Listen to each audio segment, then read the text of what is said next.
Trish L. Gleason, Assistant City Clerk, you are hereby directed to call a special session of the City Council to be held on Monday, April 13th, 2026 at 6:30 p.m. in the historic Federal Building for the purpose of receiving presentations on certain fiscal year 2027 department budgets. Good evening and welcome to a special session of the Dubuque City Council for April 13th, 2026. As a reminder to our participants, you may provide in-person input or virtual audio or written input during tonight's budget presentations. Input options during the live meeting include in-person attendees may approach the podium when the mayor asks if there's any public input for the presentation they would like to speak to. Remote attendees can log on to GoToMeeting using the login links, phone numbers, and access code that appear on the broadcast and the live stream and posted on the front page of the meeting agenda. This option includes audio input and written chat input. If you are participating via computer, indicate which presentation you would like to speak to in the chat function or note that you would like to speak during the appropriate section. If you are participating via phone, indicate which presentation you would like to speak to during the appropriate section. All comments, whether in person or virtual, must be accompanied by name and address.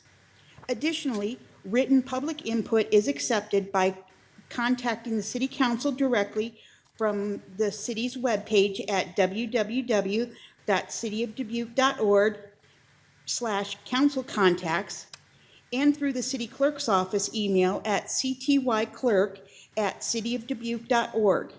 Attendance for tonight's meeting is as follows. Mayor Kavanaugh. Here. Council members Leindecker. Here. Resnick. Here. Roussel. Sprank. Here. Staver. Here. Wethel. Here. City Manager Van Milligan. Here. Thank you, Mayor. Thank you very much, Trish. All right, we are back again this week for some more presentations and discussion about the budget. We know the rodeo at this point, so we can kind of just go from there. I don't think if anybody has any questions at any point, don't hesitate to stop and ask, but I think we'll just get right to it tonight. So thank you. Okay, can everybody hear me all right? Yes. Great. My name is Nick Rossman. I'm the director of the Carnegie Stout Public Library. I'm excited to be here with you all again this year to share the library's excellent resources and celebrate the year the library has experienced. As I did last year, I'd like to start by publicly thanking the Library Board of Trustees, the Carnegie Stout Public Library Foundation Board, the Friends of the Library Board, all of our fantastic volunteers, and our wonderful staff. To all of you that are here in attendance or listening from home, thank you so much for an incredible year. This year I was thinking a lot about kind of how to drive to the why of what makes the library a valuable resource. And a lot of times when I think about this, my go-to answer is not the books or the services that we do, but it's always the staff. And so I reached out to the staff and asked them to give me a one-sentence explanation of what they think it is the most important thing about what they do. In return, I got over 1,200 words. So I'm not going to be able to share all of the responses, but I do have a few quotes that I'm going to sprinkle in throughout the presentation where I think they fit in well. So I'm speaking of our mission, and we're going to start here with our mission and vision statement. So our mission statement is enriching the lives in the Dubuque community through experiences and resources that encourage discovery. Our vision statement is to improve and empower lives through accessible resources, community engagement, and entertainment opportunities in a welcoming environment. The library offers a huge variety in materials, services, and programming because our community expresses a wide variety of interest. And I think this quote from library staffer Mike says it best. I get a kick whenever people are surprised and delighted by what the library has to offer. This happens on an almost daily basis, but it makes me smile every time. So the driving force of our mission and vision is our staff. This is a snapshot of the breakdown of our department. We have a 7-member board of trustees that oversee the library director, and then the director and administration oversees the various departments throughout the building. We're going to talk a little bit about our fiscal year highlights. This slide here just shows some of the photos from various programs and outreach events the library has offered this year. There's some fun stuff in there if you have a time to look at them later. Fiscal year 25, the library saw more than 225,000 visitors and sitting at more than 45,000 cardholders. You'll notice that the 45,000 cardholders is a slight dip from previous year. That is something that's mandated by the State Library of Iowa through our accreditation process, just something to keep our stats, our data fresh. So we have to periodically eliminate old cards, and typically we target anybody who hasn't used their library card in 5 years or more. So that's just kind of how that works. We saw over 850,000 total library resources accessed, and we had over 8,600 visits to the library's makerspace, which represents a 20% increase over the previous year. And we've seen almost double increase in the last 2 years. So, and then when I talk about the 850,000 resources accessed, what that is we're adding together our circulation count, our programming attendance, the use of library databases and other online resources, and also our technology use. So it's just trying to capture everything that we're taking statistics on and package it into one number. And we'll kind of use it throughout the presentation a little bit. If we're looking at just the programming, we see we had over 35,000 attendees to library programs for the fiscal year. That encapsulates library-sponsored programs from like the summer reading program, which is offered for all ages, regular programming such as Pokemon Club or Reading with Rover, singular programs like author visits, historical presentations, or a first for us this year, a pig party on National Pig Day, which included an opportunity to hang out with some piglets. So, and I think it's staff member Olivia that says it best. From children to adults, I feel like the library is able to provide magical, fundamental moments that the patrons have maybe never had the opportunity to experience. I agree. And just some of those charts there just kind of show some of the programming attendance over the last few years, so almost 900 programs in fiscal year 25 that we offered. Here's a breakdown of all those resources. So that 850,000 approximate resources that we had, you can see the physical checkouts and the digital checkouts make up more than 50%. You see those programming numbers on there. The technology use would be people coming in to use our public computers, checking out laptops, accessing our Wi-Fi. And then the database usage is, we have resources, I'll talk about them a little bit here, but access to the Telegraph Herald archives and things of that nature. So our digital checkouts, the digital materials that we offer, just kind of continues to grow in popularity. We've seen an average of a 14% increase every year since their inception in fiscal year 2014. And I think for the last 2 years consecutively, adults have actually borrowed digital materials at a higher rate than they've borrowed physical books, which is interesting. But it's not just books that you can access digitally. We also have audiobooks, newspapers, magazines, movies, television series, comic books, and more through various apps that you can download onto your smartphone or your smart TVs at home. Some of the big apps that we use, Libby, Hoopla, and Canopy. And these services provide access to over 1 million titles across those various formats. And then this slide here shows our database usage over the past few fiscal years. You can see it kind of ebbs and flows a little. The biggest driver of this usage is people looking up information on the Telegraph Herald archives. That's over 50% of our usage from just fiscal year 25 alone. But we also have access to Ancestry.com if you're doing family genealogical research. This year I used Consumer Reports myself to research a new refrigerator for my kitchen. We have access to home improvement articles, car repair, and you can even get stock market advice. And in fiscal year 25, how we spend out our budget, this slide shows you about 70% of our expenditures went to our excellent staff, and then kind of a almost even split between the materials we purchase for the community for their use, and then the operational expenses to keep the lights on and the building clean and functional and beautiful and all the things that we appreciate with a historic building. Next slide. So after looking at how we spend our money for fiscal year 25, this is what we're asking for fiscal year 27. Our property tax support coming in just north of $4.6 million, equating to $71.86 to the average homeowner. And the library also has currently a little more than $1.1 million in gift trust balances. Just a breakdown of what those trust balances look like. So we do have a couple of restricted gift trusts.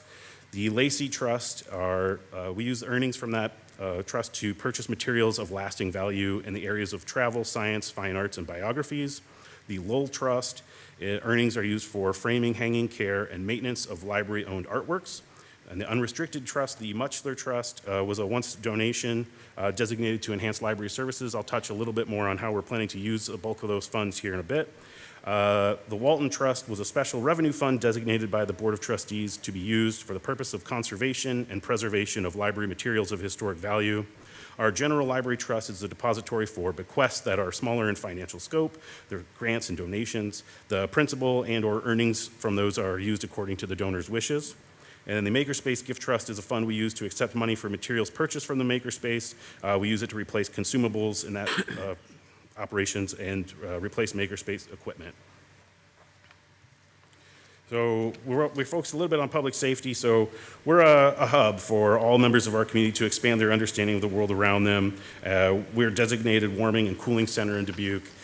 Something we've been doing recently are offering self-defense classes for the public, which are designed for anybody who experiences mobility issues. Of course, anybody is welcome to attend those. We've had a really great partnership recently with the Northeast Iowa Area Agency on Aging in dementia training and dementia I just lost my brain.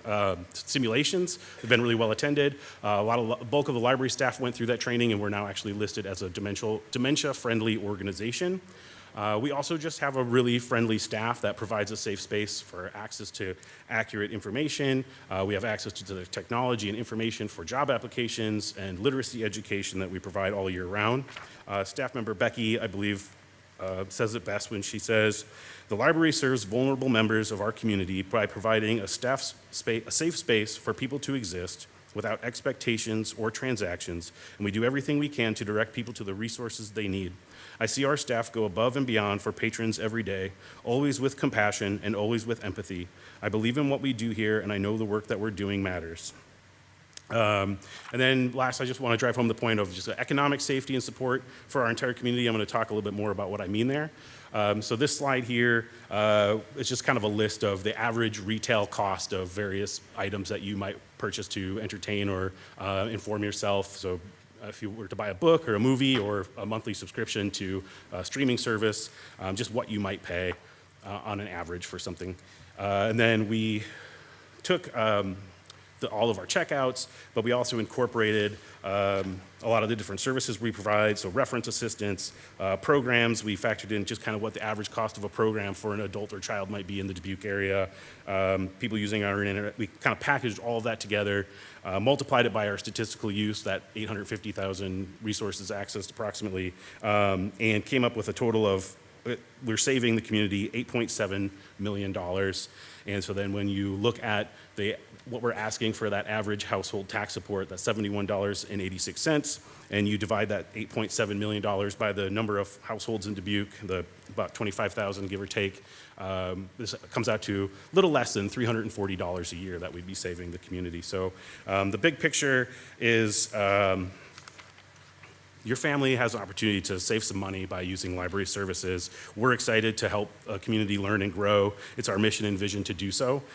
You can learn self-defense skills, you can educate yourself, apply for a job, you can meet new friends at library programs, we're always seeking ways to add new and exciting resources.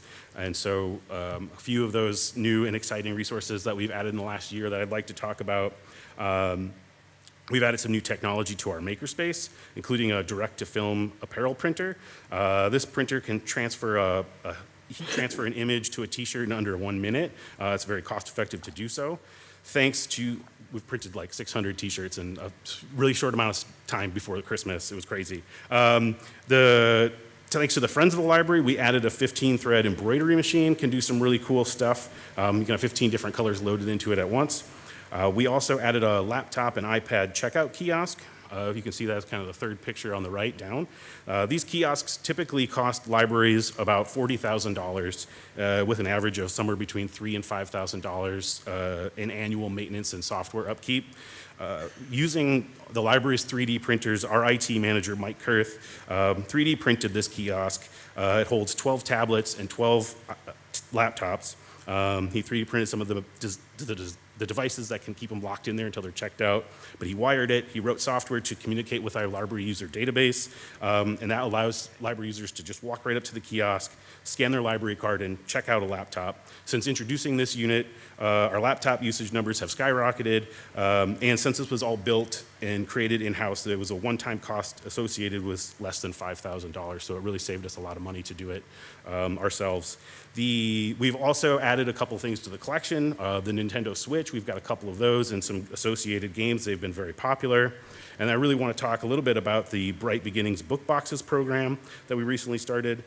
So using grant funding from the Carnegie Stout Public Library Foundation and the Dubuque Racing Association, the library was able to build a small collection of books and purchase totes, which allows us to curate a tub of books that we can deliver monthly to participating local preschools. This service was previously provided by the Dubuque School District and the Area Education Agency, but when recent state legislation limited the way school district could contract with the AEA, this service was unfortunately unable to be sustained. But thanks to the gifted monies, the library was able to step in and help continue this service, and we've received really positive feedback so far, so it's been a really great program. And then we also just saw another great consecutive year of collaborative programming regarding our seed library and the seed swap program on National Seed Swap Day. We had a great year for the Dubuque History Expo, which is a collaborative program amongst area libraries and historical institutions. And then I just also want to talk a little bit about the Dubuque County Reads program. So this is the third year we've done this. It's a collaborative program between 10 area libraries, some local business partners and sponsors, and this year we added partners such as the National Mississippi River Museum and Aquarium and Dubuque Museum of Art. The selected title for this year was The Seed Keeper by Diane Wilson. There were more than 10 discussions that were held throughout Dubuque County and 5 signature programs that were featured this year, including a panel of indigenous speakers discussing land, water, and justice, the Rivers and Roots Expo, a screening of the film Women of the White Buffalo, and culminating in a presentation from author Diane Wilson at Steeple Square. Some of the funding came from the Community Foundation of Greater Dubuque, Sisters of St. Francis, Sisters of the Presentation of the Blessed Virgin Mary, Sisters of the Charity of the Blessed Virgin Mary, Friends of the Carnegie Stout Public Library, and Sustainable Dubuque. Really, I was just blown away this year by Dubuque County Reads. Again, the community interest, the support, the impact it's having in the community, and I'm just overjoyed in getting to share about it with you all, and hopefully some people that are home that are learning about it maybe for the first time and can participate next year as we're continuing to do it. And looking at some future plans, so in 2027, the library will be celebrating 125 years. I'm really excited about it. We're in the process of brainstorming some fun ways to celebrate, so keep an eye out for some of those down the road. And then circling back to that Muchler Trust money we previously talked about, a while ago, we had done a space needs assessment, and we did a work session with the council, and some of the feedback we heard from that was to look at this as a phased approach. So the Board of Trustees we're doing that. We believe we're doing that. We decided to spend the bulk of the Muchler Trust funds, and what we're considering this to be like a phase 1 renovation plan. We're not adding any square footage with this, but what we'll be doing is expanding the makerspace, which just continues to see incredible growth. We're going to reimagine some public service points. Specifically, on the first floor, we're going to make one of our circulation desks much bigger. We're going to eliminate 2 of the desks that are down there. Some of that area is going to become some much needed study and tutoring rooms. And then we're going to redesign our teen zone, which currently, just the way it's currently designed with some curved walls, the noise kind of amplifies out of there. So we're just going to design that space to be a little bit more better suited for teenage population. And then this is just a little preview of a rendering of what the makerspace might look like. If you're familiar with the makerspace, this will probably almost triple the amount of space for a lot more tables for people to work out and spread out and do their work. There'll actually be 2 rooms kind of behind it there. One would just kind of have our larger and loud equipment, and then another one actually be a space that'd be bookable by the community for whatever reason. We have oftentimes requests from scouting troops that want to come in and do a STEM or STEAM related programming, and this would allow them to be just kind of right there next to the space and do it there. And this quote from Colleen, I think, helps share how the makerspace works.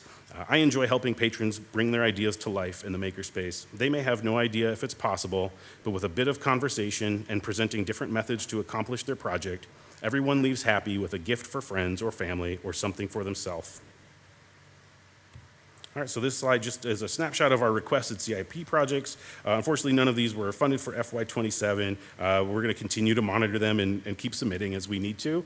But just as an example for fun, here's a couple of previous CIP projects that weren't implemented through the normal CIP process, but were completed anyway. So we're still keeping track of these things and trying to get them done as we can. So even though they might not get funded in conventional methods, we're still finding ways to get them taken care of. And then for all of my performance measure slides here, I'm just going to also share a quote from staff as we kind of go through them. So here's some performance measure items from our youth services. This quote's from Daniil. The library is an incredible resource because it helps build strong readers and learners from the very beginning, strengthening the foundation for lifelong success in our community. For adult services, this quote comes from Ben. I enjoy working at Carnegie Stout because I'm proud to be part of a team that helps people navigate and find crucial, sometimes life-altering information. I'm equally inspired by our creative atmosphere, helping patrons express new ideas while being part of that creative process myself. And then finally, there's some information here, our materials checkout and distribution. And this quote comes from Becca, and I think it's a really great encapsulation of kind of what it might be like in one day working at the library. You're not going to do all these things in one day, but on a daily basis, any one of these things probably will happen. Becca says, I'm committed to creating a safe, welcoming space that bridges gaps in social services while fostering meaningful community engagement. In my work, I've helped patrons find jobs, renew visas, apply for assistance, resolve conflicts, create custom crafts, and discover their next great book. I've given tours, issued first library cards, and even taken part in a pig party. Some moments are joyful, others challenging, but all are rooted in connection. Every day we help lift up those facing difficulties and provide lasting value that improves lives. So that concludes my budget presentation. I want to thank the mayor and council for listening, for the time and attention that you give to the budgeting process each year. And before we move to questions, I also just want to thank the budget staff. Thanks, Laura, wherever you went. Just from the bottom of my heart, all their help and guidance and efforts to continue to improve this process. So that is it for me. All right. Well, thank you so much, Nick. Well, we're in a public hearing first, so I'll be happy to hear any public input at this time about the library budget. I'm seeing none here. All right. Anybody virtually? Okay. Thank you both.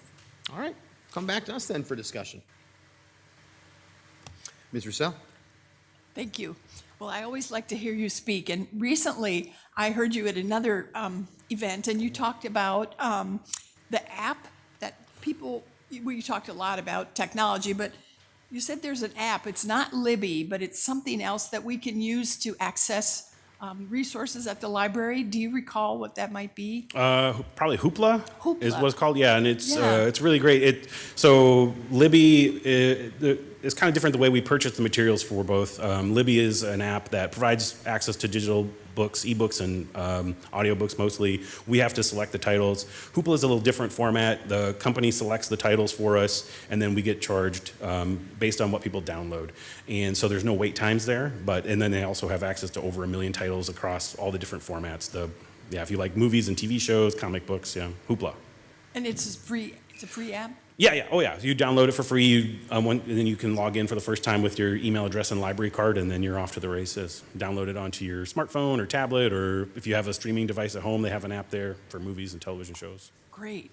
Well, I always like to add that I hear that the more you use your library, the more you get for your tax dollar. So it's an unusual kind of service where you can decide how much you want to take advantage of all that you have to offer. And clearly, all you do makes our library relevant in our changing times. So thank you for that. Thank you.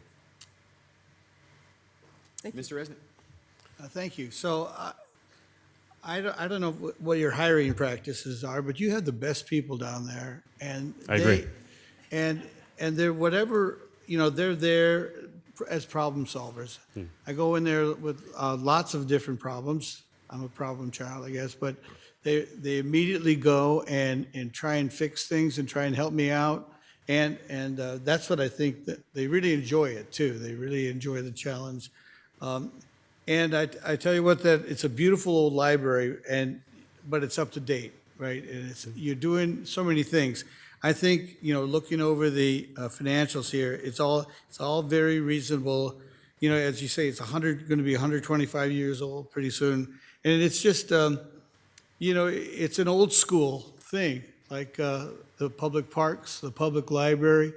back in the day where, you know, you're going to help anybody out, everybody out, whatever their interests, whatever their age or background. It really feels that way, that you're welcome at the library, and we're here to help you. There's not a lot of places like that, so a lot of great things happening. So I appreciate all the data that you.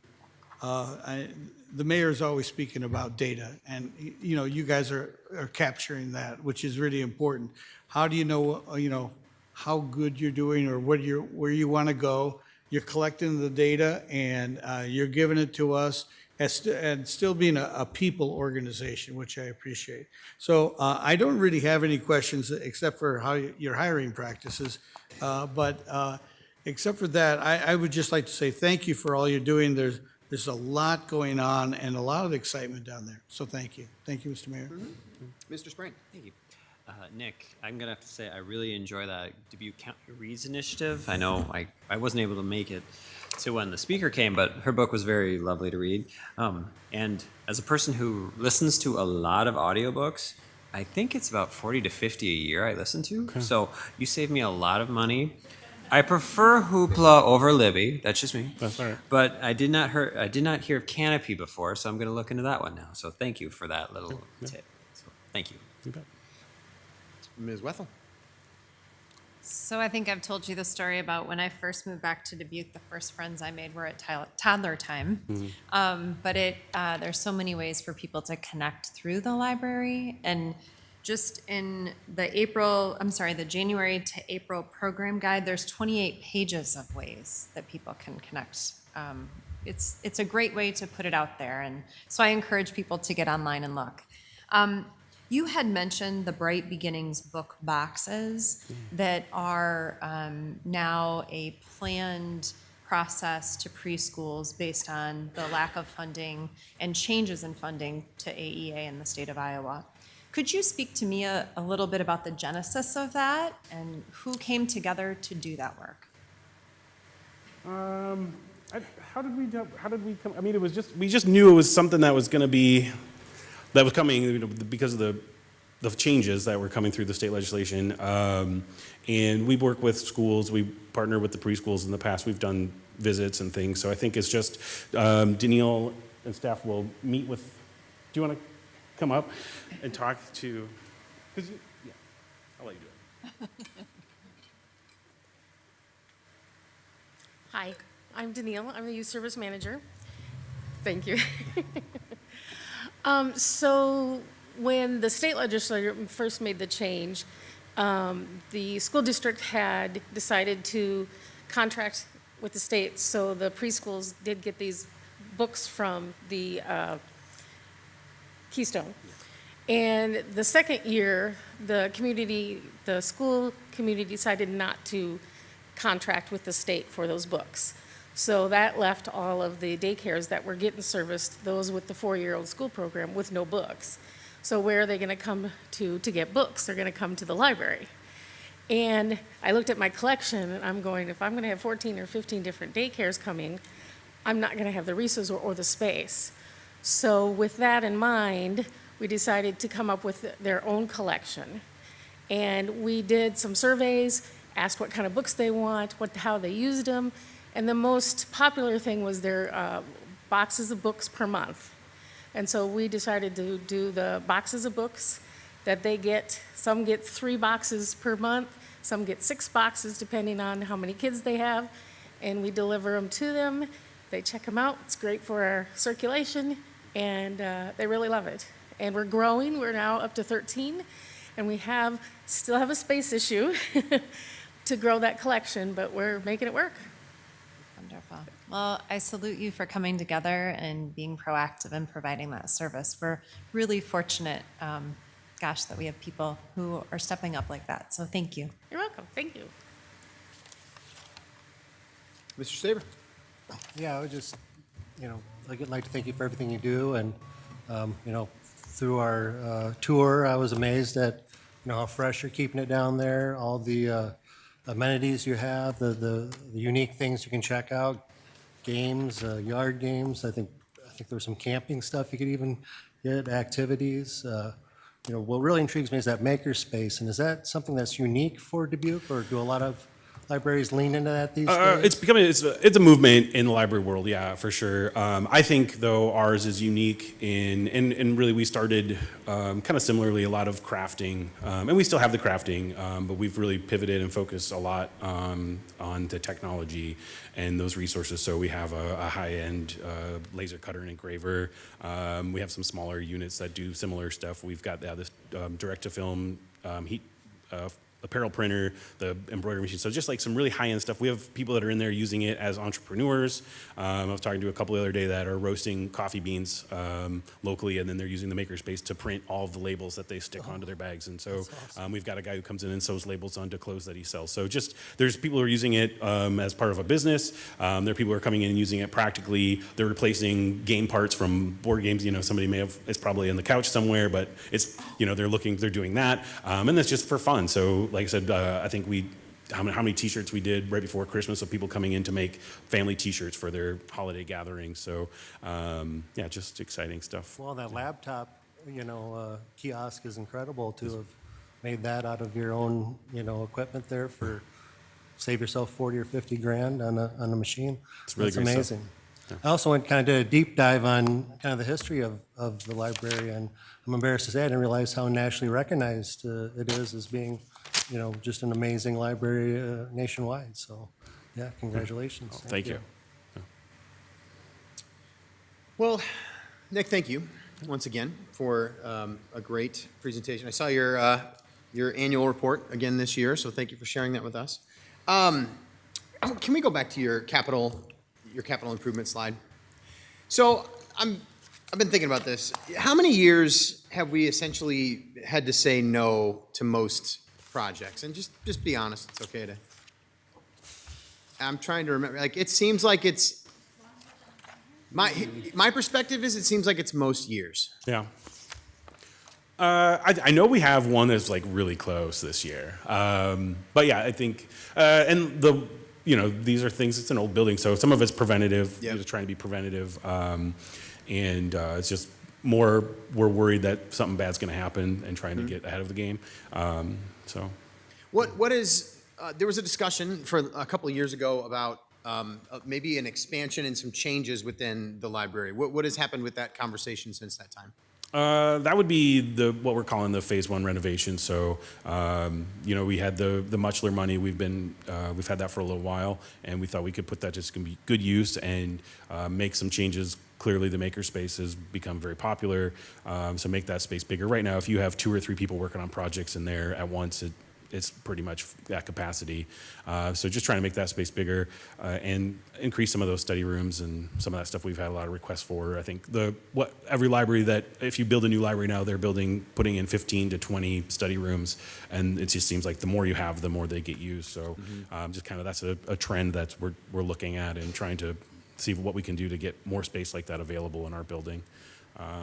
As far as what comes next, it would be after these renovations are done, we'd have to start thinking about how do we raise the funds to do this and what does that look like.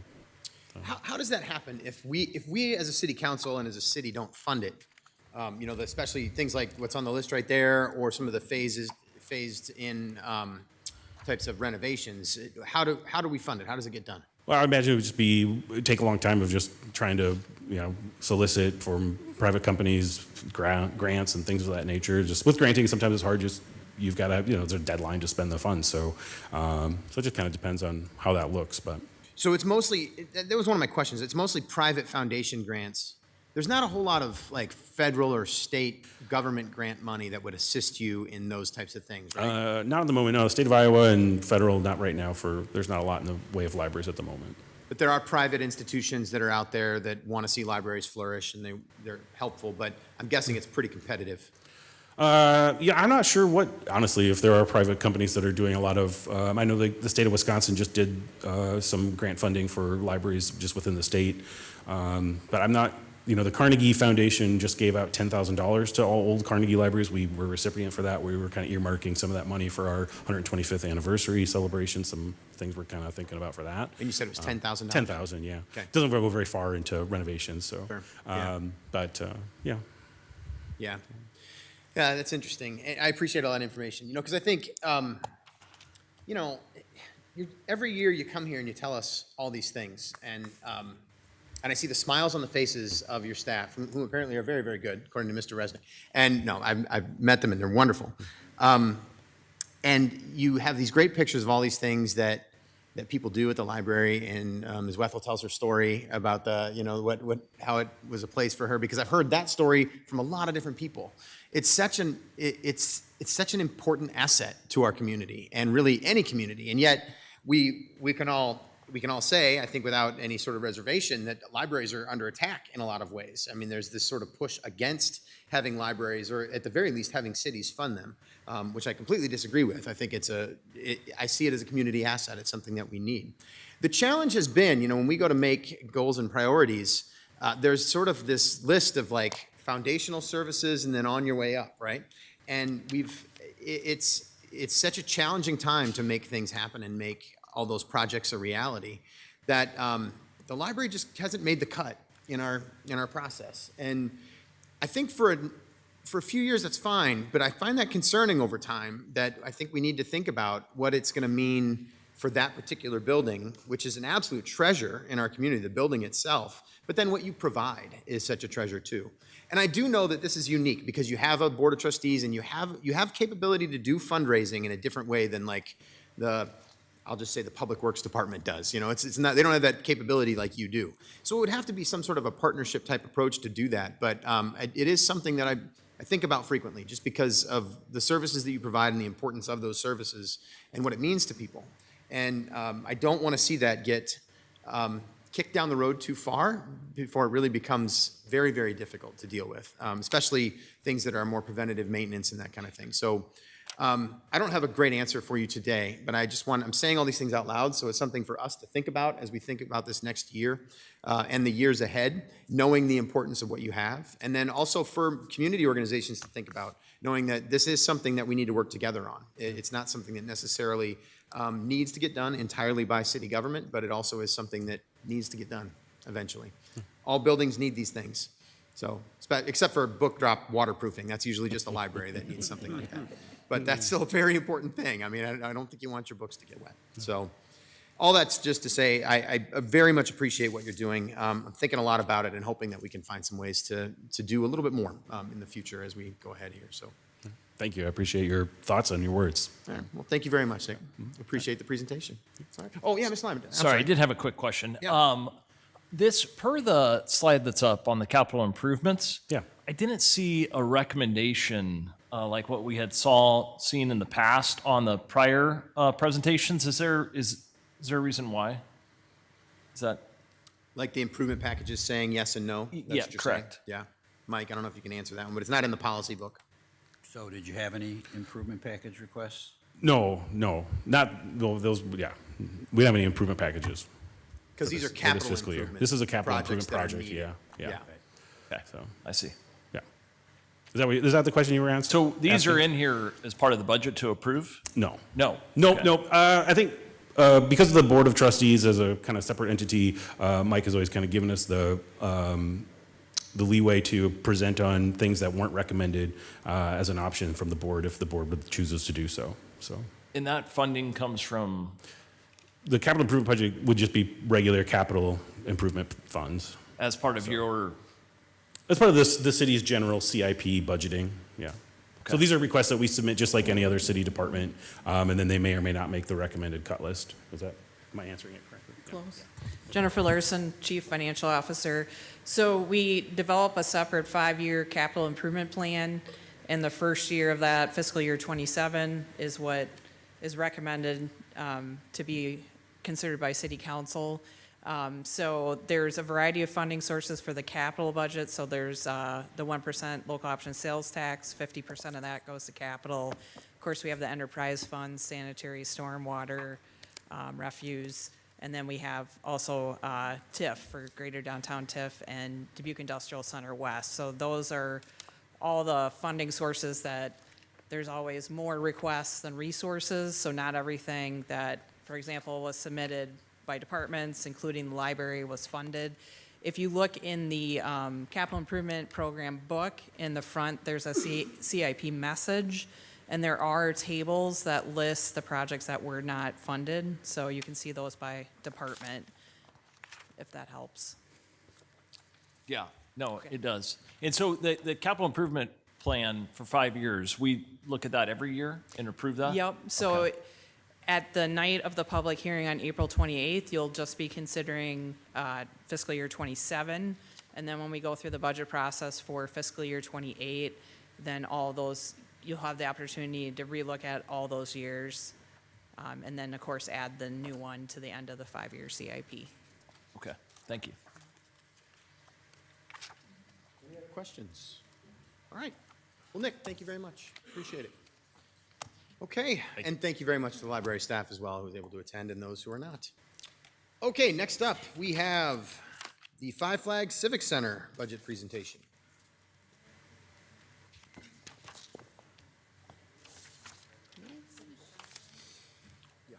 Am I in the right one? You are. I somehow opened it. Now I got confused. Okay. Yeah, you're in. Sort of. Now I'm in. You got it.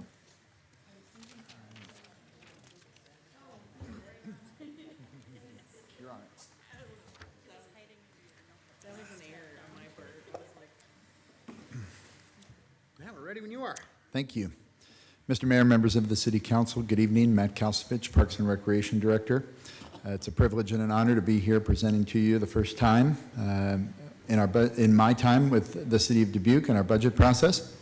I'd like to start as well with some thank yous. First to City Manager Van Milligan and Assistant City Manager Brubach for their support of me during this time, going through this experience for the first time. I'd also like to thank Jenny and Laura and the members of the Finance Department for their support as well. Being 7 months here on the job now, it's been quite a whirlwind to get ready for this process, but I've learned a lot, and they've been so supportive and helpful in getting me to this point here to share with you tonight. I'd also like to thank my staff who's here from Parks and Recreation, the hard work and dedication that they put in to prepare as well, and I know they're excited to share information with you that they have over the last few years in their participation in this event. And then certainly to our Parks and Recreation Commission. We have some members here tonight and who are viewing online supporting us as well. Very appreciative of all that they've done to really try and move park and recreation initiatives forward and share information with all of you about the priorities they have and where they're looking to grow and improve park and recreation services in the city of Dubuque. With that, I will dive into the first of my 3 presentations to give to you tonight on the Five Flags Civic Center.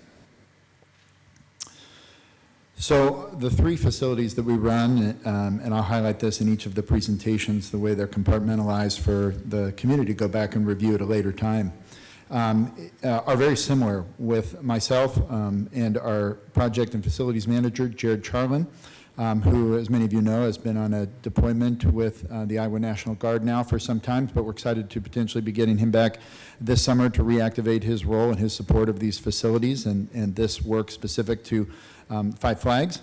But we have our setup there with the 3 different leads, and in this case, Five Flags, Ryan Boniface, the general manager. And in this case, I will take this opportunity to highlight, as many of you know, Ryan is going to be wrapping up his time with the Oakview Group. We're sad for that professionally, but happy for him personally and what he'll be moving on to. But he has been an integral part of getting the facility, even in this first year of Oakview Group, working with Five Flags to the point it's at, and really on the cusp of some incredible opportunity. And I'm excited to highlight a lot of what we're looking at, and credit to him and his team as they contribute. So our structure, again, very similar from each of these facilities in terms of, in this case, the Oakview Group team responsible for day-to-day operations and staffing of the facility. And on the City of Dubuque side, managing the contract that you've supported in terms of our arrangement with Oakview Group, which we oversee the operating loss and management fee and incentive fees. But as has been stated before, building is owned by the city. We are responsible for capital improvement funding and the insurance of the building.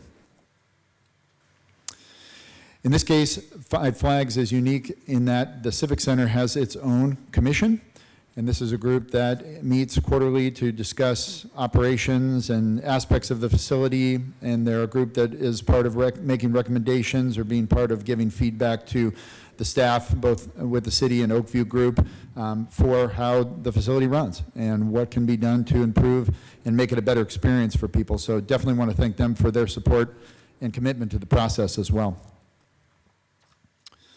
To highlight more about the Oakview Group team, the general manager position, Ryan Boniface, I will mention that we've already been in touch. I've been in touch with Jeremy and Kerry from the regional management about the process to replace the general manager position, and that's already well underway. And I will be included in that process as well. So excited that they have such a commitment to ensuring the quality of and the caliber of somebody in that position, and the urgency to continue to have that be filled as quickly as possible to keep processes moving in relation to this facility and Grand River Center that I'll get to here in my next presentation. But Tom Robbins, Assistant General Manager, will be part of helping to bridge. Director of Booking, one thing I'll say about Tom, he is an incredibly dedicated worker, and he is working all the time to really find the right opportunities to bring in the center, and I've enjoyed the opportunity to get to know him and his approach to bringing activities to this kind of facility. Jamie, Director of Operations, and Greg, Director of Finance, carries over from previous management there at the facility, so a wealth of knowledge and information about really making things the best situation possible for both parties. As far as highlights, I think the council and the community are very well in touch with, but certainly great to take this opportunity to talk about the scope of things that are happening at Five Flags. And it's a unique and special opportunity as a community that we would have such an amenity to be providing what we are there. Things like you see up in the top corner, Brew Fest, or music events, the sporting events that have risen in terms of activity, and certainly on the theater side, Dubuque Symphony as an anchor tenant and the long history there. It's just really a special cultural hub that we want to continue to grow the opportunity for Dubuque residents to take advantage of and enjoy with that full experience. Some other events that have happened over the years with concerts and performances, comedians, and even a new movie night that's happened in the last 6 months. Again, it speaks to the uniqueness and the way that the Oakview Group team is really trying to be creative as far as bringing opportunities for the community and really using the facility to its fullest. To highlight a little bit more of the importance of the facility and just talk about some of the demographics. And this information going back a few years ebbs and flows between the categories, but it's pretty consistent. And what I think it really does is it highlights that it is a range of different incomes, different ages, and there's deeper demographics out there as well about the broad range of people who are looking to Five Flags for their entertainment needs, their activity needs, the engagement they've chose to have here in the community with a place like Five Flags. And this really shows a good breakdown that it is a wide and great population of people that are all wanting to take advantage of that, and we want to continue to be sensitive to that from a programming perspective. One of the staple facility activities at the facility is the Toys for Tots, and just a wonderful example of the way that that works to bring the community together. It's a hub, it's a location where something of this magnitude can take place. Bryce Parks, the coordinator, is part of the commission there at Five Flags as well, so an extra special connection for him. And it's, again, one of those things that we just want to continue to celebrate with the community on why this is such a significant thing to have this be available to us, on top of the things that people see as maybe some of the traditional functions of the facility with the theater and the arena. Obviously, a system like this is dependent on communication and education, not maybe just even for the community, but the region about what kind of opportunities are available and where we're looking to not only provide, but create an economic opportunity for us to grow as a city and as an organization, bringing in people to invest and spend money here in Dubuque around the activities that they would enjoy. So the team has really made a great effort to promote, and you see some of the activities here on the screen of things that have been and that are coming. But to have almost 25,000 followers on Facebook and grown that into over 4 million content views annually, that really hits a level of significance in terms of the effort that the Oakview Group team is going through. And I know even our city team has come alongside to do some special promotion. And then that over 2,000 on Instagram and 40,000 additional content views, touch points for people being educated about these opportunities is significant and meaningful. And again, speaks to Oakview Group's commitment and their team on wanting to make sure everything is done to its fullest. To reference a few current and future initiatives, certainly Five Flags has been talked about for many years, going back to the presentation in 2023 with my predecessor, Marie Ware, who obviously was instrumental in moving things forward to where we are today and the opportunities that are available at Five Flags. But the replacement of aging and outdated service equipment with concessions, that needs to be a focus. Safety review, the fire escape and theater infrastructure, and a project with Strand and Associates that's in motion and carries over a few years in regards to trying to make sure that those items and those pieces are accurately prepared for. Overall building repairs, upgrades, and capital improvements, and again, a topic that's been discussed for a long time, and I'll go into more detail here in a minute. And then Culture City, the sensory-friendly venue certification. The Oakview Group team implemented that a few years ago at the Grand River Center and brought that over to Five Flags, and now they're fully certified for that sensory or expanded sensory experience for those who need that. So it's not a barrier for people to come and enjoy the kinds of activities we're offering here, both on the theater and arena side. So kudos to them for that kind of commitment.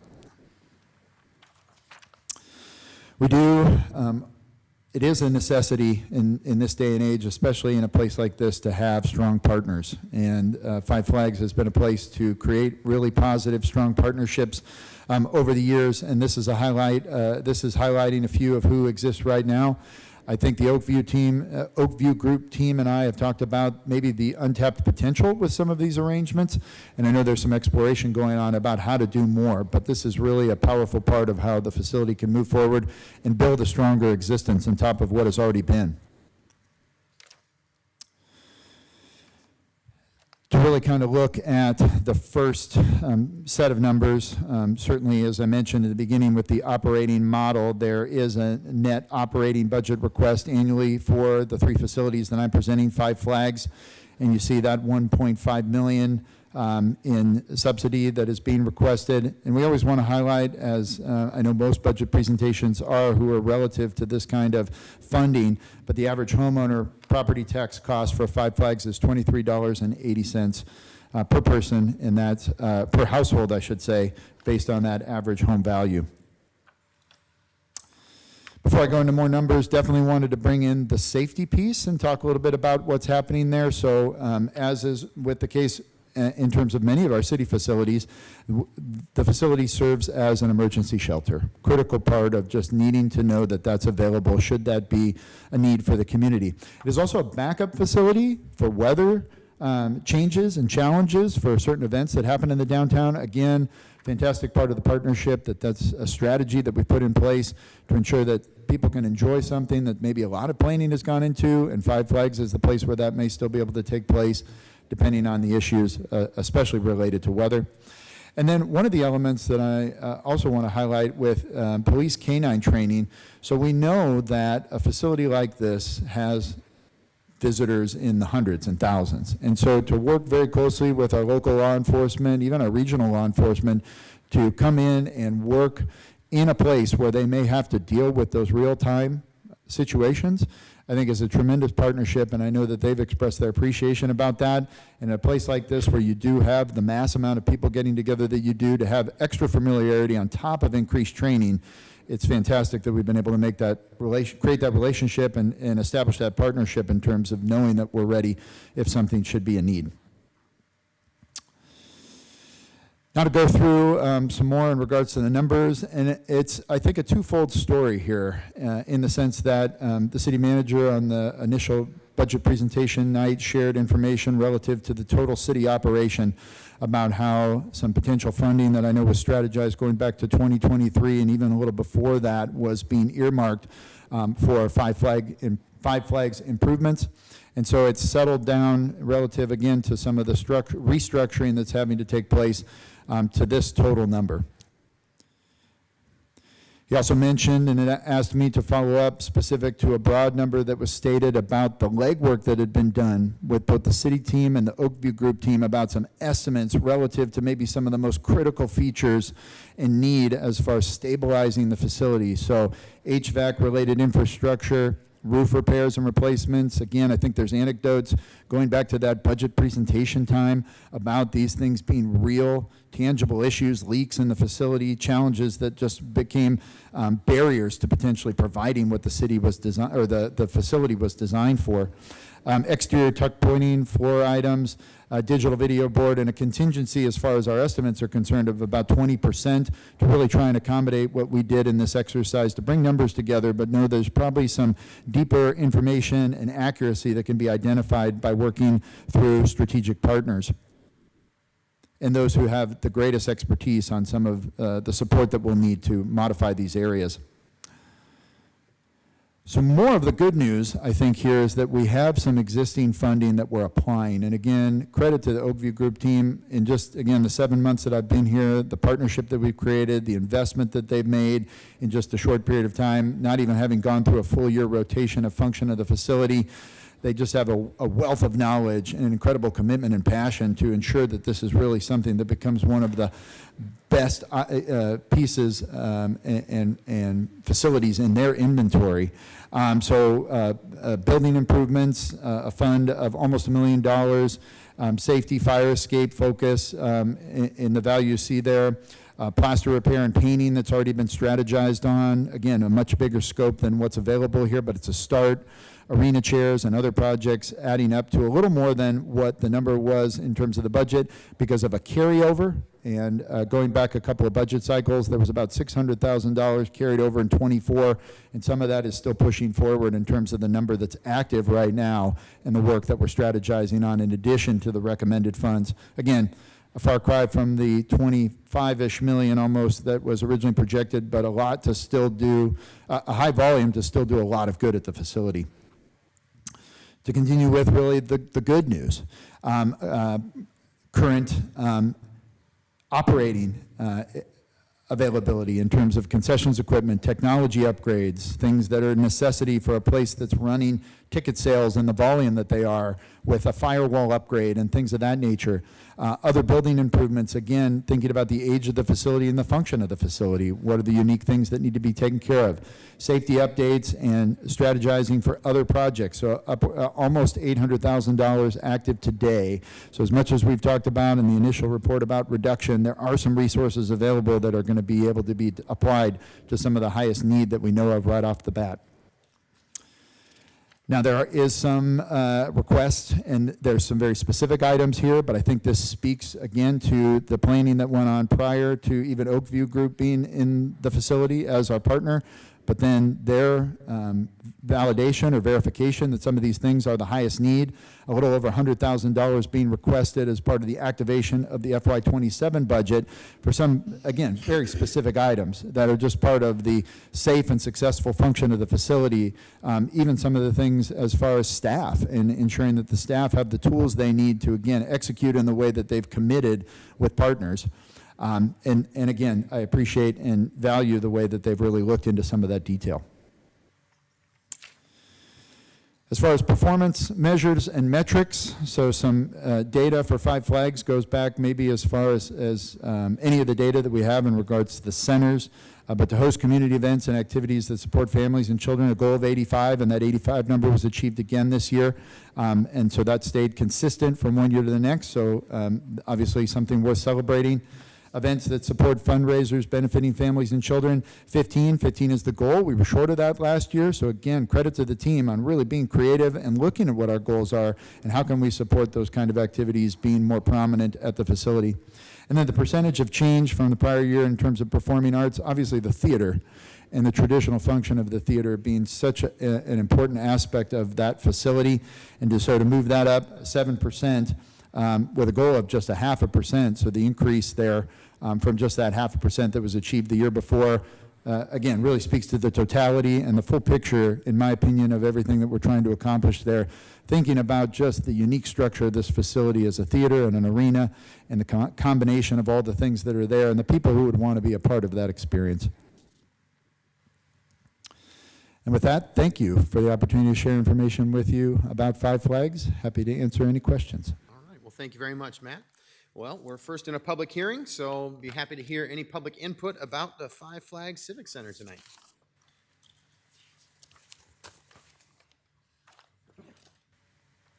Good evening, everyone. I'm Carrie Tito, 804 West 3rd Street, Dubuque, Iowa.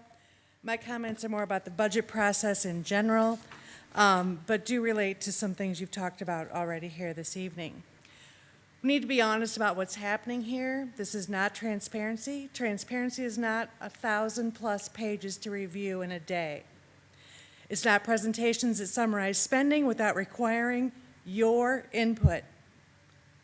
It is a list of options that you should be choosing from to show where your values and priorities lie.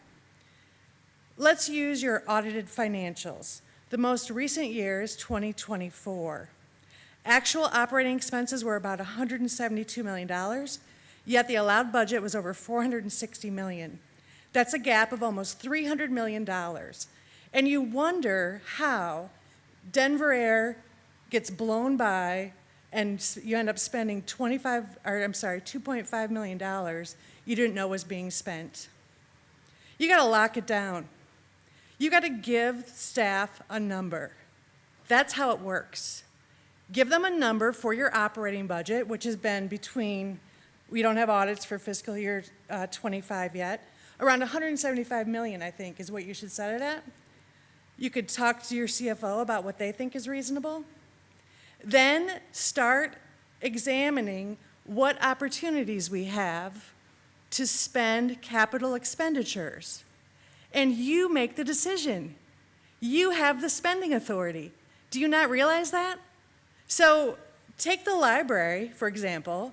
They have a wish list that you couldn't address for the past 5 years that's $480,000.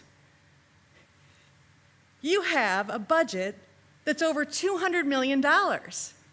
And your Denver Air debacle at $2.5 million could have paid the library 5 times over for that one simple sheet of capital expenses that would have benefited our community for years. So I know we're halfway through the process almost this week, and so I want to just go through how I think you could fix it. Right now, you're approving a number that doesn't guarantee better outcomes for residents. And over time, that's why trust erodes, not just in staff, but in you. Because when residents can't see what's being chosen, they assume nothing is. They think you're just rubber stamping what's being served to you. Now, I know some of that's not true, but you're the leaders, figure it out. You're not here to review expenses. You're here to decide what stays and what goes. The fix is simple. Start with what was actually spent, around $175 million. Build the budget from there. It's not perfect, but it's better than budgeting 40 to 60% higher than actual. If something pushes spending higher, it comes back to you. That's where it belongs. So we can find out what it is in daylight. We can find out why it matters and how it compares to other choices you might have to make. That's how it's supposed to work. I don't know how we got off track here in Dubuque. That forces trade-offs, that sets priorities, that protects residents. As you look ahead to fiscal year 2027, a budget closer to $200 million at your discretion, based on what capital expenditures make sense for your residents, then it's not perfect, but it forces the discipline we have to look forward to and puts you back in control of what's going on here. The buck stops here with the mayor and city council. If you approve the fiscal year 2027 budget without making choices, you are handing your authority to staff. And if you can't show residents what you chose, don't send them the bill. Thank you, Carrie, for your comments.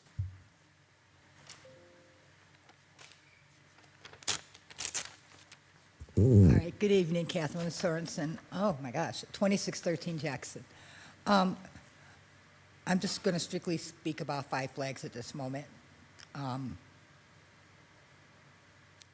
The gentlemen know me. Hello, guys. They did not know I was going to be here tonight. They did not know I was going to speak, and I'm definitely not getting paid. For years, we don't have the money for Five Flags. We can't do this, we can't do that. Has anybody within the last year on this board attended an event, either at Five Flags Arena or in the theater? Actually paid, walked in, and attended an event? Do you understand the issues in the small theater? The issues with the flooring. We've got one end that slopes down, and then we've got a bump. That's what you're presenting to the public. There are so many people that walk in there that are not from Dubuque. They're attending an event, and they don't know it's owned by the city of Dubuque, and as staff, because I bartend, we don't tell them. We just say it's an aging building, and it needs some work, and the city's aware of it. So basically, we lie, because we're protecting the image of Five Flags for the city. But there are leaks, and what they're asking for tonight, when they're saying we need service carts and the deep fryers and an ice machines and wireless microphones, we would love wireless microphones. If you've never worked in the arena environment, or you've never worked when DSO is performing, and you've got walkies that you have to try to listen to relay to staff that we just ran out of 6 bottles of wine and we need more, it's very difficult to speak because the connection inside that building is so strong, is so lacking, basically, that we can't communicate. We are working with probably 3 service carts, and at times we have 6 bars going and a concession. And we are trying to figure out how we're going to get all this around the arena and who's going to be running stuff around, including our upper management staff will be there to help us. They've ran and got us cases of water. They've ran and got us anything we need because we ran out and we don't have enough there with us because we can only move so much at one time. You can only move so much on one service cart, and then somebody else needs that service cart because we're running so many events at one time. We are very fortunate there to have someone who runs our deep fryer, who is actually what I call the expert, because she can keep that thing running even when it wants to die. So at least we can have hot food when people want it. There, on the inside, what staff is asking for is all necessities. They've not over-exaggerated. They've not misguided you in any way, shape, or form. Those are things that are actually needed to run every single event, and at times we're running 2, 3 events inside that building. That's what's going to be needed. As far as the capital improvements, you've known for years. I've been there when we've got buckets because the roof is leaking and we've got a major event in an arena. What does that look like? How tacky does that look to the public? I'm sorry, please avoid the buckets. We've got signs everywhere to keep people safe. It looks bad, guys. And there needs to be that funding into that. As much as you want to fund everything else in town, as much as you need to keep, my words, TIF districts, we need the funding put back into Five Flags in order to keep it sustainable and make it look good. Some of these projects are not expensive. Fixing that floor in the small theater, or at least maybe recarpeting it and leveling it out, that's not going to cost you $1 million. It's to maybe start with the small stuff.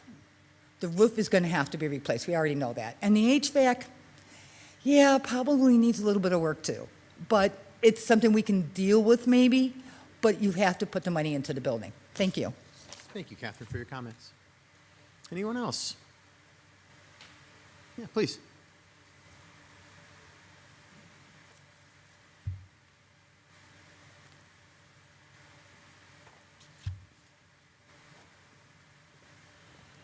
Leonard Dress, 541 Groveland Place.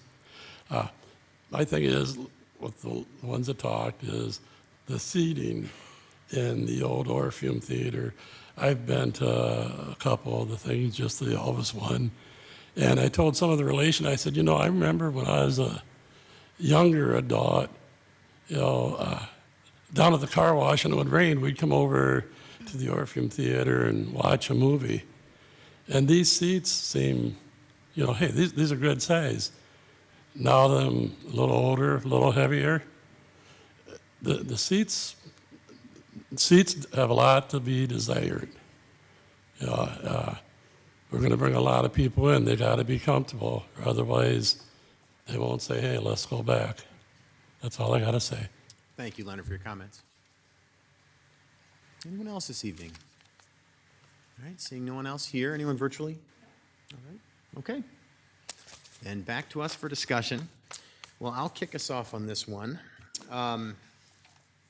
I don't think I've been quiet about the fact that this is one of the most disappointing things in this budget. I just think what has happened with Five Flags over the years has been just such a challenge for us to deal with. It really has. When I first ran for city council in 2019, this was one of the main conversations we were having. 2020 hits, and everybody knows what happened then, and that really changed the conversation forever. And then we thought we had an answer. We thought we found the ability to do this by replacing something we were going to use for a parking ramp that doesn't need to be built with this. And then, Mike, you're making the suggestion that we change that pretty drastically. So I want to first start with, can you give us a good explanation again? I want to make sure that we're all really clear on and everybody, meaning the entire community. What is it about this? Why are you making this recommendation? And specifically, why is Five Flags taking that hit because of that? You have a reason for it, and you've explained it, and I just want to give you that opportunity to explain it again. Sure. So as we presented the night the budget recommendation was presented, is all the property tax reforms the state of Iowa has done over the last 20 years, actually, but even some more recently than that, is we have the ability to collect about $6.5 million less per year than we would have without all those reforms. And it's not just collect property tax money, it's also, there are other revenue streams, for instance, bank franchise fees that we used to get that they eliminated and we don't get anymore. And basically that catches up with your budget.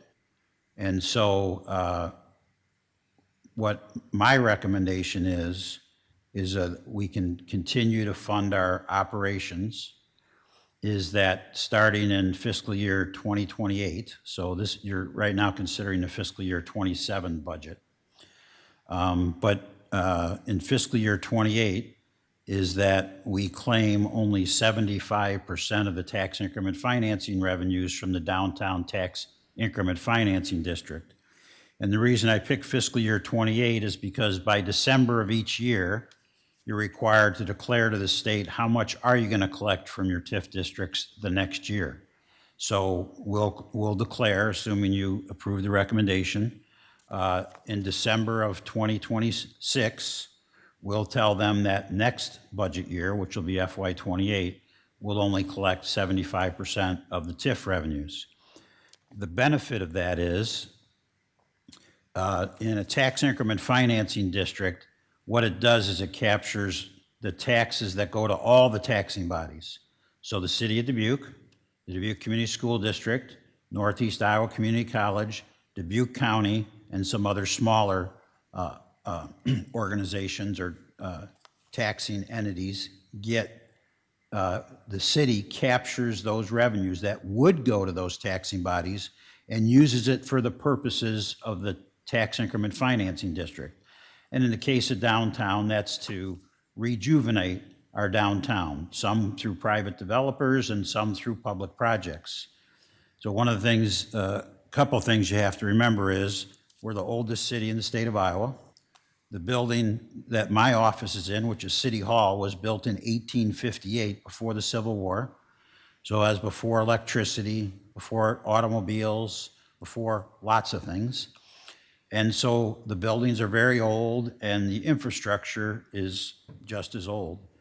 And so there's a lot of investment to be made in the downtown to get it to rejuvenate. And we've been doing that for decades, quite frankly. But now we have the city of Dubuque, which needs additional operating revenues in our general fund operating budget. The Dubuque Community School District, everybody's reading what's happening there. They've closed one school recently, and they're closing another one, Jefferson. They've already announced that, and they've formed a citizen task force to determine what else are they going to do, because they say their finances are not keeping up with their expenses. And we also know, what's happening at the state level as far as schools, the public school system. And so also the school district is in need of additional operating funds. Dubuque County is in a similar situation. One nice thing about what they're looking at doing is we've always appealed to Dubuque County to take over the operations of the 911 center. Because when it was created, now probably almost 40 years ago, all the jurisdictions in the county didn't participate, and the decision was made that the city of Dubuque should run the 911 center, and that the cost would be shared with the county. Since then, now all the jurisdictions do participate, so it makes a lot more sense that Dubuque County would operate the countywide 911 dispatch center. And it makes sense for two other reasons. One is when the city and the county share in the cost of the 911 center, as we have been, when the city operates it, the city taxes our residents for our share, and then the county taxes all the county residents for their share. Well, all the city residents are also county residents. So the city of Dubuque residents get double taxed, once by the city and once by the county for the operation of the center.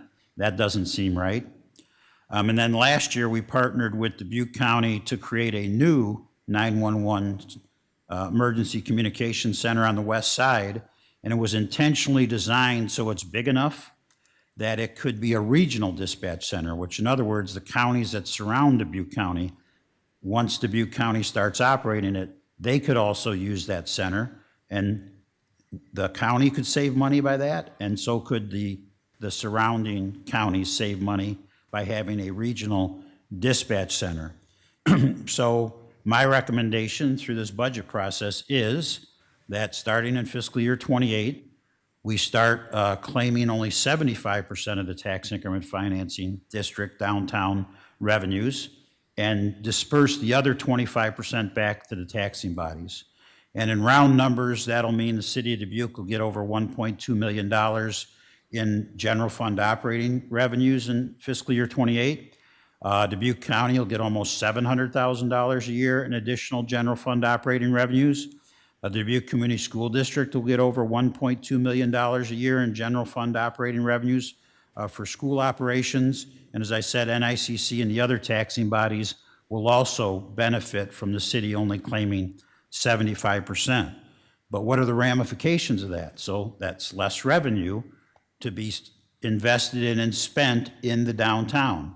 And so the decision has to be made, all right, if we're going to have 25% less revenues, what are we not going to do that we had planned to do with those revenues? And the two areas that are taking the biggest cut are Five Flags. So the current year 5-year CIP had over $24 million budgeted for investing in Five Flags. And this budget recommendation brings that down to just over $7 million. Now, that doesn't include the almost $1 million that are also in the operating budget to invest in Five Flags. And Matt Kalsevich went over that tonight. So it really comes out to about $8 million will be invested in Five Flags. So one of the residents was talking about some of the things that needs to happen there. Seems like everything that was described in that is going to be able to be done.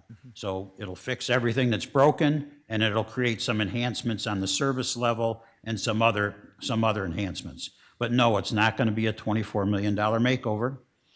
The other thing that will have less resources is our downtown incentive programs. So we provide incentives to developers to rehabilitate downtown buildings.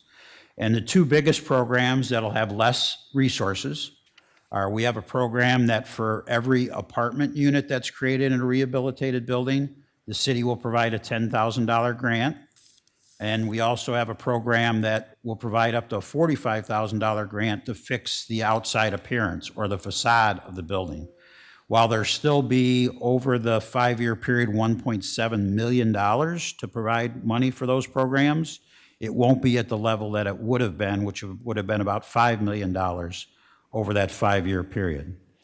And now the $3.5 million that are already committed to projects, that money exists. And that's in the current year budget, and it will be paid out to those developers that we already have agreements with. And actually, there's a couple that we're still negotiating agreements with, and there's enough money in there.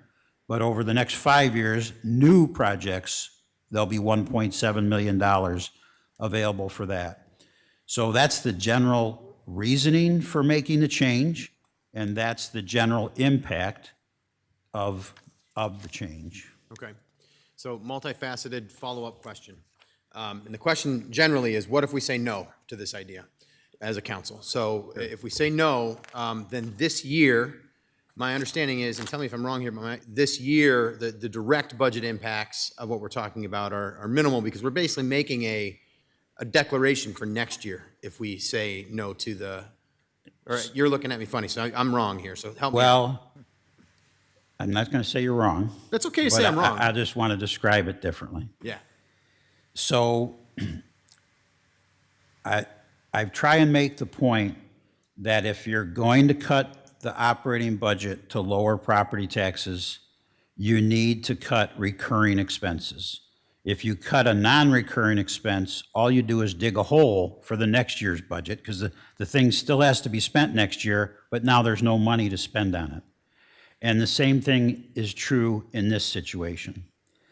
So I told you that next year, FY28, if we only claim 75% of the downtown TIF, the city of Dubuque will have about $1.2 million in additional general fund operating revenue. That's a recurring revenue, which means you can pay for recurring expenses like employee expenses and other things with that recurring revenue. Okay, but how do we get from FY27 to FY28? So the way we did it is over the years, we've made some internal loans to the Downtown Tax Increment Financing District of just over $5 million. So what we've done in this year's budget, FY27, the one you're considering right now, is we're having the Downtown Tax Increment Financing District pay those internal loans back. That provides some resources in FY27 that I felt comfortable making about $1.2 million in recurring expenses in FY27 with that one-time revenue source, a non-recurring revenue source. You'd say, well, wait a minute, Mike, how can you do that? You keep telling us you can't do that. Because in FY28, when you only claim 75% of the TIF, that $1.2 million does become a recurring revenue source. So if the mayor and city council direct that, hey, in December, we're not going to claim only 75% of the TIF, we're going to claim 100% just like we always have. We've got a lot of things we want to do, $24 million of 5 flags, more money to provide to developers for incentives, whatever else you have. What I will then recommend is that we cut the FY27 budget. And quite frankly, it would be most every improvement package, both recurring and non-recurring, except the 9 firefighter positions. And I say except those because they're paid for 2 ways, neither of the ways I've described so far. One is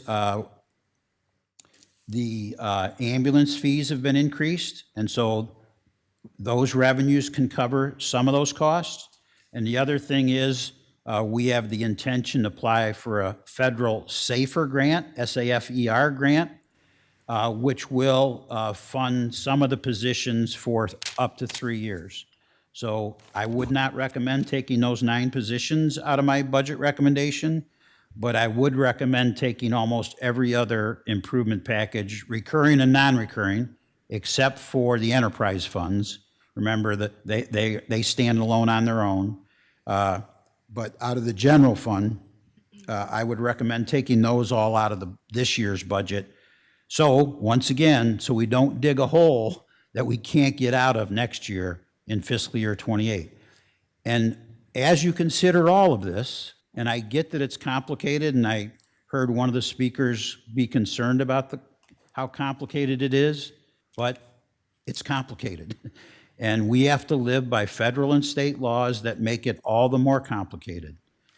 But the thing we have to keep in mind all the time through this process is it's been made clear to us by the governor, the Senate in the state of Iowa, and the House in the state of Iowa, all controlled by the same party, so there's nobody out there saying, well, no, we're not going to do it that way. They get to make their decision and then go forward with it.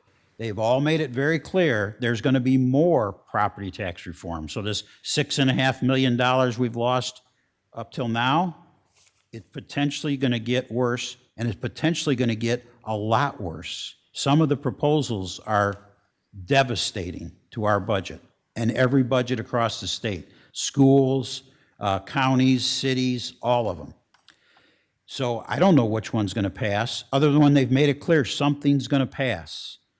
So if we make changes to this amount of the claim tax increment financing and say, no, it's going to be higher than 75%, I'm first of all going to recommend you cut the improvement packages from this year's budget, and then I don't know what's going to happen with the property tax reform. So, I mean, we'll be sitting here in a really interesting position next year.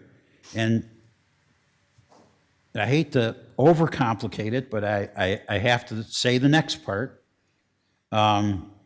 Let's say you don't say that. Let's say you agree. You say, all right, we don't like it, but we're only going to claim 75% of the TIF next year. Then I'm not going to recommend taking any of these items out of the budget this year. But at least one, and maybe more, of the three proposals that were being considered at the state level says that you cannot, any TIF that is released into your general fund, okay, well, let me take a step back. They all have property tax caps. So they're going to, no matter which one passes, it's going to cap how much you can collect in property taxes starting in fiscal year '28. That's clear, because they all do it. But at least one of them says, but any new growth doesn't count in your cap. So if you're a growing town like Ankeny or Waukee, or you're okay, because your growth isn't going to be capped. You're not going to be capped how much you can collect from your growth.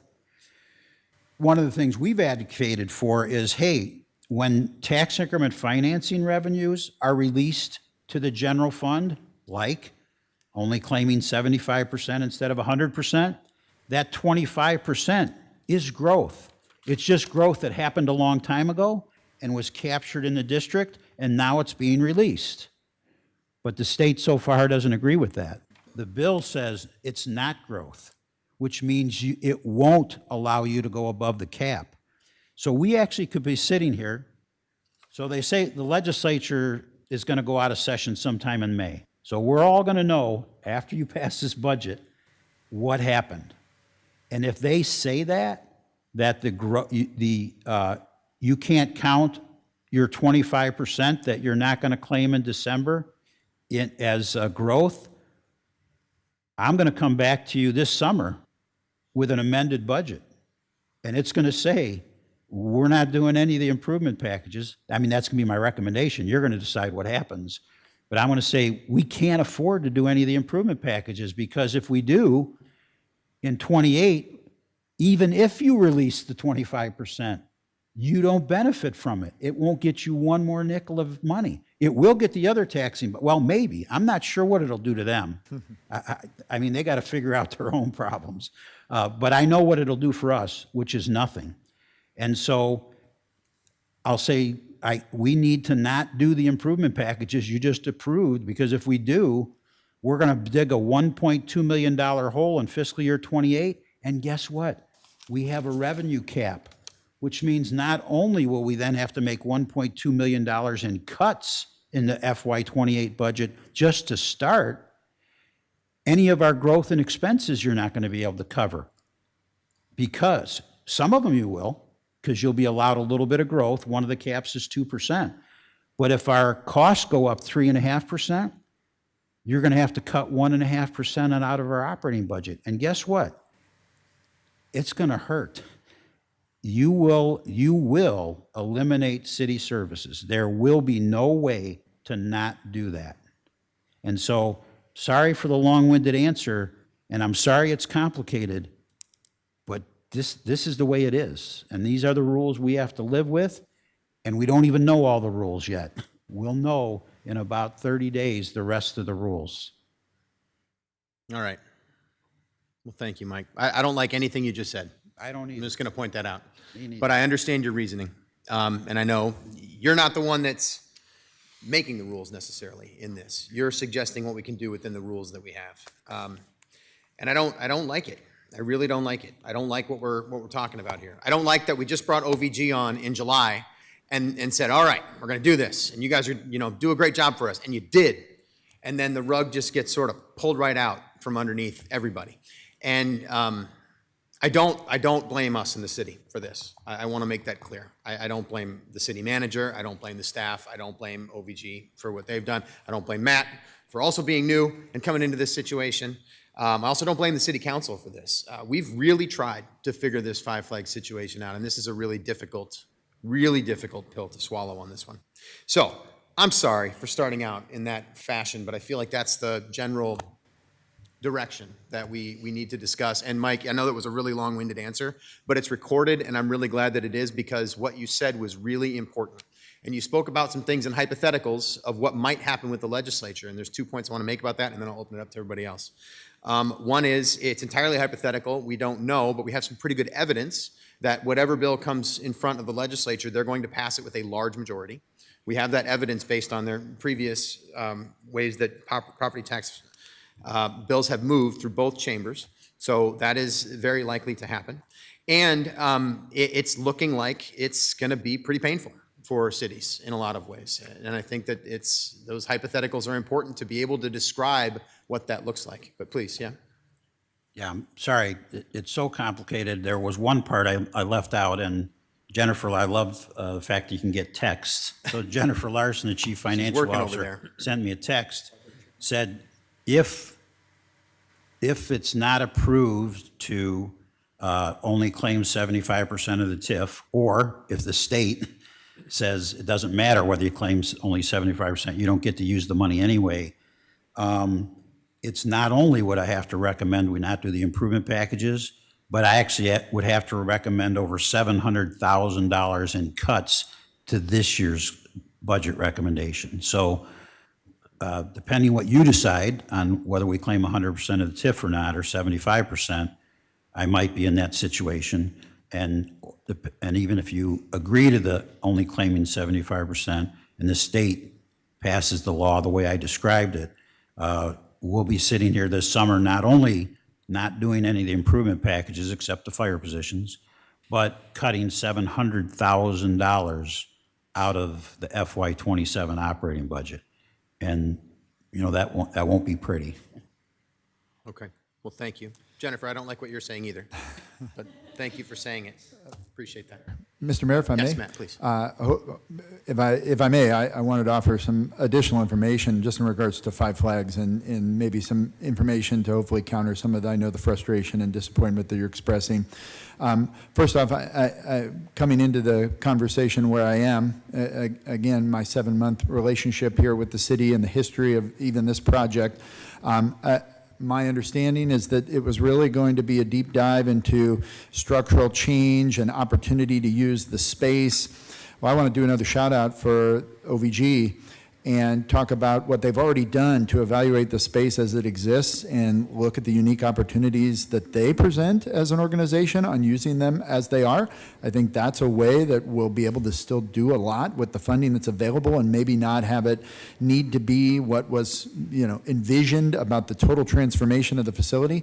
I also think they've already looked at some operation some operational modification that has helped solve some of the problems that, if I'm catching up on things correctly, were part of what was being assessed with use of the money to change structure that they've now really, in my opinion, solved some of the problems of.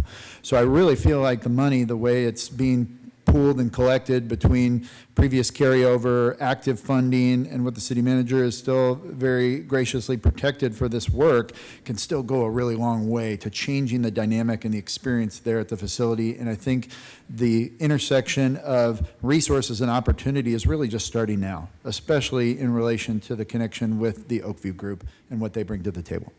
Thanks for that clarification, Matt. I think that's really helpful. All right, thanks for your patience, everyone. Please, Mr. Sprang. Thank you. Matt, the first question is for you. On your slide 17 that showed building improvements of 973, 222. What's all in that building improvements? Slide 17 it was. Slide 17, here we go, sorry. You got it. That one. Yes, right there. Yeah, so what's all in that 973,000? So this is a lot of the infrastructure issues. You can see some of the plaster repair, painting. That's maybe some of the most visible in the theater. That was really just the basic repair of what the damage is. That doesn't really include the totality of work that really probably needs to be a complement to the entire theater space. So building improvements caught that aspect of things, where now every piece of the theater could be touched or modified through this funding. But then there's also the structural part of the assessment that I mentioned with the stage itself and some of the rigging and things of that nature that are also hitting critical mass and have been nursed along. There was a fire curtain that was a desperation point, if I'm catching up on my history correctly. And now these are the things to try and stay ahead of that being presented as a problem, like we may have an issue tomorrow. So that's the scope of what's already being targeted. That's really just maybe what hit critical mass prior to us now trying to do the things that are fixing the experience for people, and knowing that we'll have stabilization on providing and fulfilling commitments, which is the additional money or the protected money and the estimates we went through in this slide of saying, we know we can book something 6 months or a year from now, and we're going to be in a stable position to actually host that event and not run into the problems of the past. Yeah, because I know, unfortunately, you weren't here, and the mayor mentioned in 2019, that's also when I started hearing all the issues, and then in 21, we heard about it a lot, and one of the biggest crux was basically the bathrooms. Like, we need more bathrooms.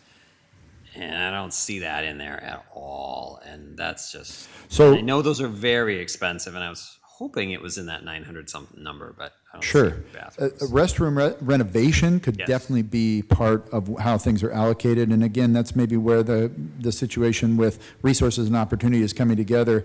If I heard correctly, and I think this is what was shared with you, the part of the exercise that we could have maybe been going through right now was a partner would be telling us the full scope of how we could really change the facility structurally, functionally, but that didn't take off relative to how things have we pumped the brakes and per the city manager's description of the concerns and where Five Flags kind of fits into that. But I'll use this anecdote, the operation and what Oakview Group has done to change the way we actually run events has actually alleviated some of the concerns with the restroom need. That was a little bit of what I was alluding to in terms of their experience and their keen eye and some of the new players contributing to the operations, not necessarily eliminating the problem, but making it much more manageable and maybe not as intense as far as the way things would need to be changed through the total facility, which again, is taking the money down to maybe a percentage of what was needed. And it can still very much be part of the resources that are being allocated here. And that's the report we'll get and share. Thank you. And then I have a question for Ms. Larson. In our budget books on page 28, the amount to cover the operating loss, where does those funds come out of exactly?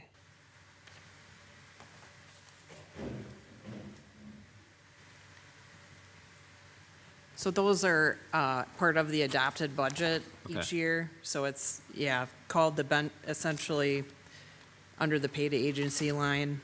Okay. So it would fall under supplies and services. Gotcha. That was all I had. Thank you. Ms. Rousseau. Thank you. A couple comments and then a question. One, I feel that the dollars we are approving, that we have gone through all of these and looked at them, and as you stated, they are for the safe and successful operation of the facility, which is really the important aspect of what we have going on.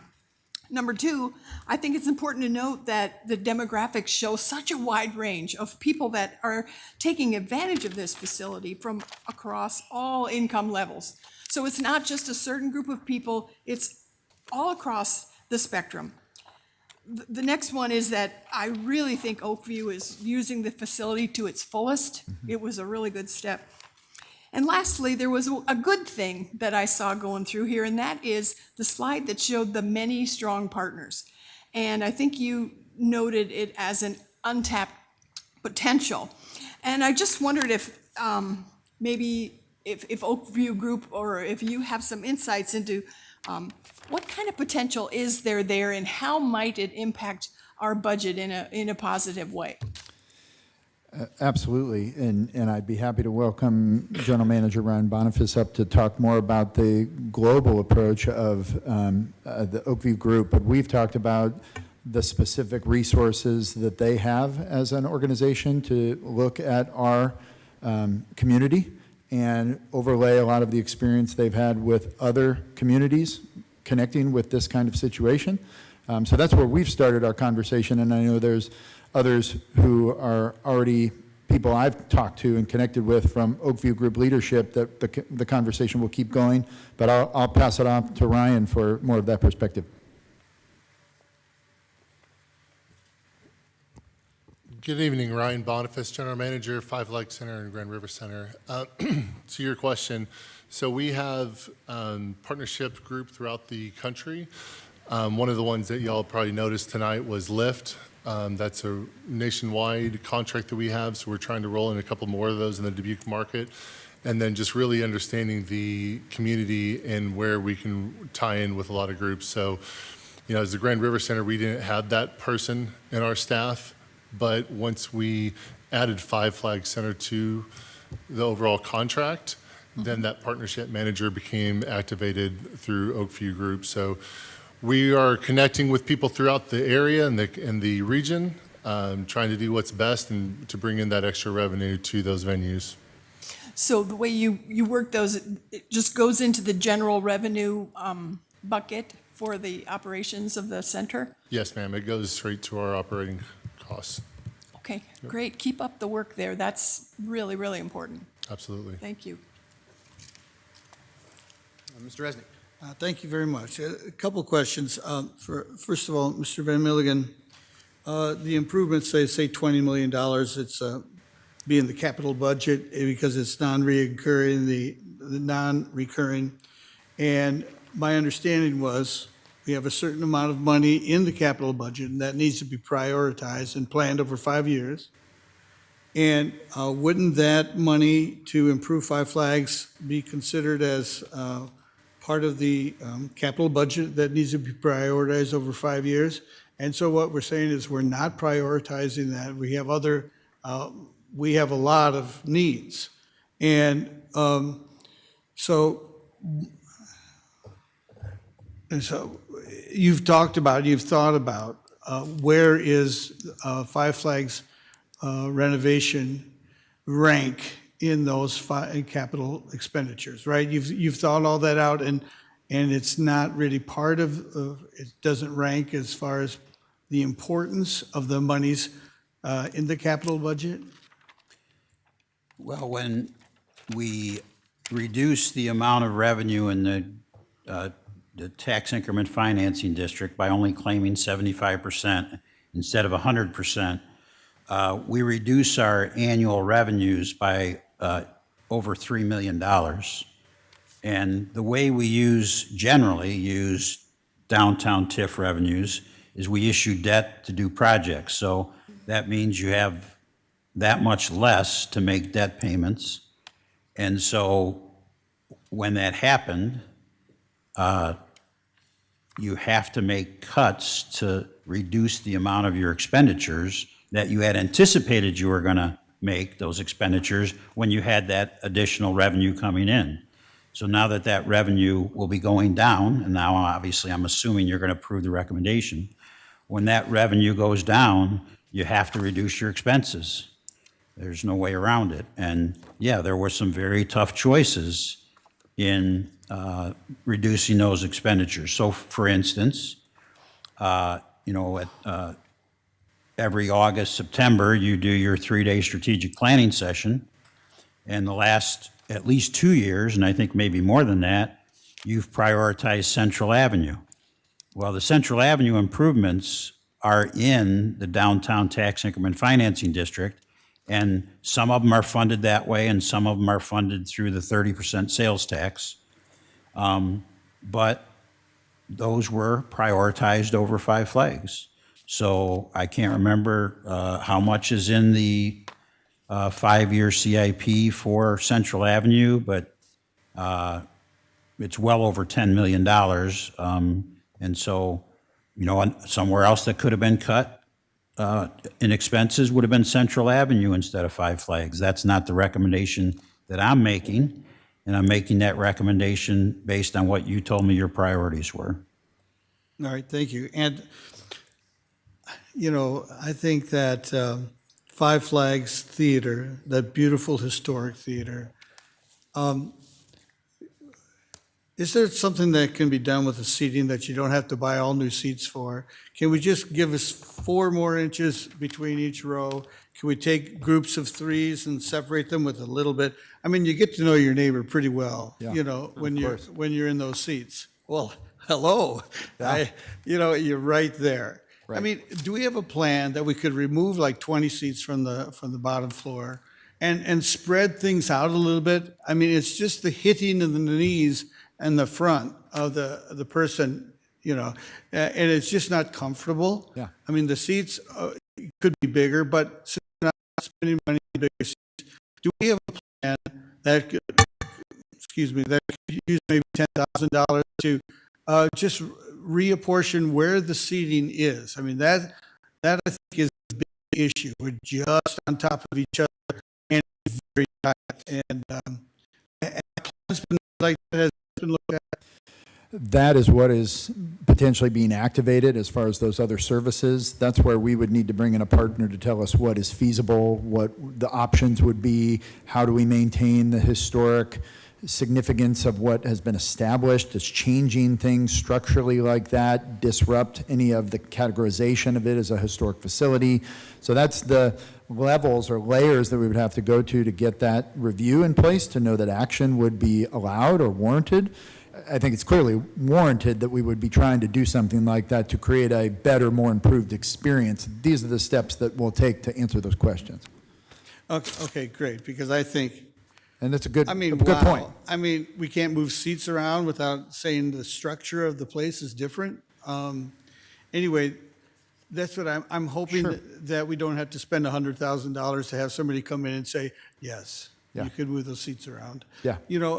Because that small improvement would be fantastic. Of course, we needed a bathroom, as Mr. Yes. Sprang said.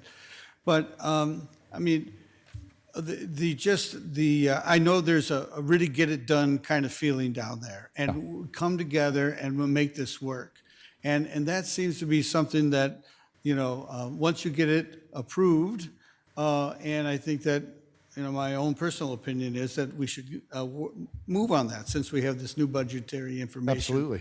And that would be the biggest thing, and probably, not a ton of money just to move seats so they're comfortably placed. Yeah. So, again, I'm not in charge of anything down at Five Flags. No, thank you for that note. And we do have some city resources that we'll be able to use as far as our planning department and others to help us get maybe through that process of review faster, for the fact that we're at the point now where we have resources and we want to apply them. Great. Thank you very much. Thank you, Mr. Mayor. Mr. Mayor? Yeah, Mike. So I did look up the capital improvement program for Central Avenue and White Street, which shows over $11 million, $11.7 million in the budget. And the way we were able to save that project was we moved it from Greater Downtown TIF funding to the sales tax 30% funding. So we were able to save that project. And once again, that was based on the fact that the city council prioritized that project. Thank you, Mike. Ms. Wethel? So I'm really glad that Mr. Van Milligan brought up goals and priorities, because we as a council identify the smallest item to some very broad, big items. So for instance, when I first started on council, we were incredibly disappointed that we did not open Sutton Pool. We didn't have the staff to do it. And so we made the opening of Sutton Pool a goal and priority. And we went back and forth on that. But we said, that's so specific. Should we really do something so specific as a goal and priority? And we said, yes, we should. That's important. That's a quality of life measure. But that is a resource that we should be responsible for providing to our community. When we talk about specifically 5 flags, when I was starting on council, when I was knocking doors, this was the thing that people were asking me about in the winter of 2022. And at the time, we were discussing as a council potentially looking at a $90 million referendum. And we said, what does that do to our debt capacity? And unanimously, we as a council felt that that was not a financially viable place we wanted to put our city in. It was, I will say, dangerous. And we said we should not endorse that. It's not that we didn't want 5 flags to be nice, but that was a risk we were not able to take at that time based on what it potentially would do, because if our debt capacity is expended on a project like that, what happens if something big happens? Well, this is something big. What we are looking down the barrel at, and I don't mean to sound dramatic, but it's real. We are going to have to unfund what we do as a city. And I don't like it either. But when we talk about goals and priorities in this coming year, I think we have to be pretty frank about looking at maybe dialing in some very specific goals and priorities as it relates to the nuts and bolts of just facilities management. Whether that is facilities management of 5 flags, whether it is looking at our fire stations that we are going to get a study back on, whether it is looking at creating our law enforcement center as a new space or remodeling it. We are going to have big decisions, and I think we're going to have to dial in on specific, not that we let big infrastructure projects go to the side, but I think this is our responsibility coming forward, and I think tonight is a big piece of it. A couple of questions. I was happy to see that the roof repair and replacement was paired with plaster repair and painting, because we can't do plaster repair and painting without fixing the roof. Yes. Now, I'm curious about, with that roof replacement or repair, down to the specifics. Is it the historic theater? Is it at all the main arena?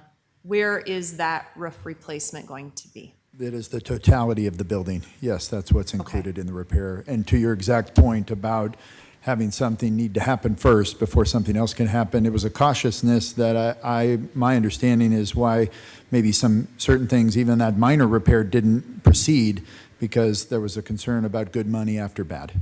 And that was a sensitivity we wanted to have. So again, appreciative of inheriting the circumstance where we have a pool of funds now, people being cautious and responsible, that can be the right order and the right process to make sure things are invested in appropriately. You got it. When I started on council, we also toured 5 flags. And we went in the back rooms and all around and saw what needed to be done. And it is extraordinarily in need. Yeah. And the other questions I had, one is with the mention of arena chairs. I assume that is replacement of only certain chairs in the arena. I'm just curious about what specifically arena chairs that includes. For $48,000, it doesn't seem like enough to do everything. That amount, and thank you for asking, would be the basically refurbishing of the chairs. If there's a decision and through our assessment that maybe we can do something larger, or there can be a project that is more detailed than that with the funding we have available now, or if we have savings across certain projects that maybe we just made sure we were generous in our estimate of to not be caught short, maybe there's a way to go farther. I think we're talking about two different unique challenges with the arena chairs and the theater chairs. And there is restoration and there is replacement that could be a conversation for both areas. And that's the delicate thing we'll have to look at, but probably an opportunity too. One company could probably service us in both areas, but that's the exploration we have to go through to figure out what is right and best. Great. The highest need other projects of $280,000, depending on how bids go out and such for the projects discussed.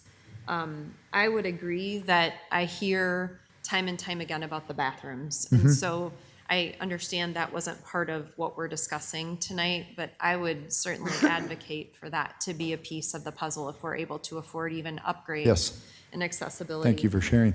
Speaking of accessibility, we had discussed some time ago, before either of you were in your roles, the idea of improving and growing our ADA accessibility for specifically the historic theater. Yes. I'm just curious about if anything is front of mind regarding that adaptability to the facilities. Absolutely. And anytime we're exploring the size of this project and the work that could be, reach a scope that would activate some, or trigger some automatic enhancements to ADA, absolutely part of the scope of review. Okay, thank you. Thank you, Mayor. Any others? Mr. Staver. So when I'm looking at this operating loss between all revenues and expenses, are the revenues shared in here somewhere that I'm not seeing, or is that private information, or?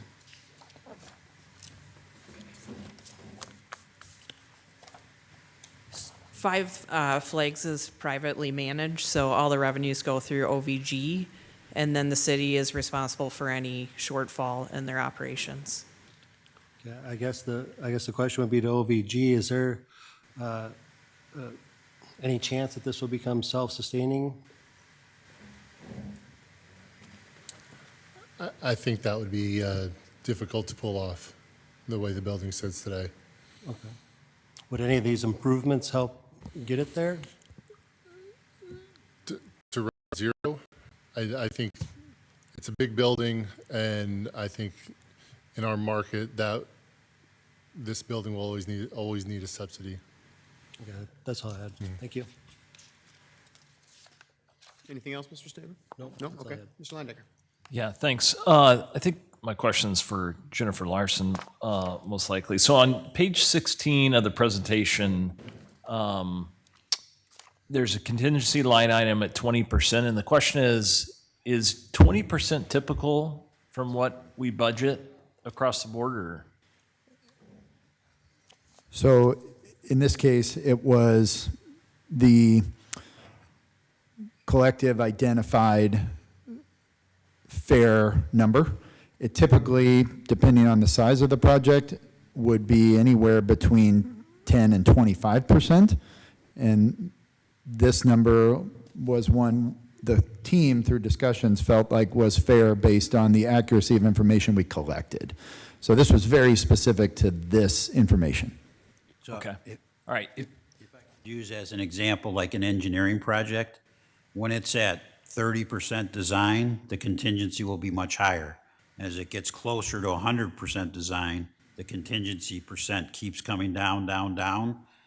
That's kind of what's going on here, is I contacted Matt a couple of months ago and said, hey, we're not going to have the $24 million. I need to know, how much money do you need to fix what's broken? And so they, OVG and Parks and Rec, went through a process to identify those things and then do an estimate, but it hasn't been vetted by engineering or architectural firms. So it really, at this stage, needs to have a pretty high contingency. But as we get farther down the line and refine what needs to be done and how, and get better estimates, we'll bring the contingency down, which would mean we'll be able to do more, we hope, than this shows. Okay, thank you. Yeah, that's where I was thinking is, and that makes sense from being more conceptual versus, I think typically see closer to 5 to 10% once things get nailed Yes. down a little tighter. To Mike, to your point earlier on the state's approval and whether we're going to have the funding to be able to do some of these things, and specifically as it relates to safety, how do we think about that? And, you know, when I ask the question, I'm thinking more about probably the arena side than the theater side. I think we would all, I don't want to speak for other council people here, but I think at least myself and the residents I talk to, I think everyone's in full support of the theater. I think we have to make sure we keep that open. But is it arena, I mean, at what point do we look at that and saying, are we going to keep this open or are we going to shut it down from a just overall safety standpoint? Well, I don't think anybody's contending that it's not safe. It needs a lot of maintenance work, but that is a decision that the council has to decide when you're going to decide. So, I mean, you want to, you know, it was mentioned that there was this massive study that we paid for, brought in all the experts that do arenas, the architects, the engineers, these, you know, we didn't have any local firms that had that level of expertise. They went through the entire facility and said, hey, if you did this, you'd have a much more competitive facility. That was the $90 million plan.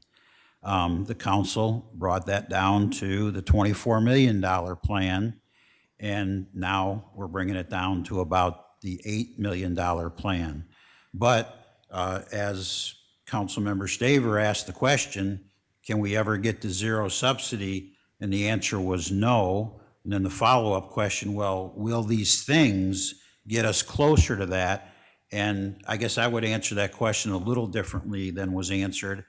I think these things will help reduce the subsidy because it'll make it a much more competitive facility. It won't get to zero. That I agree with that part of the answer. But at any given year, and we've talked about the goal-setting sessions that happen in August and September where the mayor and city council get together for 3 days and they decide what their priorities are. If one of those years you prioritize, well, we need to evaluate whether we want to continue to operate Five Flags. Do we want to sell it? Do we want to demolish it? Do we want to, I mean, I guess I could go on. I don't know what all the options are, but that was all considered back then when the $90 million plan came out, and the council's decision was, yes, we want to keep it and we want to invest in it. The investment was turned into $24 million. So if the council in one of their annual goal-setting sessions, if you decide we're going to revisit that question, then guess what? We're going to revisit that question. Okay, thank you. Yeah, no, I do look forward to the annual goal-setting session. I do think it's important, especially in light of looking at the operating budget shortfall and potentially the funding gap here on the improvements that could be created. And I think about, you know, some of the new amenities that we have coming online as it relates to quality of life. And so, you know, I'm fairly an optimistic person. And so, you know, I think about the new amphitheater that's coming online down on Schmidt Island. We also have the Grand River Center, which I think is a wonderful amenity. I know we're going to talk about that next. But there's also new event space at the Q Casino. There's new casino showroom floor at the Q Casino, or revamped, I should say. We also have event space at the Diamond Joe. So I think, like I said, from a quality of life standpoint, I think we have to continue to make Dubuque a great place to stay, live, work, play, all those things. And I think there's new things that are online, and I'm optimistic that we as council and overall as a community will be able to come together with a good game plan here as we move forward. So, all right. Well, Matt, thank you very much for this presentation. I know you're not going anywhere. You're here for the next presentation as well. So I think we are done with this one. So we will move on to the Grand River Center for our next budget presentation.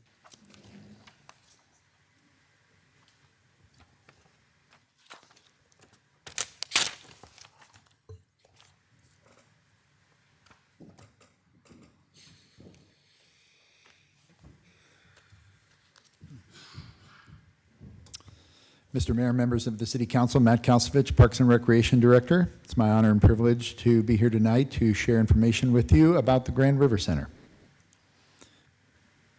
So similar to our other centers, the staffing model with myself and Jared Charlin, our project and facilities manager, again on deployment with Iowa National Guard, excited for his return, projected for midsummer to reactivate his role in supporting these facilities. The connection here that has evolved with Oakview Group and Ryan Boniface in his current role. I'm wrapping up his time here, but is serving in a capacity to be the general manager at both Five Flags and here at the Grand River Center.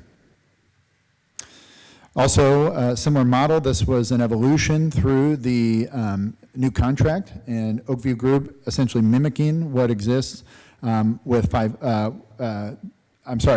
Flags came alongside what the existing model was with Oakview Group in terms of their management structure at the Grand River Center. So again, day-to-day operations and staffing through Oakview Group, and then the management of the contract with the operating loss management and incentive fee, and then the building owned by the city with us providing insurance and capital improvement support.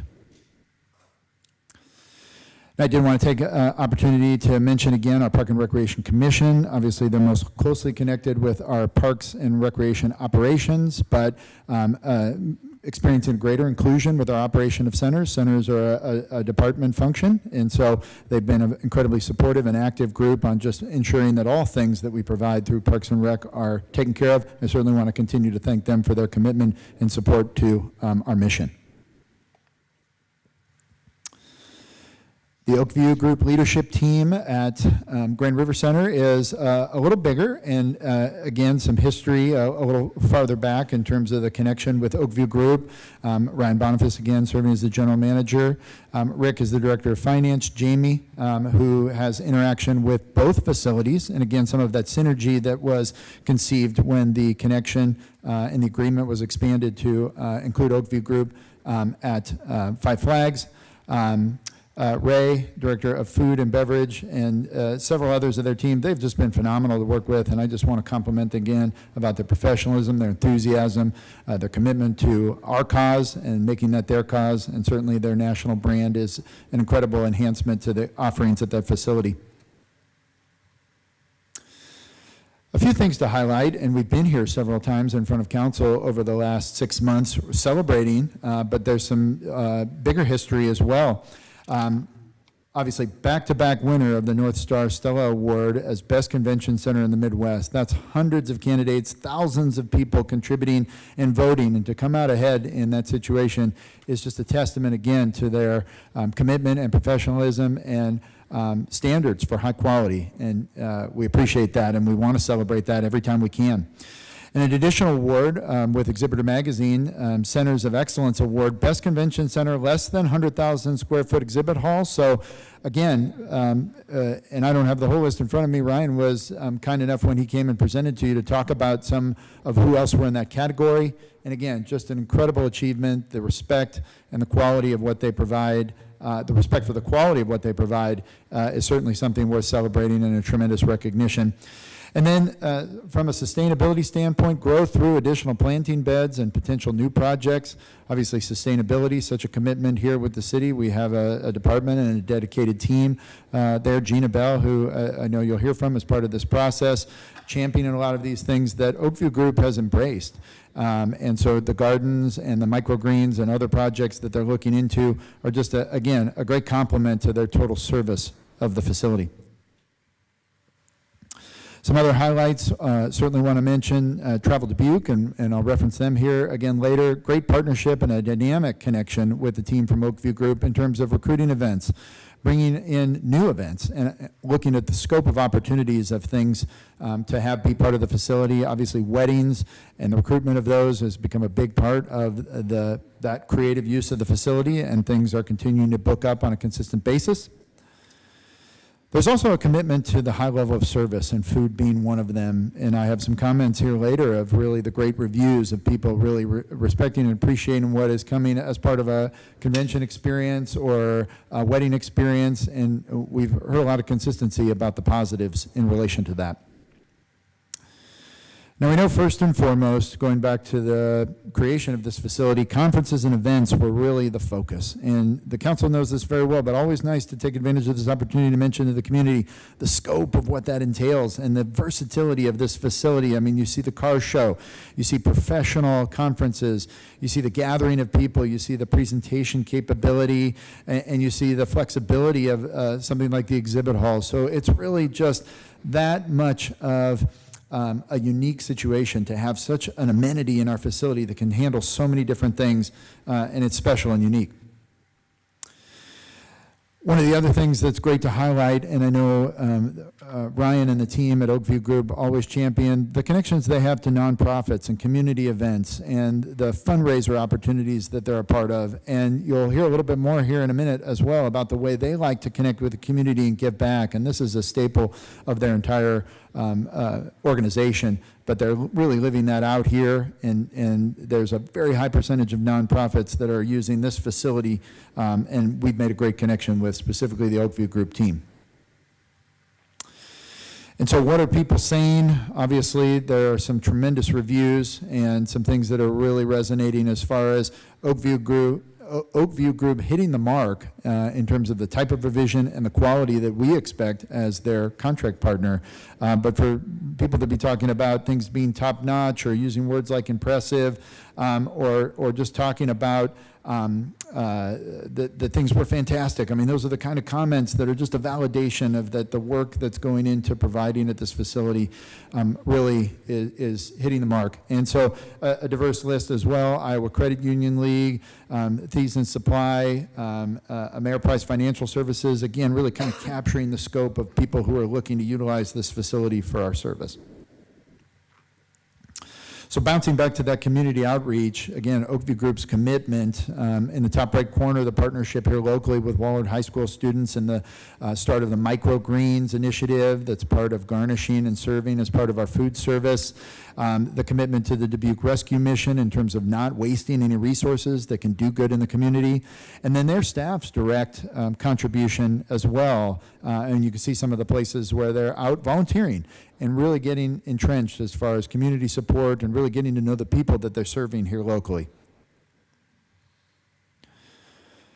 So talk now about some future and continuing initiatives. I think one that is rising to the top very quickly, and we'll have some other information here in a moment, but continued partnership and growth of youth sports tournaments. And so the creative way that Oakview Group looked at the exhibit hall and the way they responded to maybe a growing need, and we've created an opportunity for ourselves in a growing market that could really benefit the facility in our city.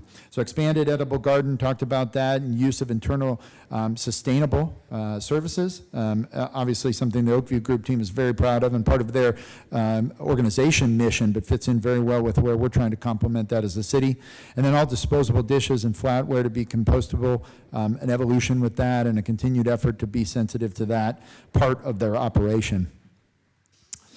But to go a little farther with sports and volleyball event specifics, the largest event that the center had interaction with here in recent time of providing or overlapping with youth sports events, and this was one of the venues where this event was held. It was actually so large that it included several other places, including Five Flags and other collegiate facilities around town, but to see 127 teams, 81 from beyond 60 miles away. So again, just that very tangible number about bringing people to Dubuque to invest and spend and be part of the growth of the local economy. and the youth sports tourism that's evolving. You can see the total number of attendees, including players and those who were from 60 miles away. I think that number of almost 1,000 room nights is another one that's really impactful as far as this kind of complement to what we have available at the facility. You can see teams from 3 other states other than Iowa. And then maybe the most impactful number is that information there from Destinations International Calculator and what Travel Dubuque uses to gauge the economic impact, almost 1.4 million from this one weekend event. And so maximizing opportunity in the creative way that they have is really paying off and really benefiting us and them. And you see the statistics there provided by Travel Dubuque. Again, thanks to them and their team for keeping track of this information and providing details to us to share with you tonight. Another exciting potential partnership is certainly with the hotel and newly purchased by the Riddles Group. And Oakview Group has already reached out, and so very proactive about saying, hey, what can be the new existence? What can be the way that we can even do more to complement each other? And there's a partnership established already to help grow business, and there's more of that to come. So again, just a testament to how progressive Oakview Group team is, how they're looking to really grow in terms of not just what they do inside the building, but what things can happen outside that make it the most dynamic and best version of itself.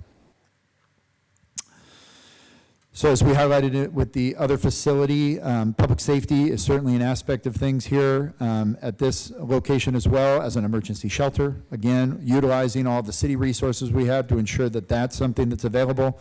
The team at Oakview Group and the staff has gone through CPR AED training, so an enhancement they've included to, again, be the most prepared to provide a full experience and handle anything that might evolve that's unknown. And then wanted to highlight as well, they've been part of Food Drive and thinking about things and going back to even some of their sustainability initiatives, food insecurity, and those kind of things that we think about as we really kind of expand our gaze in terms of total community safety. So again, really want to continue to champion the way they've thought about all the things they can do to support Dubuque as a whole. So looking at some of the numbers here, the net operating property tax support number of just over 1.1 million. But that number, average homeowners property tax cost is $1,768 based on that average home value of just under $200,000. From a capital improvement perspective, we've got 2 projects moving into the queue for 27 with approval. The dishwasher, which is original to the facility, again, thinking about function and operation and the intensity of use that's growing, multiple events on the weekends, things overlapping with each other, the Oakview team trying to be as versatile as they can to accommodate everybody on their very specific requests. And an HVAC system assessment there. Certainly Grand River Center is not in the situation that Five Flags is in terms of some of the challenges there, but certainly kind of hitting some critical mass as far as staying ahead of problems, it being a 20-plus-year-old facility and a well-used, intensely used facility, and we want to be ready for more. Some good news about things that are active, and we have the restroom project that goes back a few years in terms of preparation, replace carpet, interior upgrades and improvements, again, just to continue to enhance people's experience. Exterior repairs, trying to take care of, again, safety concerns or things that we know will evolve into a problem if they're not taken care of, or a much more expensive problem if they're not taken care of soon. And then AV and sound system support, the assessment and the equipment, again, to really just make sure that when we're competing against some of those, either in the state or regionally, we are presenting the state-of-the-art equipment and the full service that a conference or a event might be looking for. And so that reinvestment is critical. One of the pieces here that's evolved since the last budget cycle, and there's still some detailed work going into how to present this to council, and this may be part of what we use this largest pot of money with the restroom renovation for, is the escalator stair issue. And so working on that now to try and get the right information together. Estimates have it at about half of what's allocated here, so there still could be a good portion to invest in restroom updates and upgrades. Thankfully, the function of the restrooms are good, certainly dated, and again, just looking at the totality and the whole experience that we're trying to make sure is right there at the facility. So looking at some performance measures and metrics, we were challenged this year through the budget process to really do more to highlight what is really kind of the story about how successful we're being in terms of providing core service relative to the facility. So one of the metrics that's been on the books for a long time is the average rating of service and a goal of 85%, and I'm excited to share that they've achieved that again in our budget cycle, and I know they were excited to reach that as well. But then to highlight the number of conferences and seminars, 95 this last year, and we've implemented a goal of 80, so that's freshly added to the metric that you'll see moving forward in future budget presentations. And then number of weddings, sports, and one-day activities. Again, a market that's really probably taken off in the second 10 years of existence at the Grand River Center. 81 this year with a goal of 70. So maybe those goals might move up too as we get to some 3-year averages as we're charting things, and we just want to be sharing good information and realistic about where we're landing in terms of what's achievable and what's most functional around the total use of the facility. And with that, I'll say thank you for the opportunity to share, and happy to answer any questions at this time. All right, thank you very much, Matt. Well, we'll take public input in the public hearing here for the Grand River Center. Please, come on up.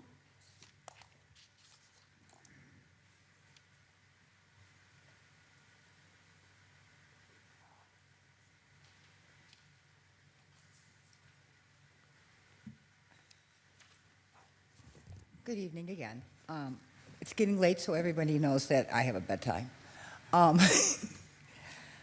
Grand River's working great. That 85% just basically says we're a real friendly bunch of people there when we're helping and serving. So it's a lot of fun.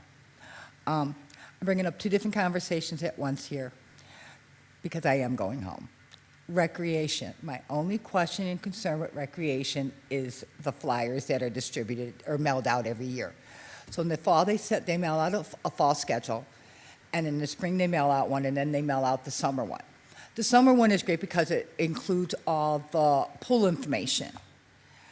I'm just wondering about the logistics of sending out the fall and spring brochure, because you're sending it to the city of Dubuque. I don't need it. It goes right in the garbage. There's nothing in there for me at my age, but there's nothing in there for my niece. There's nothing, because it deals with very specific events for children or young adults, or, you know, people who want to do, I don't remember now, golf maybe? I don't remember. So the logistics of mailing it out to the city of Dubuque and the cost of that is if maybe recreation can do their own in-house mail list. I'm not saying eliminate it, but if 60% of us don't want it, and there's 40% that do, can they like create their own in-house mail list and have it direct? I mean, it's not going to change postage. Postage is bulk, but it might save some cost in not sending it out citywide, especially if you don't have children. You don't really need to know the children programs. And if you're not a really good sports person, or like me, just kind of awkward, you just don't want to be out there playing something that you could get hurt at. But it's a suggestion. It's just a cost. I don't see it going out citywide to everyone who may or may not be interested in it. Parks, I am not ever going to talk against a greenhouse. It is, the city in the summer is absolutely stunning and gorgeous. You can't find that anywhere. So I'm not going to talk against it. And I know there have been comments made that you can save money by the truckload of fertilizer and things like that. Again, that's not going to happen. There is not a huge cost benefit in ordering it like that. You order what you need. You don't need to order extra. And usually most of your vendors will provide you with a nice large discount.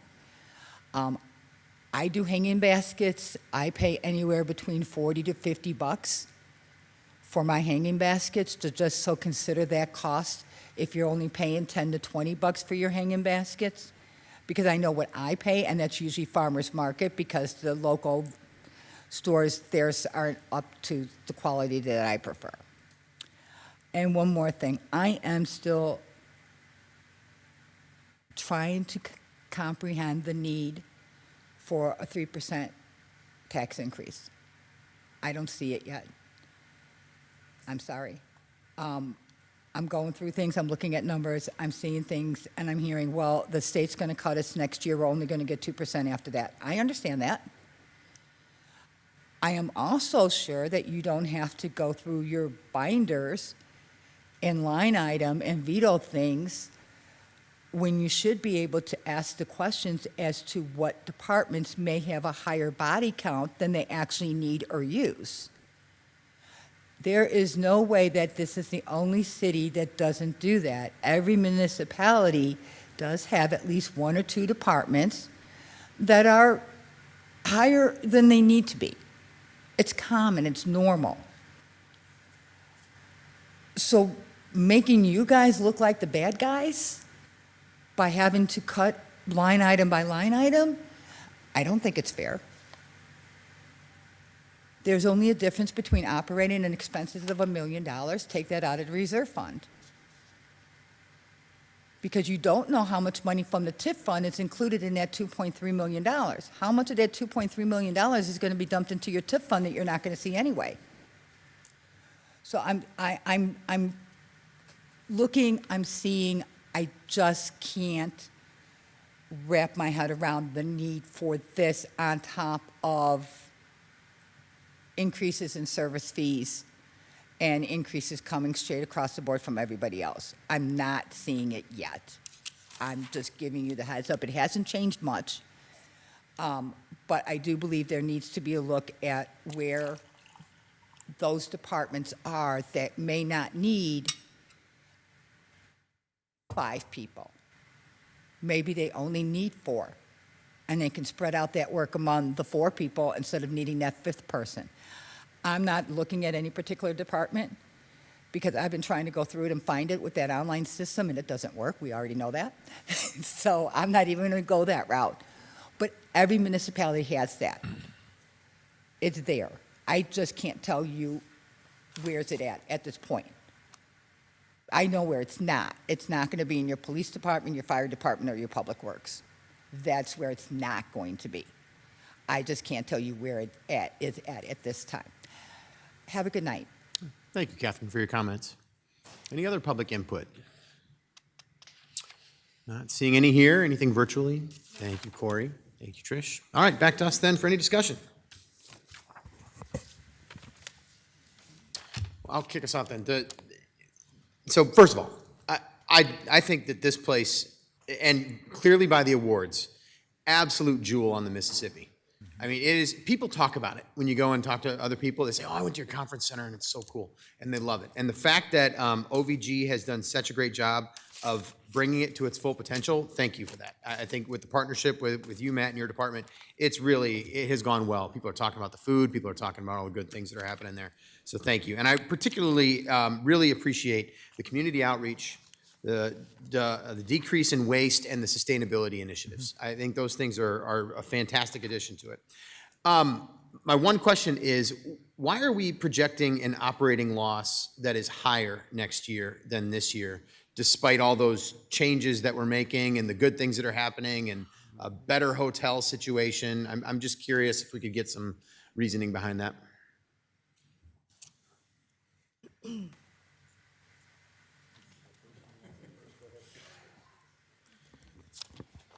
So a lot of that's just operating costs. So insurance is going up, covering all the staffing, day-to-day maintenance. Yes, we've had a lot of great success, but, one of the things that Brett Riddle and I have talked about is, once that starts moving, we have people that are, conferences that are ready for the next step of that venue, of that hotel. And opening those doors are going to bring us more guests too. But until that happens, we have had that cost go up. So it's really, so if I'm understanding correctly, Ryan, it's more of it's kind of a timing thing, that the hotel needs to get online fully, for example, and so that's one of the things that has to do with timing. But then you mentioned other costs too, like there are rising costs in other ways that are making it more challenging. Yeah, I mean, all the costs are rising. Our food costs, we had to change our whole menu this past year to help subsidize those costs. So it's anything that we're dealing with the budget. Y'all are dealing with the same thing here. The cost of living has gone up, the insurance for staff and all of their items as benefits packages. just everything as a whole has gone up through the past few years. We're chasing it as quickly as we can, and then just, trying to take care of it as quickly as possible. So that's despite the efficiencies that you built into the system Correct. already. So even on top of those efficiencies, you still expect this. Would you say that this estimate is a pretty conservative estimate? Like, would you hope to be able to beat it, or is it a pretty conservative We estimate? hope to beat it, absolutely. And I think there's certainly a case where we can, especially with the Grand Harbor's operations, my understanding, starting this fall. So I think once that comes into place, we have people that we're ready to talk to, that are ready to come back to the city of Dubuque, ready to come to the Grand River Center, just waiting for the next phase of the hotel. Great. Okay. Thank you for that answer. I appreciate that. Okay. Others? Mr. Resnick? Thank you.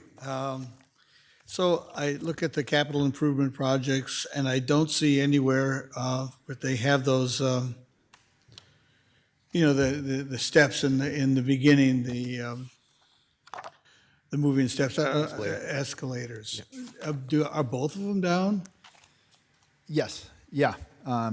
Perhaps you may have been out of the room when I mentioned this. It will be, that's something we're assessing right now. And part of the funding that's allocated for the restrooms may be taken off to address the issues with the escalator and the stair, to present either a new situation, or it will be to present a new situation. The way the facility is built and designed, it's something that, and we're working closely with the engineering department on this to get the final confirmation, but could be an exercise in futility as far as the escalator situation is concerned. Doesn't affect our ADA situation, doesn't affect our ability to still manage those kind of needs, but we're trying to look for something functional and economical and tasteful as far as complement to the design of the facility. I noticed that both sides of the escalator were roped off, but does that mean that both sides don't work? Because I guess is half of it worth using? Like, that could go up and they could walk down, or both sides just don't work? My understanding, and I think Ryan was there when kind of the decree came down, that it was really not something that was in a position to be used in its current state. Is that a fair statement, Ryan? So the escalators failed a state, what am I looking for, where they came and inspected it. It was the handrail was down, and we had to replace 2 handrails at a cost about 50 grand just to replace those. There was 2 that were getting close to that phase as well. So at that time, I got with Miss Marie Ware and said, hey, I think we need to take a step back, reassess this whole situation, and stop putting money towards something that continuously has challenges. As y'all probably know, it's one of 2 sets of escalators in the city of Dubuque. Every time that we bring in a repairman, it is substantially expensive to bring that person in from Iowa City. And we just thought, hey, before we start putting this money into it, let's make sure we're doing it correctly. Great, I think that's absolutely the right. When the state failed us on the escalator, they're saying it's both sides are unsafe. You just don't operate it. Well, it was the handrails, and then we just didn't reapply, right? Because we weren't going to move forward with it at that point, because we weren't going to pass with the handrail. I see. So that's obviously something you're considering, and we're going to try and get that repaired. And you have a contingency and plan B for the restrooms and things. Okay. Thank you very much. I was kind of surprised I didn't see that, because it's just a glaring when you walk in the door. Something wrong here. Yeah, it's not in a position, again, working in concert with our engineering department to present. We have some estimates that we believe can fit into the numbers we have and still achieve levels of work that we're trying to accomplish, especially with restroom renovation, or at least partial restroom renovation. So that's the information we're gathering to present. But for now, this is the way things are set up and structured and targeted as far as the budget submission is concerned. Great. And I've never heard anybody complaining down there about it. There is an elevator. Yeah. But of course, it's a lot of wear on that elevator. Sure. So again, we're going to eventually have some costs involved with that. And maybe it's, you always obviously consider we have to have that elevator. If Yes. that goes down, then what? they're using the service elevator for a portion of time, and that's not a fun experience for anybody, facility or users alike. So contingency plans are in place, but we're trying to stay ahead of that, of course. Thank you. Thank you, Mr. Mayor. So, Matt, on page 53, there's a note about the capital improvement project that is the dishwasher and water softener replacement for $263,000. I've been at some pretty big events down there. I can believe it's maybe the largest one I've ever seen. Yes. But what is the expected life of equipment like that? We make that investment now.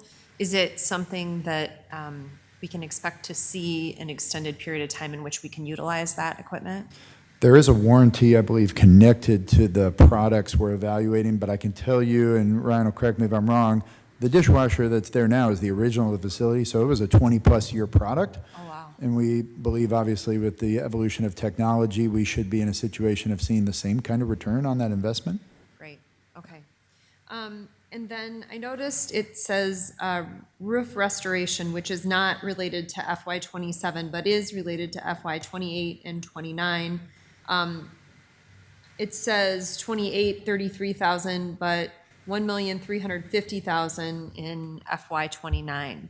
So when you say roof restoration, does that mean replacement of the roof? Has that been addressed since the facility has been built? I'm just curious about that too, as far as. It has not been done in its totality, but it has had spot repair, I believe. And so this is either one of two things, either the repair of the things that need to be taken care of, or if it's the total replacement, I think we're preparing for, again, based on the age of the facility, what is typically the time frame for when that would happen. And so that. 25 years would be the time frame there. Okay, Yeah. and so that would be, the full replacement would be the $1,350,000. That was the estimate put in as a placeholder, correct? And again, just to verify for everyone at home, that is not until FY 2029. But I appreciate that we're looking into that for asset management. Absolutely. As we're talking about roofs for other facilities. Yeah. So just a note, I appreciate the details of things like examining your menu and food costs as it relates to trying to tighten the budget. So thank you for pointing those things out. This past weekend, my husband and son were on the Fenland Place elevator, and he said, I think I saw a family going to like a volleyball tournament. And then he and I walked our dog down to the river and saw hundreds of cars. Hundreds. There were so many people on the Riverwalk. And so the family of four that they saw on the Fenland Place elevator, yes, they were there for a volleyball tournament, but they were staying in a hotel, they went to restaurants, and they went to the Fenland Place elevator, which I appreciate. But when we talk about they stay in a hotel, our hotel motel tax, 50% of that comes back to us in our general fund. Is that correct, Mr. Van Milligan? Okay. So we talk about that as directly correlating to our general fund long-term. We talk about the jobs associated with that at the Grand River Center, at our hotels, at our restaurants, and what that does to create a vibrant economy. And so it's the same conversation for Five Flags. Our goal is not to always break even. It's to bring in people to our city so that we can have a vibrant community with a successful small business community. And that's what a city does for its people. That's what a city does for its small business owners, so that restaurants can be full, so that hotels can be full, so that maybe one day people come back here and they say, you know what? I love that place like Dubuque. I got a job offer there. I think I want to go there.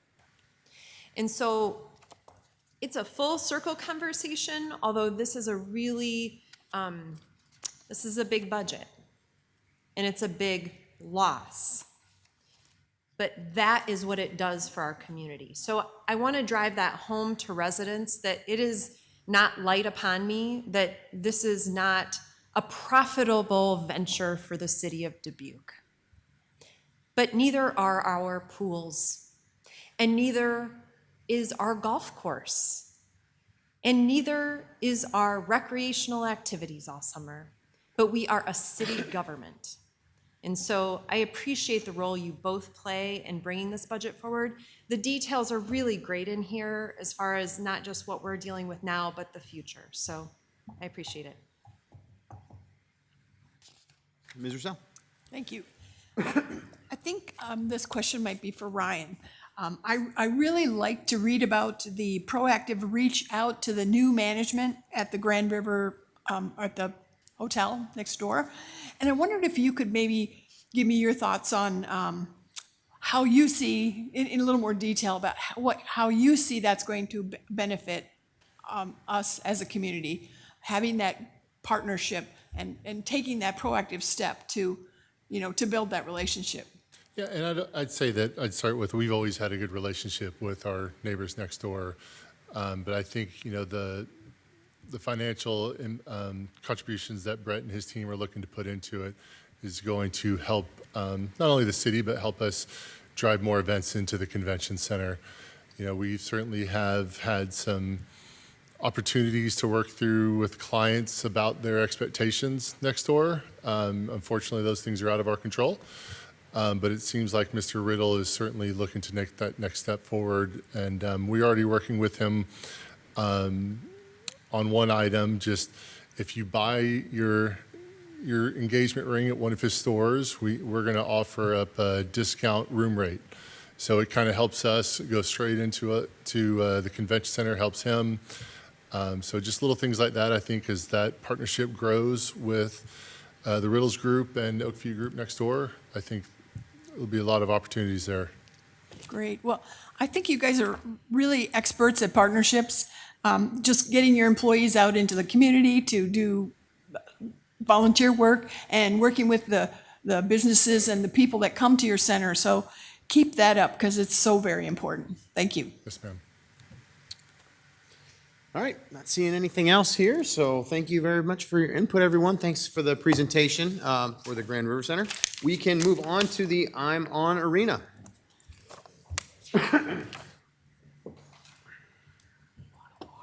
No, I'm good. Okay, I'm drinking.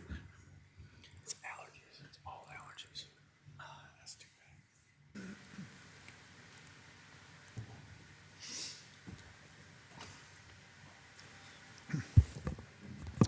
Mr. Mayor, members of the City Council, Matt Kalsovich, Parks and Recreation Director. It's my honor and privilege to share information with you tonight about the ImOn Arena. So as I mentioned with previous presentations, similar reporting structure with myself, Jared Charlin, our Project and Facilities Manager, who's currently on deployment with the Iowa National Guard, but project to come back this summer to resume his role in terms of a liaison and support of these operations. Obviously, we've talked about the Oakview Group being with Grand River Center and Five Flags. We have the pleasure of working with our General Manager, Mark Plannery, with Dubuque Racing Association and Chaplain Schmidt Island.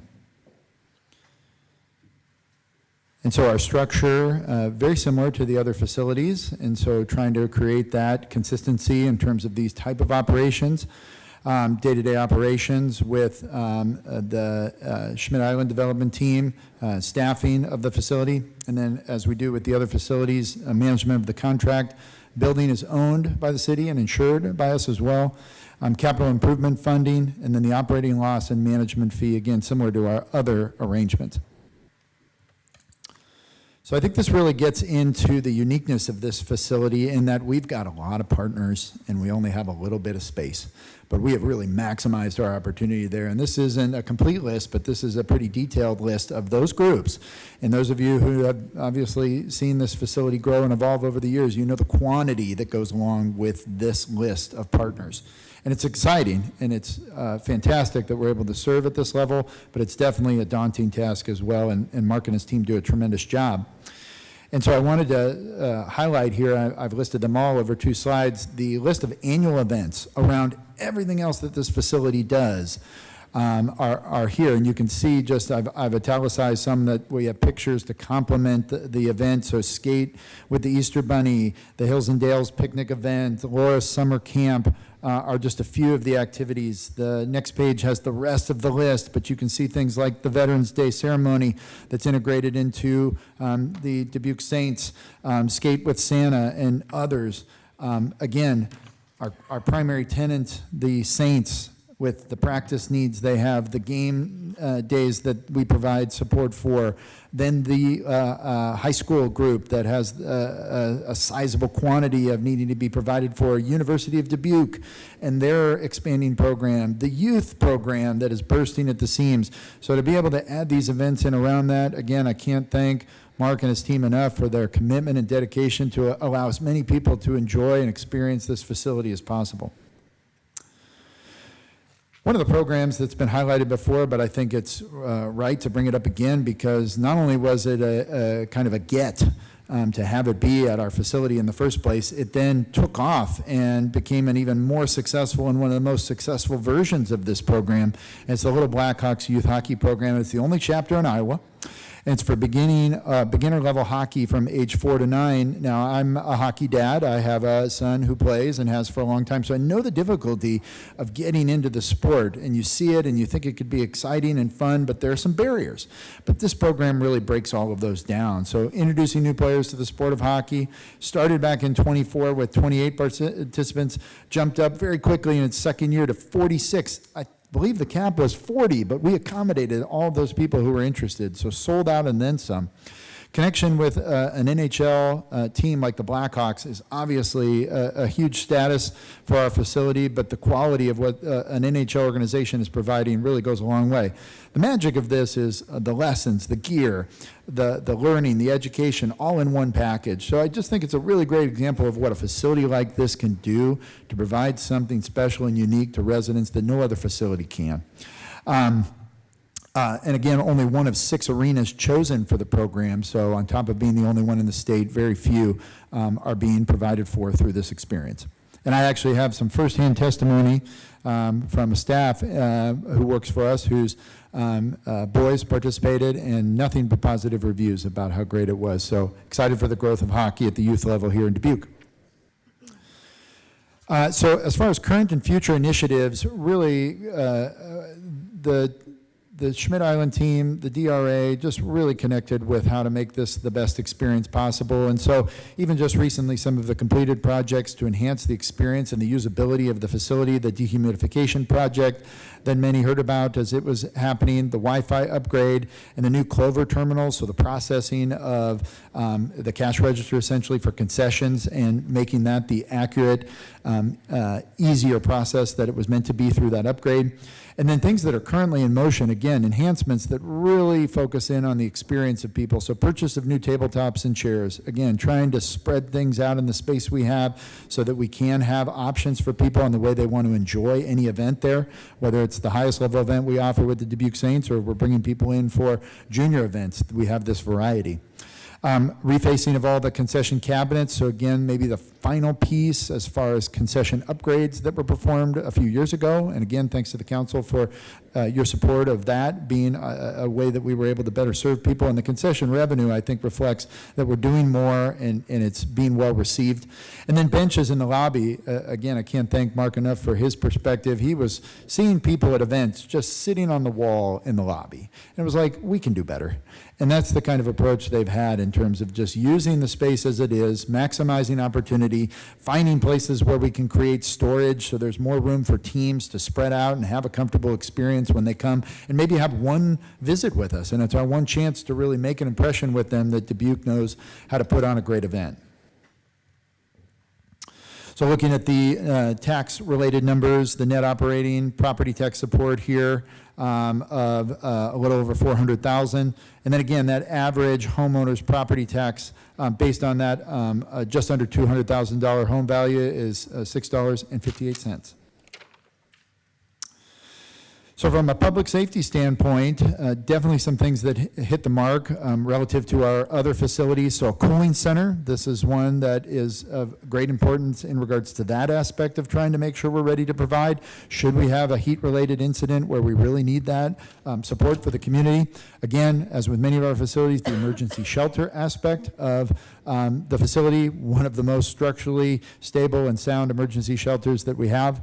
And then police department and sheriff recruiting sessions, they do the training and performance testing at the facility. Again, I really celebrate the real world example that we're able to give to these law enforcement agencies to use a facility that they maybe sometimes have had a hard time getting access to really test things and test their individuals in real world scenarios. And we're happy to be part of providing that option to them.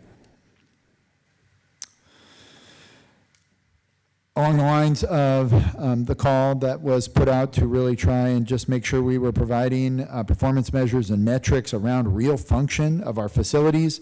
We've integrated a new one just to highlight those number of unique performances and events, and I previously listed all 20 that we were able to basically wedge in around the intense use. I didn't even mention Loris and their club team, and Platteville and their club team, and the figure skating program. I neglected to mention them as well. So the fact that we're doing the events we are around all of that and thinking about the logistics of that, the strain it is on the staff, I just can't celebrate enough the admiration I have for them, just trying to have as many people experience this facility, even in a one-time situation as we can. So 20 events this last year with a goal of 18, and again, that's an added metric that you'll see in future budget presentations.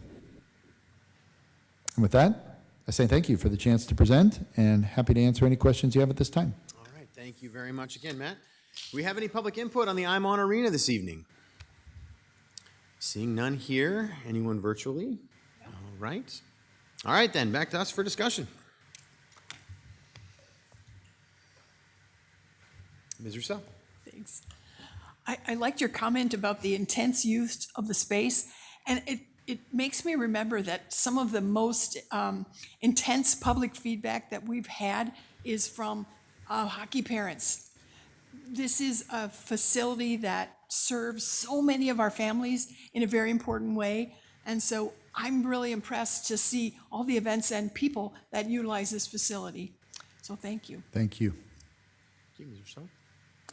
Anyone else? Mr. Mayor. Yes, Mr. Resnick. Yes, I just wanted to say, this has nothing to do with hockey or ice, but the Veterans Day ceremony I've been to many times, and it's really appreciate that. It's right there down by the memorial, and means a lot to everybody in attendance. They get a lot of people, the school children are there as well, musical performers, and just a big thank you to our veterans.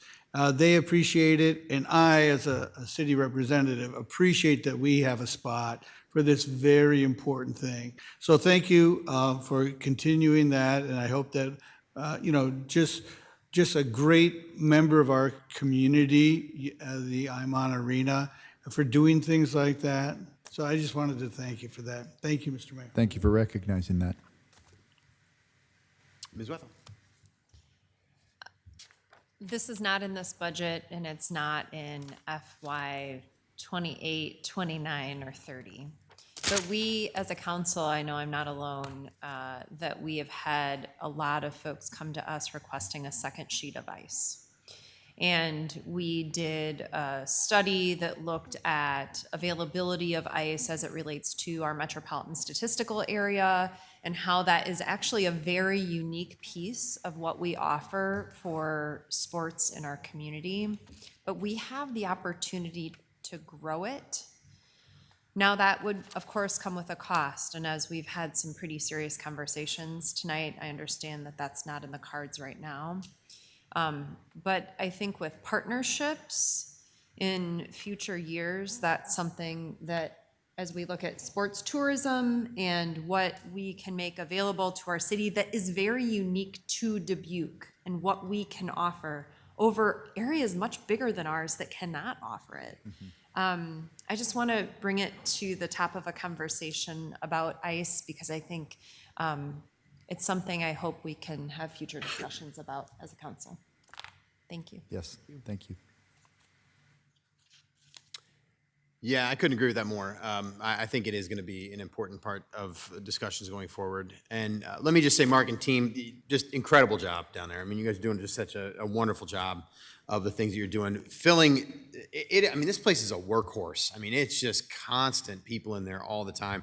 I talk to people who play hockey at crazy times in the evening. I mean, it's just, it really is something that we're pulling it off. But I do think it speaks to the demand. It speaks to the uniqueness of where we sit and where, you know, we talk a lot about sports tourism and things like that. And this is a really unique spot because there's not a lot of great facilities in this region to be able to go to, and to have this one here, I think, is a really important one. Yes. It's just it's a real opportunity for us, and I do hope we can harness it. I hope that we get that opportunity. I agree with you as well that we cannot. It's not in the cards for us to just do that automatically right now, but to start planning for it, I think, is a really important step in the right direction. All right. Well, thank you very much for the presentation. Thank you for everyone who works with the ImOn Arena. And Matt, thank you for the long version of everything tonight. Are you still with us for the recreation? You're going to introduce? I am. I have an intro. You have an intro. Okay. All right. We'll move on to recreation program then.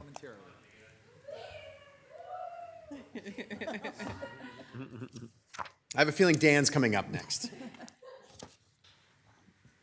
Mr. Mayor, members of the City Council, Matt Kalsovich, Parks and Recreation Director, thank you for the opportunity to share some information with you before we dive into our recreation presentation about our Parks and Recreation Master Plan. So again, I want to express my thanks and appreciation for your adoption and support of the document back on February 16th of this year.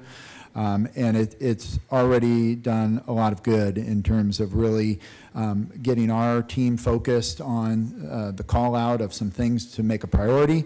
And we put some things in motion that I definitely want to highlight here before I turn it over to the team.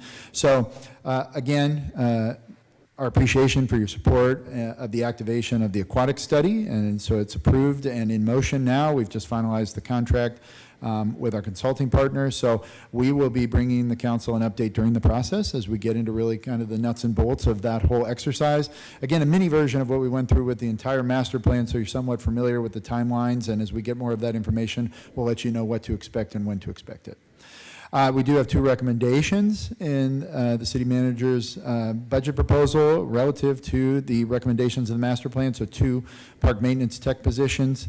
Again, thinking about the scope and the intensity and the volume of work that we deal with on an annual basis is definitely, most certainly during our peak season, positions of need. There were several positions called out, but those rose to the top in terms of identifying maybe what was a first version of looking at additional support from the master plan. We do have an internal process that we've activated. Definitely wanted to just really highlight the power and significance of what's taken off. So we have an internal department leadership team that's meeting monthly to really keep this very relevant information in front of our group, making decisions about day-to-day operations in our department. And then we've gone a step farther, and I just want to express my appreciation to my city colleagues who've responded to a call that we put out to develop a master plan strategy team for this document.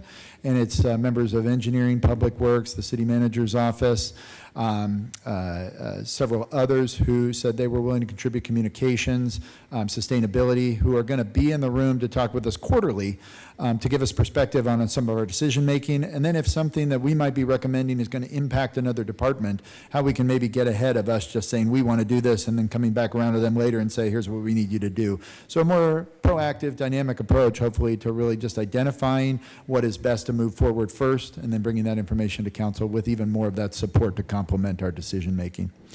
And then lastly, some future studies and plans in the CIP. Obviously mentioned the aquatic study, two that are active in this year's budget request, a community center study and an Eagle Point Park master plan. Two things that, again, were identified very actively both through our budget process here going back a year, with Eagle Point being a topic of conversation. And then again in our master plan, the response people gave us about both a community center and the interest in that, and then Eagle Point and our ability to do even more there to provide opportunity. Two other studies that are potential submission down the road for future budget proposals, park signage study and a trails connection or connectivity study. Those are call-outs from the plan but are not part of the current budget proposal, but they could be future items for your review. And that's my update about the master plan. Happy to answer other questions about that, if you have any, before we go on to the rest of our department report. We'll actually come back to that, Matt, after the public input Happy portion. to. We'll come back, so. Okay, Yeah, thank you.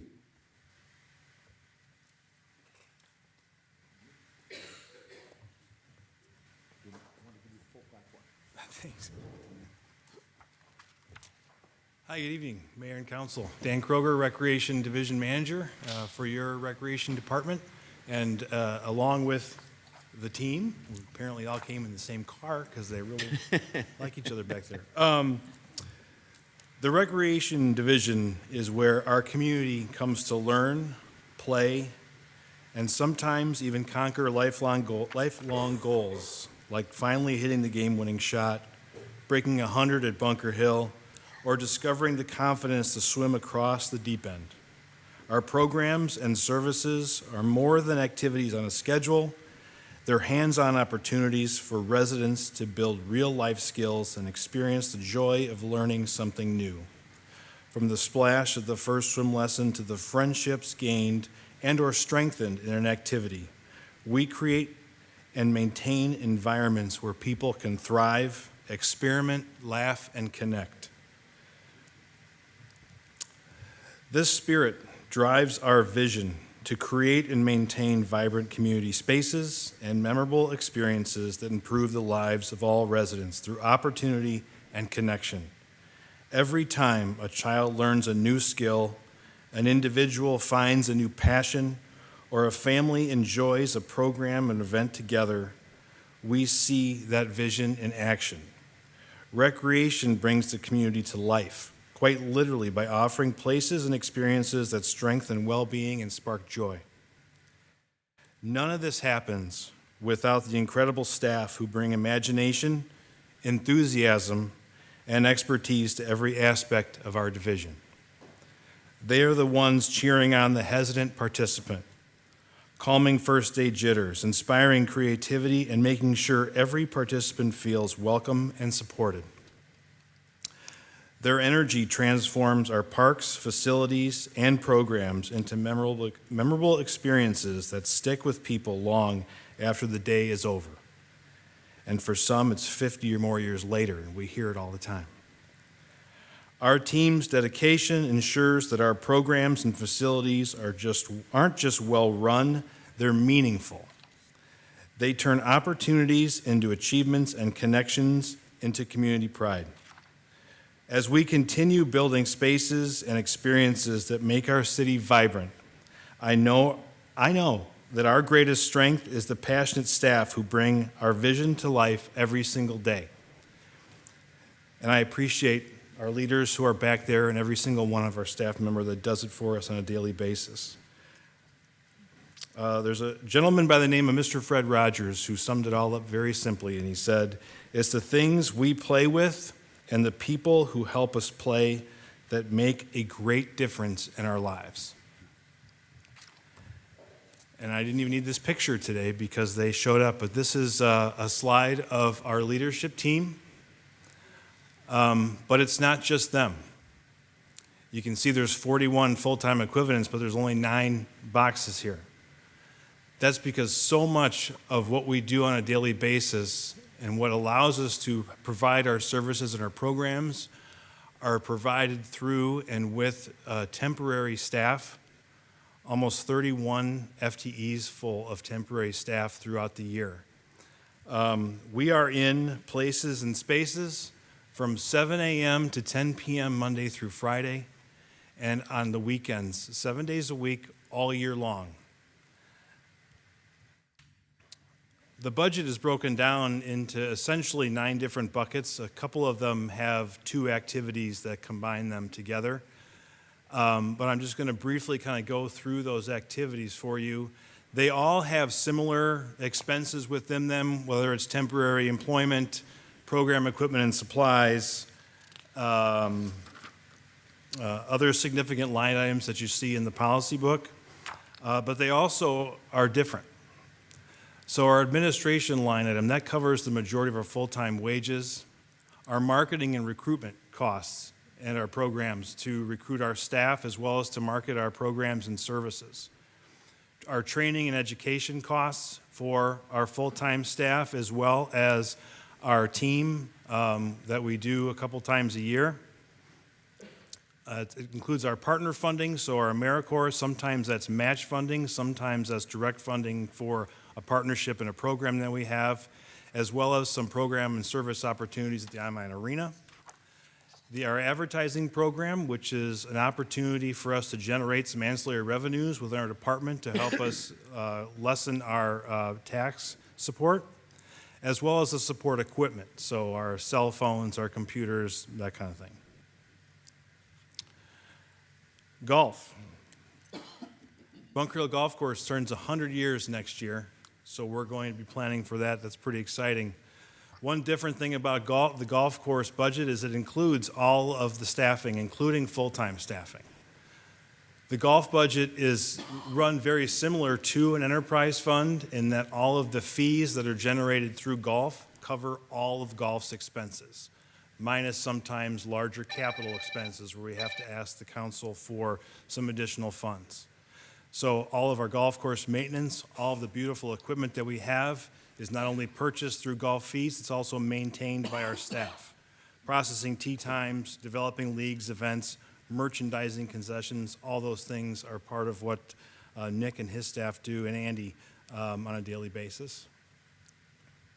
You're well aware of the aquatics programs. We have 2 pools. We also are in charge of all the training and the certifications of our staff. Jana, who's here today, is an actual LGI, which is a certified lifeguard instructor. And what that means is that we're able to do all of our Red Cross trainings and those kind of things in-house, which actually saves us dollars in those trainings. And it also allows us flexibility to be able to make sure that we get them all in so that the staff that you have on a daily basis at the pool are well-trained and they're ready to service our community. We also do our water treatment and testing, so like our chemicals that we put into the water to keep it safe, as well as the testing that we have to do on a daily basis, and then rentals for that facility. Adult athletics and our concessions are mixed together. There are 2 different activities in the budget, but we kind of look at them, they kind of operate the same or together as far as the funding is concerned. So there's programming, so there's adult softball, indoor programs, basketball, and an alumni tournament. We have partnerships with the use of our fields throughout the system, as well as we do the field maintenance with the help of Steve's park staff, concessions, and we hire all and train all of our officials. Youth athletics is more than just athletics. Yes, it's our sports camps, but it's also a lot of our free offerings, like our playground program that we have in the summer that services about 120 to 140 kids every single day, 5 days a week, from 9 a.m. to 3 p.m. Food delivery with the partnership that we have with the Boys and Girls Club. I know that we've talked about this in past years, but they provide us with meals throughout the day for our playground program. And last year they came to us and said, you know what, we really want to be able to provide you the meals, but we can't get them to your sites. And so Brian and his staff had to creatively look at a way that within our current operating budget, how we would be able to get those meals delivered to our program. And I lost it. Oh, it's later. Sorry. I'll talk about it later. Therapeutic recreation, our TR programs. That's our partnership with the Miracle League. So we provide Miracle League baseball. We also do indoor sports that I'll talk about later. Special events, life skill classes, and work programs. Again, heavily with partnerships with our Miracle League group to be able to provide those programs as well as solicit volunteers and really help that get off the ground and be successful. Our recreation classes. This is our mobile recreation, which is known as the Rec and Roll Trailer, youth enrichment classes, adult special interest, personal development. We also maintain the Slattery Center lease within that, and partnerships. This is one of the program areas where we rely the most or the heaviest on our partners. because as you well know, we have very little indoor space to be able to operate some of our programs. So Tony and his team are very active in reaching out to the community and developing new partnerships so that we're able to provide services and programs that people come to us and ask for.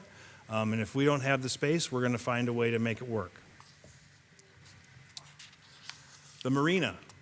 This is Dubuque's only water access to downtown walkable, we'll say.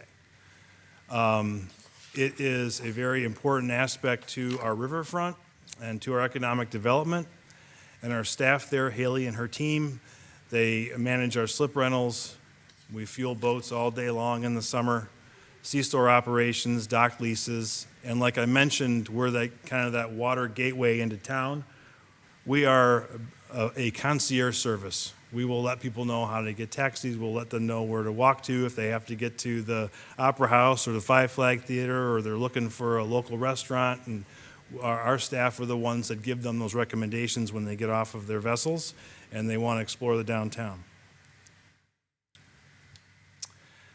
And then our community development block grant section of our budget, that is what funds our scholarship program, as well as different partner programs.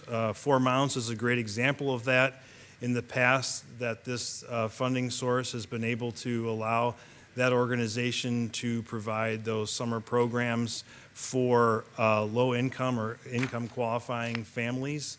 And kind of how that works is with the CDBG regulations, or the HUD standards, I should say. Those programs are all for 51% at a minimum of the individuals that partake in those qualify as low income. So it's a wonderful service for the community, as well as it now is funding 100% of our after-school program. I mentioned our partnerships before and how it's a key for our recreation programs. It's really a key for everything that we do. I used to report on the number of partnerships that we had every year, and it was usually anywhere between 25 to 30 partners that we utilized throughout the community on an annual basis to be able to provide our services. One of the latest metrics at the bottom of the screen is now we're looking at measuring more of what are the new partnerships that we've been able to develop to create a new service or provide a new service or program, or what have we done with the current partners that we've had to revise that partnership to be able to expand what we're doing or add new to what we're already doing.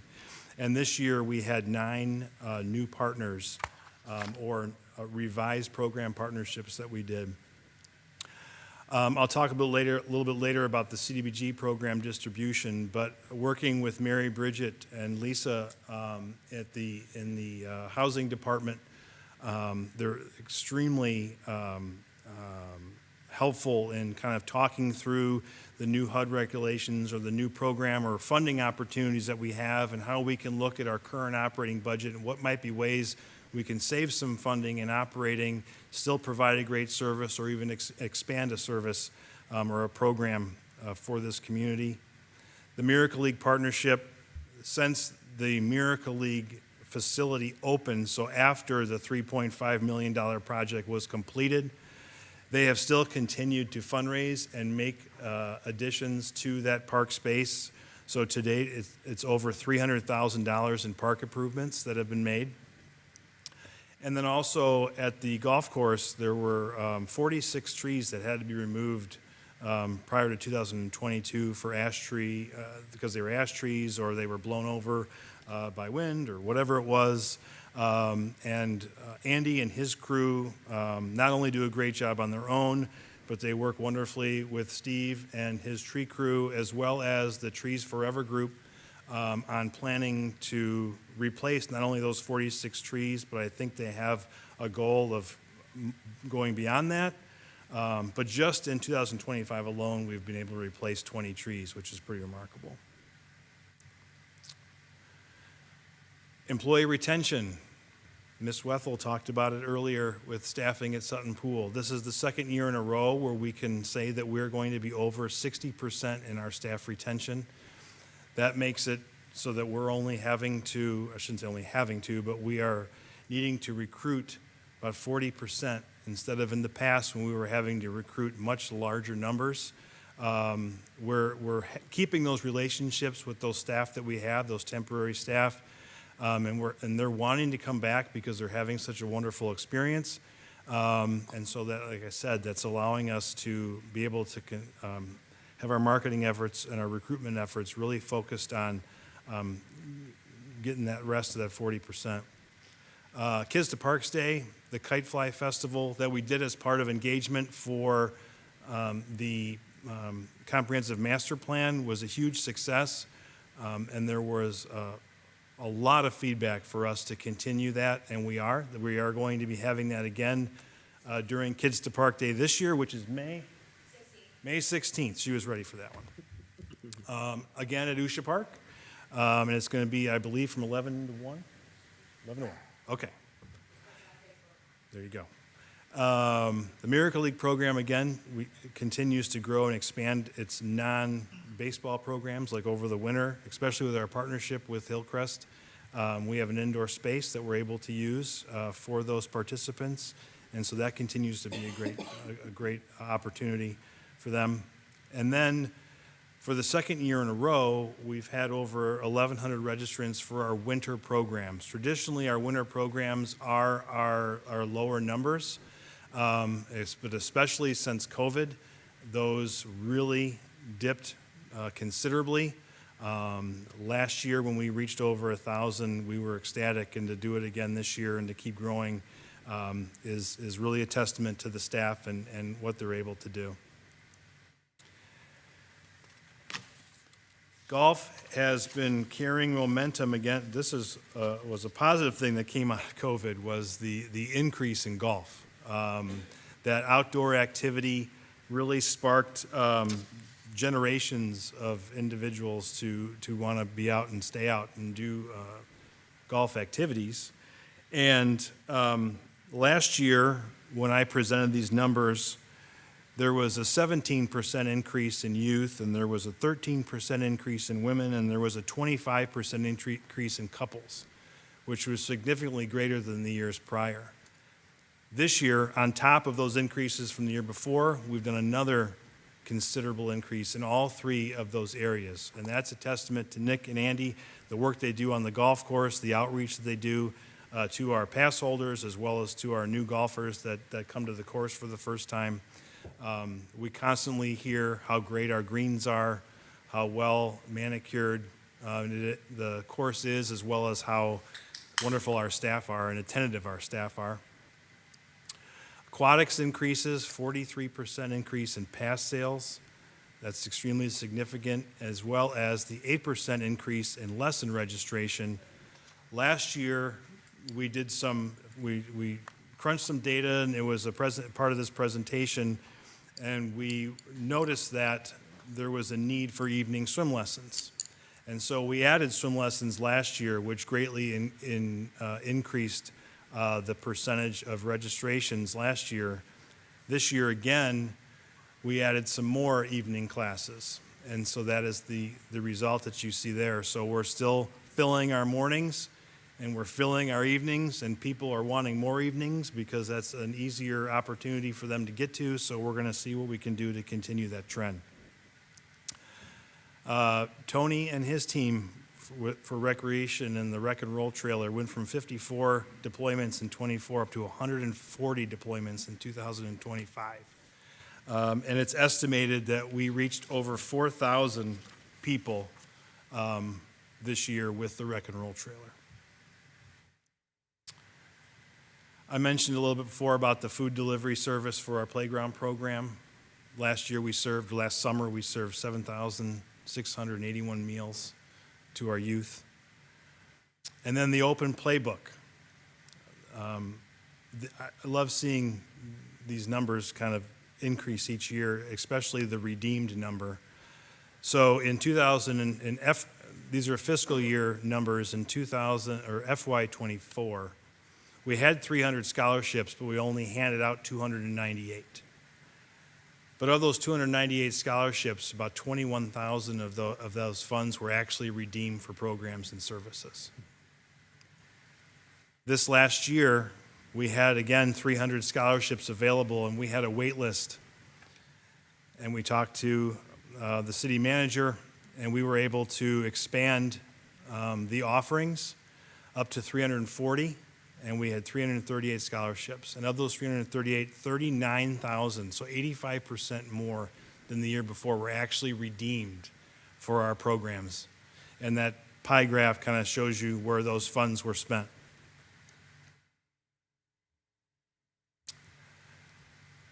We not only provide organized programs or events and services, but there also is passive recreation. And there are things that we do in our public spaces and opportunities that we provide that draw more people to those places. Comiskey Park is a fantastic example of that. And by doing that, when you have people in our places and spaces, there's less opportunity for bad things to happen. We also are able to provide low-cost and no-cost programs or services like our pools. Our daily pool fees are extremely inexpensive. Even our concessions at the pools are extremely affordable. And we have an abundance of free or low-cost programs throughout the year for the community to be able to take part of. Kind of a combination of all those things have gone to this, where we continue to increase the number of participants per our programs. And these are based off of registration numbers and total registrations in our system. So it does not include adult athletics and our teams, the number of participants in our teams, which is well over 2,500 people. It doesn't include our drop-in programs like our playgrounds, or special events or those kind of things. This is only based off of the number of programs and the number of participants. And part of the reason for that increase in participants is because of those individuals or those families using those scholarship dollars to actually go and register for our programs and services. It's the changing of our of our swim lessons to make sure there's more that are available for people to take. It's things like that that are making it so that we are getting back up to our pre-COVID levels, and that's a great trend to see. Over 25% of our operating budget goes back into wages and payouts to individuals in our community. So that has a local economic impact. It also, for many of our temporary employees who are high school or college students, that provides experience in all kinds of different ways, especially for those that want to go on to a career in either public service or teaching. We have some doctors, some local doctors in town that went through our programs or worked for us in the summer, and that community engagement, that interaction experience is something that will benefit them. And it also benefits us because we have people on the ground, frontline staff that are able to work with our community and come back to us and tell us firsthand what they're hearing so that we can adjust some of the things that we're offering or services we're providing to meet those needs. For all those things that we do, we're looking at a tax support of about just over $30 per the average home value.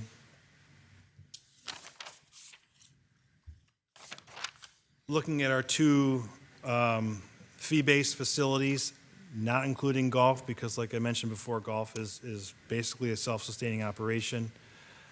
For both of our pools, costs the homeowner $7.54. And for the operation of the Dubuque Arena, it costs the average homeowner 67 cents.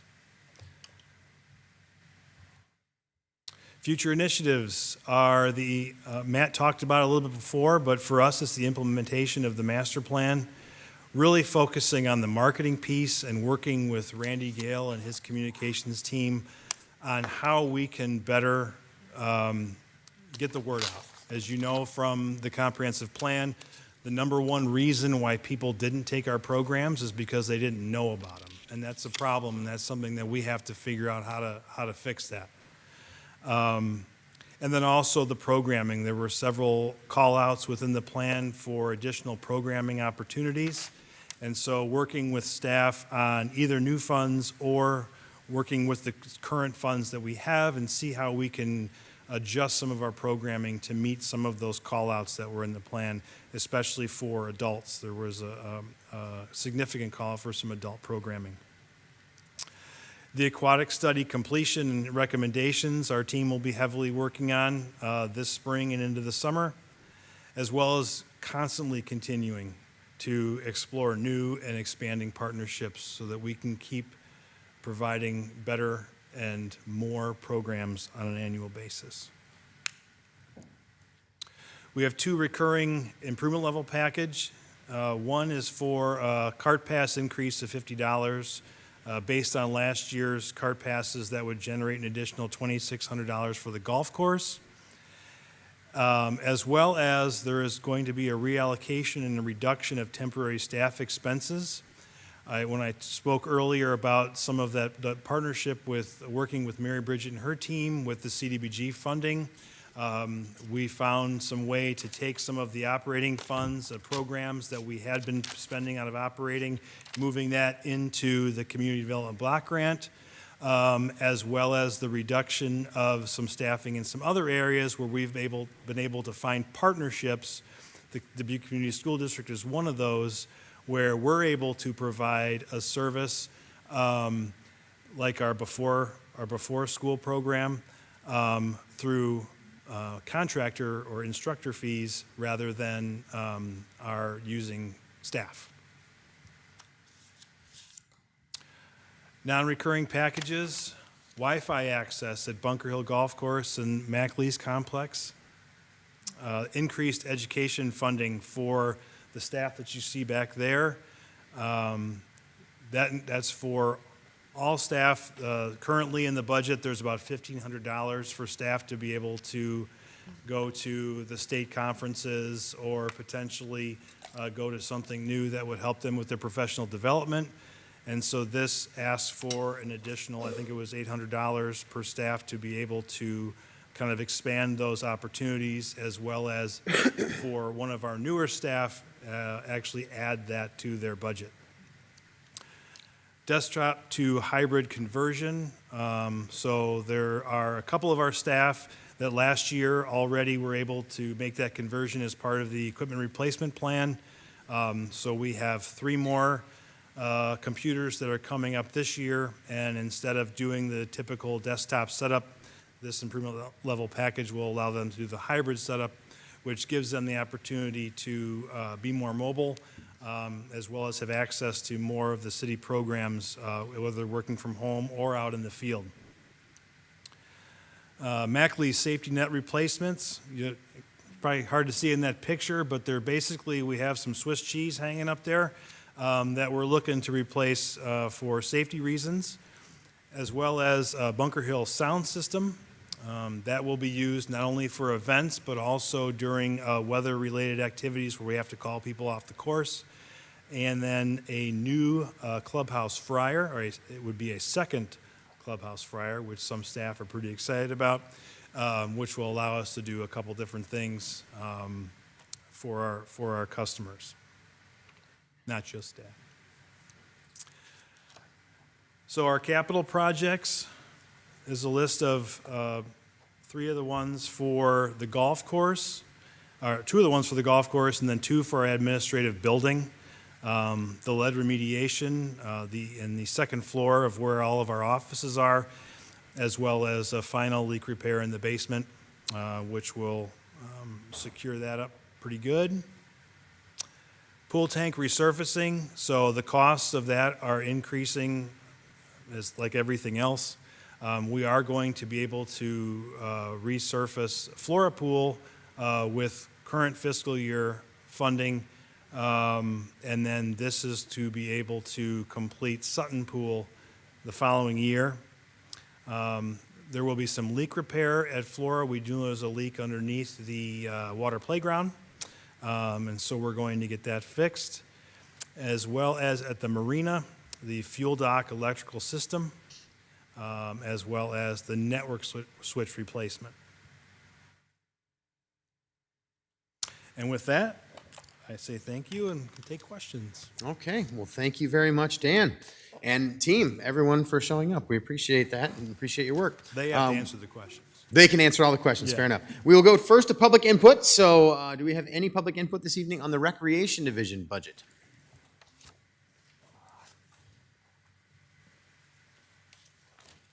Good evening, Clark Slows, 2925 Burlington Street. I'm going to take Parks and Recs at the same time. I only want to come up one time tonight instead of last Monday night. The one comment I have, I guess I'll call it Improvement Package 10 of 11, dealt with the Public Input Coordinator for $106,000. I know it's not recommended, but when I first read that and the reasons why, my wife and I were going to breakfast, and I said, hey, look what was kind of proposed by Parks and Rec.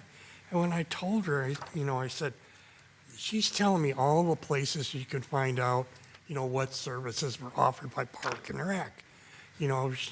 My first response was when I read that, we're going to spend $106,000 or want to spend $106,000. My first words for reaction were, really? I mean, when I could go to the website, find the documentation, my wife's telling me where you can find all this information. She kind of jokingly said, you could do the job for half that cost.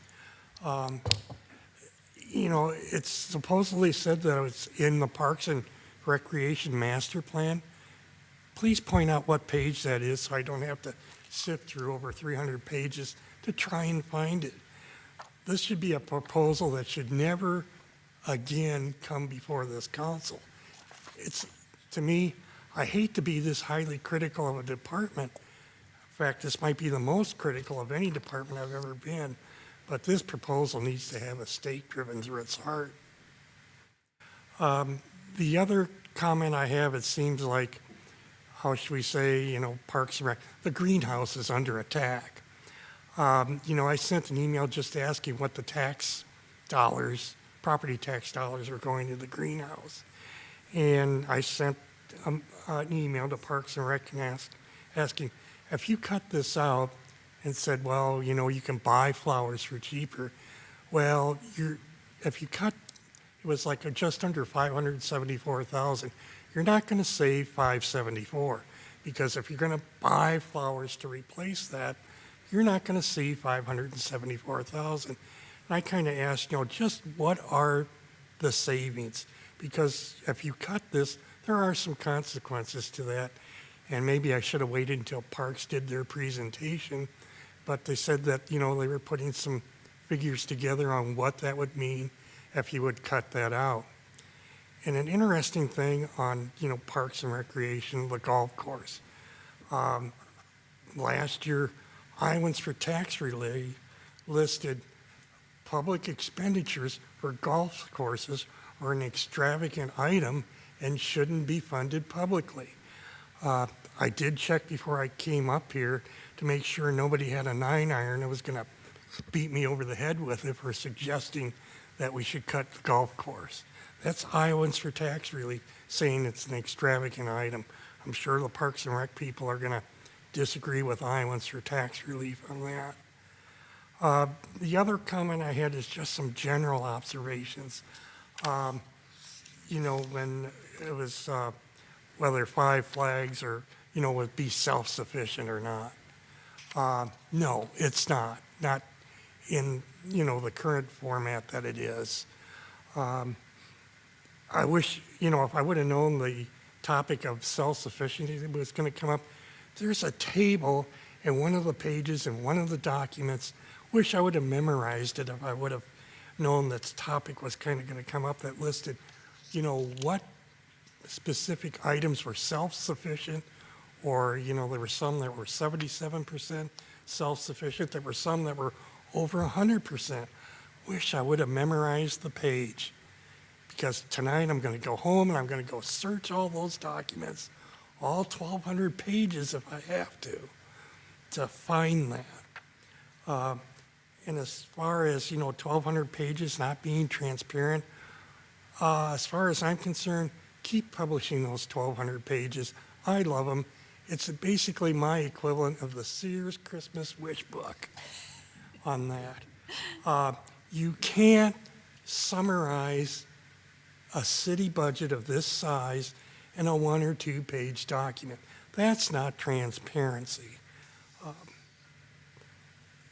And the other thing that maybe needs to be addressed, I promised that I wouldn't ever ambush somebody, but I'm gonna say that maybe I'm about to do it.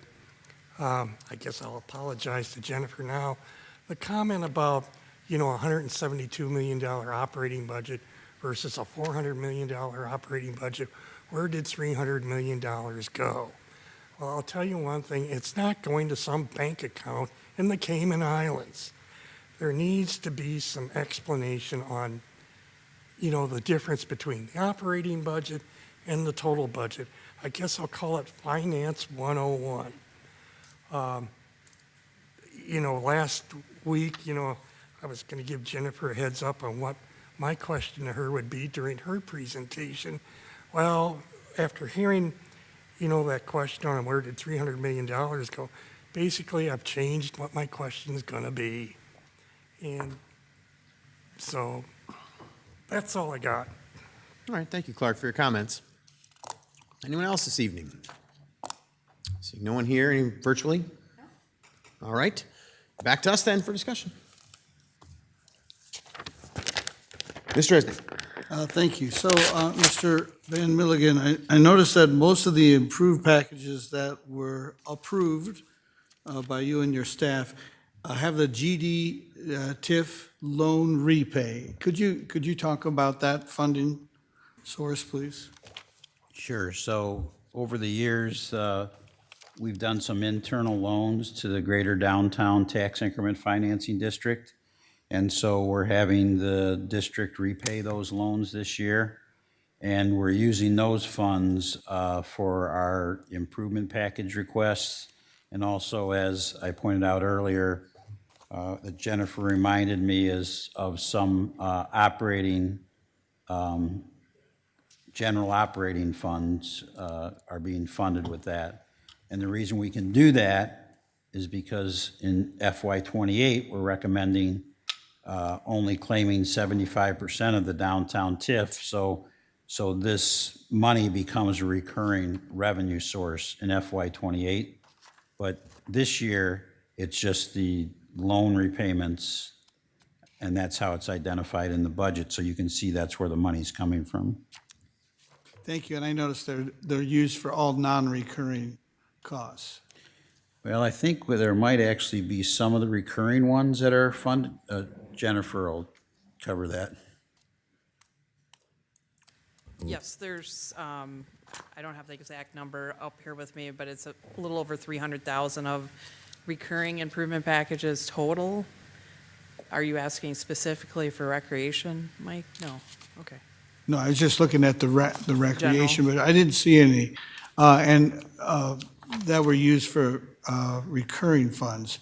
It was just non-recurring in this budget. In this budget, yes. But you have used it because we anticipate this will be recurring in next budget year? I guess I missed that. So the 300 and some thousand in recurring improvements is from the recommendation of reducing the amount of greater downtown TIF to be received. So Okay. part of that 25%, initially coming out of the $5.3 million loans received in '27, and then going forward, it would come out of the reduced greater downtown TIF. Great, thank you. Thanks for that information. Thank you, Mr. Mayor.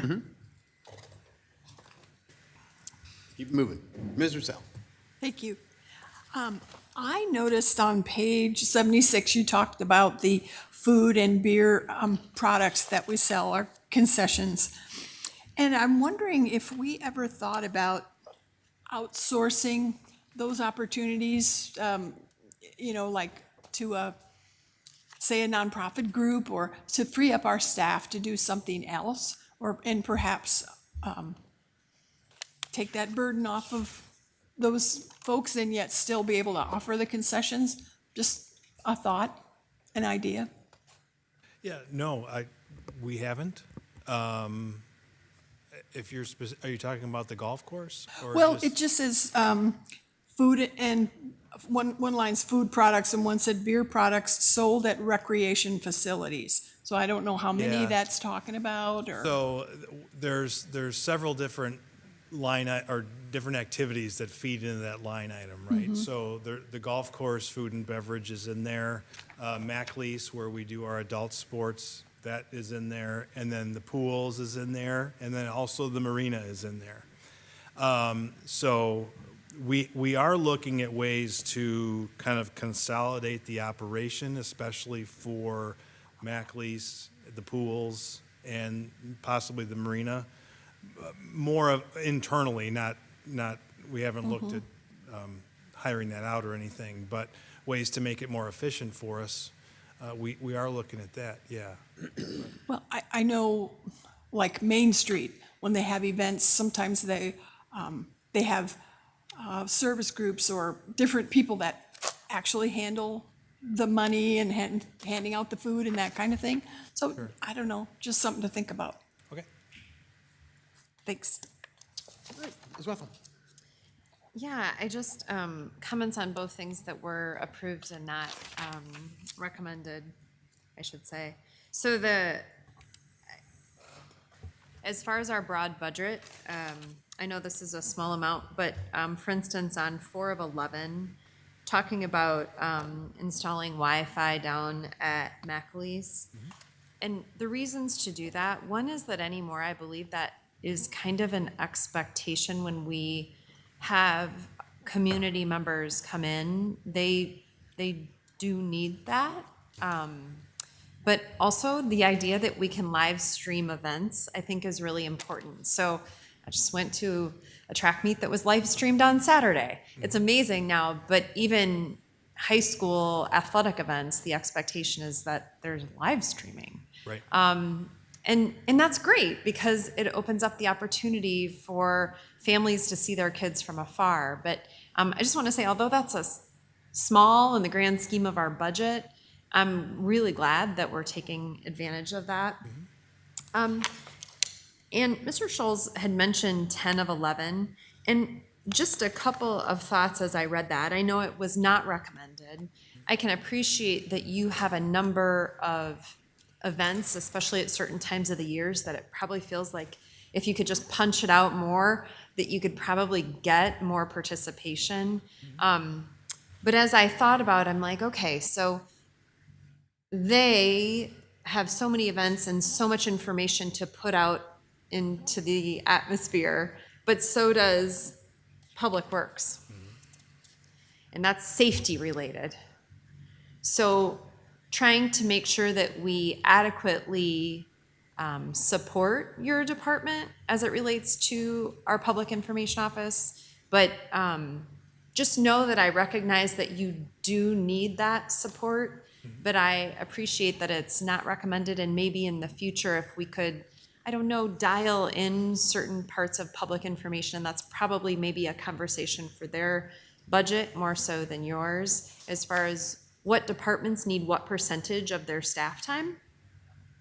And I don't mean to bill you for it. I just mean how we look at that as an organization to make sure that we are streamlining the number of staff we have and where at certain times of the year maybe they put their buckets of hours compared to other times of the year. So I see you, I read it, I appreciate that you guys need that information dispersed into the city. Thank you.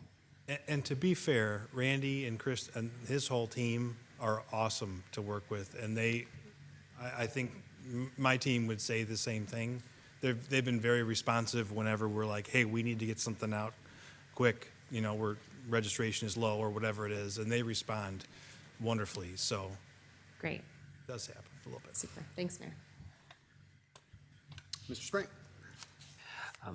Dan, I just want to say I'm extremely appreciative of that you've been able to find a way to continue to keep Sutton open, because there's so many neighbors that just appreciate that. And then I'm also I read that whole greenhouse activity budget memo, because I didn't realize all the things that the greenhouse did. And it's a lot of good information, and I hope citizens take the time to read it as well to also have a better understanding and appreciation of the greenhouse. So, thank you. Anyone else? No others? All right. Well, Dan, I don't think I have any questions this year. And one of the biggest reasons I don't think I do is because of what Matt talked about in the first couple of slides there, in that we're going to be talking to you a lot this coming year. Yep. I really appreciate that we had this master plan report that came our way. We've introduced it. We've talked a little bit about it. But there is so much more to come. And you're going to be doing a ton of work this year, you and your entire staff, just a ton of work to help us figure out what we really need to do going forward.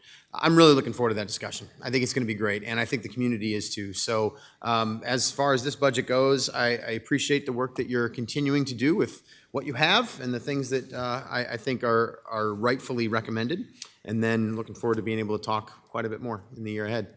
So, thank you all. Yeah, thank you very much for the presentation. All right, we have arrived at our final presentation of the evening with the Parks Department.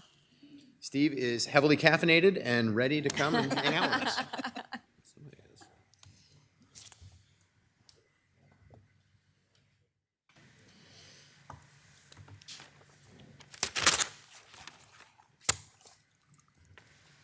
All right, anchorman tonight, I guess. So here we go.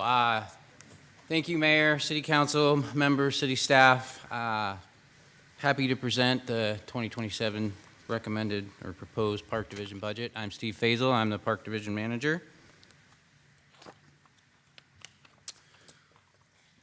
This is a quick shot of our team, our org chart. We have some lead supervisor positions in our maintenance supervisors, our urban forester, our horticulturist, our natural resources and sustainable practice specialist and mechanic.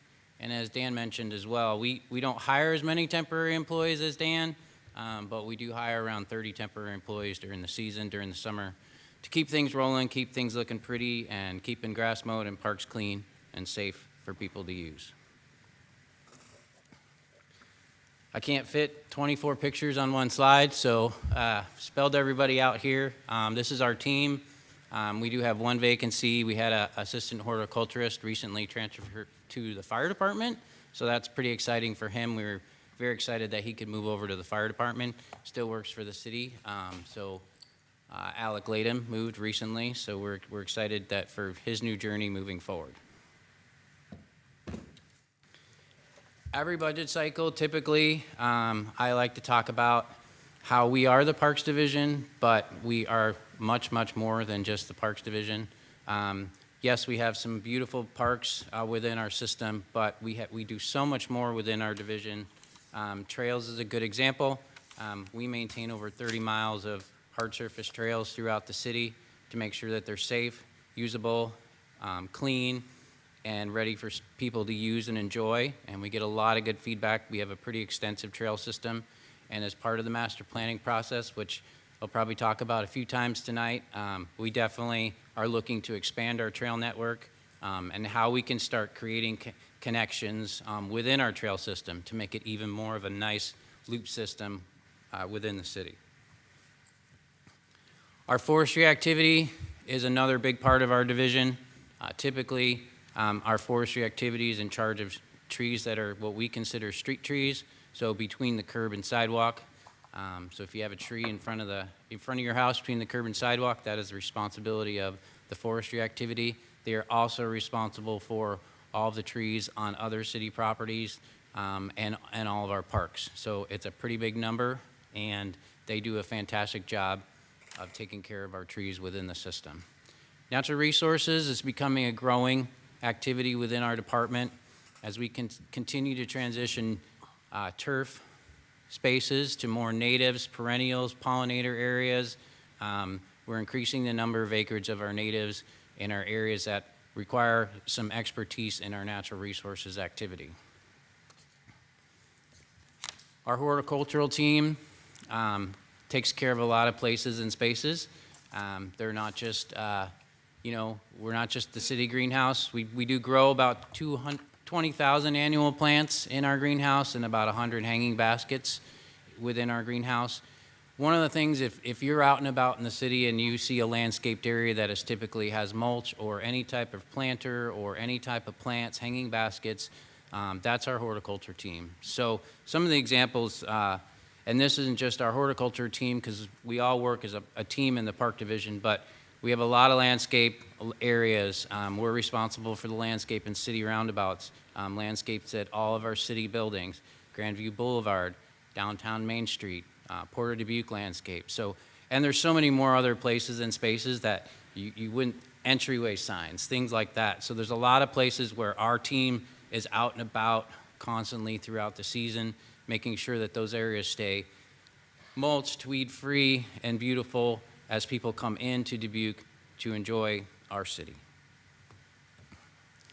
With that being said, our net property tax support ask is a little over $4.5 million, and that's about a $69.72 average homeowner's property tax cost. A little bit about safety. One of our huge responsibilities in the park division is public safety and emergency response. So, when we have storms, we go out with Public Works. Many times, storms usually include tree damage, trees across streets. It's our priority to get the streets open, especially primary routes, making sure that the roads are open and safe for people to travel where they need to get, and for our emergency services to also get to those places and spaces where they need. So safety is a huge part of our department, not only from emergency response, but making sure we have safe places for people to go, enjoy our parks, clean restrooms, and parks for people to have a good time and enjoy their experience. We had a really busy year last year. We got a lot of things done last year, and I'm thankful for the city staff and the council members and the mayor for showing up to some of our ribbon cuttings. We had 3 mini parks open last year. So Eagle Valley Park on the north end, Westbrook Park on the west end, and English Ridge out on the west end also by the landfill. These parks were built with ARPA funds. So that was great that we were finally able to get these parks built. Some of these had been in the works for a number of years. So the community is very excited. They're almost about a year old now, so we're looking forward to a full season this year of people enjoying those neighborhood parks within their neighborhoods where they don't have to drive quite as far. They can walk to them, but it also provides a new experience for people that throughout the community. So our parks are open to anyone within the community. We have some new style wooden playground systems in these mini parks, which are different than some of our other parks we have. So it's fun to talk to some of the people. We have community members that go out during the summer and they try to go to every single park. And it's really fun to listen to the stories they have and, well, what'd you think about this one or what'd you think about that one? So we're always about community engagement as well. So these parks were built based on what the community wanted to see, based on what they felt the need was in their neighborhood. So another project that we got completed as well last year was replacing the retaining wall, Jefferson Park. The wall was failing, so we were able to come in with some additional American Rescue Plan Act funds to get the wall replaced. We replaced the playground at Wooloo Park. That was a playground that was initially had some fire damage a few years ago, and so we were able to come in and get this park rebuilt with a new exciting play structure. Again, something a little different than what we have in some of our other parks. We also were designated as a Tree City USA again for 2025. So I think we are at about, 23 years now being designated as a Tree City USA. So we thank our partners for that, and we work hard to meet that designation and provide the services that are needed. Some additional work that happened last year specific to Eagle Point. So there was a historic structures report that was completed for the Caldwell buildings. The Caldwell buildings are mainly the big stone structures when you come in. So it's the bridge complex that you drive under and the buildings adjacent and next to it, including the Indian Room and the veranda rooms. So we're excited to get that report back to see how do these structures look. An expert came in and did some work and said, look, these are things that we're going to need to address sooner than later to preserve the integrity of the structures. Thanks to the recommendation from City Council last year, we were able to hire an additional park maintenance technician specific to the park.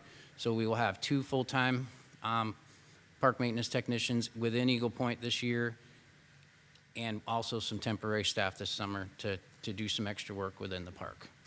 Another fun project we did is we partnered with the Public Works Department last fall, kind of near the end of their season, right before winter. They were able to come up and work for about a week in the parks and help us with some of the specialty items that they do, like asphalt. So they did some patching of the roads and some potholes within the park. They helped us replace a few sidewalks that were damaged. So we worked in partnership with them to get those projects completed, but it was fun for staff to work with Public Works staff and get some of the work done in-house at a lower cost. I also want to talk about our Branching Out Dubuque grant. So this is a grant provided to us from the USDA Forest Service, Urban and Community Forest Grant.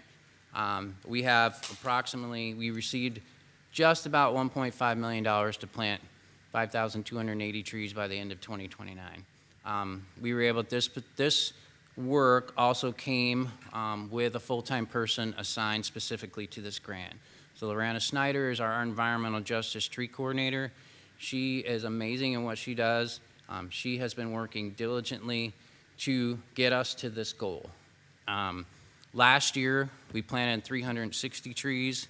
We're a little behind the 8 ball on trees, but I think we also talked to the Forest Service last fall, and we were able to expand our zones to where residents can get free trees. So initially, these were specific to very low-income, very specific census tracts, low-income census tracts. This was expanded now to citywide low-income residents. So it's not specific to census tracts, it's citywide. We've seen a lot of uptick in interest from homeowners. Of those 360 trees that we planted last year, 290 of those were homeowner trees. So those were trees that were given to the homeowners, and they were responsible for maintaining those. So it lessens the workload on us putting in street trees if we can put a tree in their yard, because then that homeowner becomes responsible for that tree. So the program's moving along very well. Another piece of the program is the Teen Resiliency Corps. And as part of the grant, we were required to incorporate youth within the grant. So the Teen Resiliency Corps is an MFC-sponsored program engaging underserved youth in climate action and opportunities to address sustainability issues in their community. So the Teen Resiliency Corps gets local youth outside and involved in real projects that care for the trees and the environment. Over the course of the 9-week program, they learn how to protect and support their local ecosystem, explore different environmental career paths, and build leadership skills. Members do hands-on work like watering, mulching, weeding, pruning, and planting trees right in their community and their neighborhood. It's a chance to gain confidence, discover interest in natural resources, and step up as leaders and stewards of the places they live. So this will be kicking off here in June. They do get a stipend for their 9-week participants. We had 6 to 8 last year. I think we finished with 6, and I think most of those want to return again this year. So fun group of teens, getting them out in nature, experiencing what it's about and what they can do to help the environment.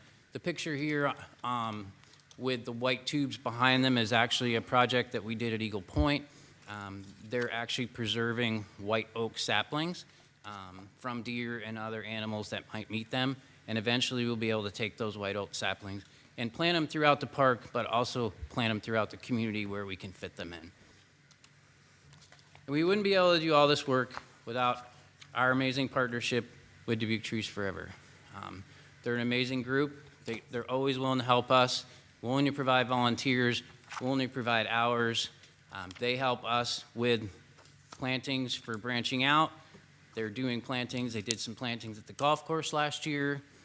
They're working on their own community orchard, urban orchard on Hill Street, which is pretty exciting project that they're doing.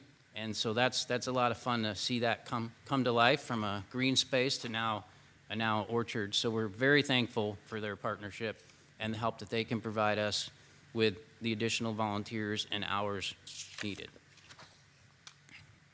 We talked a lot about, we've been talking a lot about our master plan. So you'll see coming up here shortly some more things that have come out of the master plan. I'm just super excited about this. We've never had one within our system. So to actually have something in our hands that we can start following, and based on the information provided from the plan, we can start moving things forward within the Parks Division. But it gives us a good vision of how we can budget in future years, but also start planning for the next iteration and what's it going to look like in the future. Okay, some things coming in the future. So we've got some stuff coming this year. South Point Park will be coming this summer. South Point is a park in South Point subdivision out in the Key West area. This park is part of the development agreement. The developer was required to build the park and will be reimbursed up to $200,000 for the final cost of the park. So the playground's been installed. There's some signage and final grading and grass that needs to be done, but it should be done this summer. Rustic Point Park, which is out Derby Grange area by the Arboretum off JFK. This is another park that's coming this summer. We are super excited about this park because this is our first nature-based play park. So all of the play elements in this park are strictly nature play. There's some climbing logs and some stones. And so we're really excited to see how this park's going to turn out. This was, again, through a ton of community engagement about what do you want to see. And this neighborhood really wanted to keep it as natural as possible. Have a place to sit. So there's a small pavilion, and then there's some benches and stuff to sit, and then just kind of a loop trail if kids want to ride their bike. So we're super excited about this one because it's nature play, and we don't really have a good park that has a lot of nature play in it. So it's going to be fun to see how this one turns out. So another project we're working on is our Comiskey Park. So Reimagine Comiskey Park started, I think we started in 2018 with a number of community engagement over the years. Phase 1 we completed in June of 2023. That was roughly a $2 million project, which included a splash pad, our first and our only at the moment, a new playground, and a new basketball court. All very colorful elements. Also included a lot of seating and some picnic shelters and places, some seat benches and some seat walls for people to sit. Currently, Phase 2 is under construction. Phase 2 consists of a 53-stall parking lot, 2 additional basketball courts, additional pavilions and picnic spaces. There will be some natives in here along with some very small areas of nature play. And the biggest element for us is a large open green space. So most of our parks aren't flat. So we are excited that we're going to have a large flat green space for teams to practice, play, compete. So we're very excited about that it's going to actually be a pretty large green space that we're going to have available that teams can use to play and have fun, as well as the community. This is about a $3 million project to get this completed. One of the interesting things or great things about this Phase 2 is that we were able to receive a $1.9 million National Park Service Outdoor Recreation Legacy Program grant.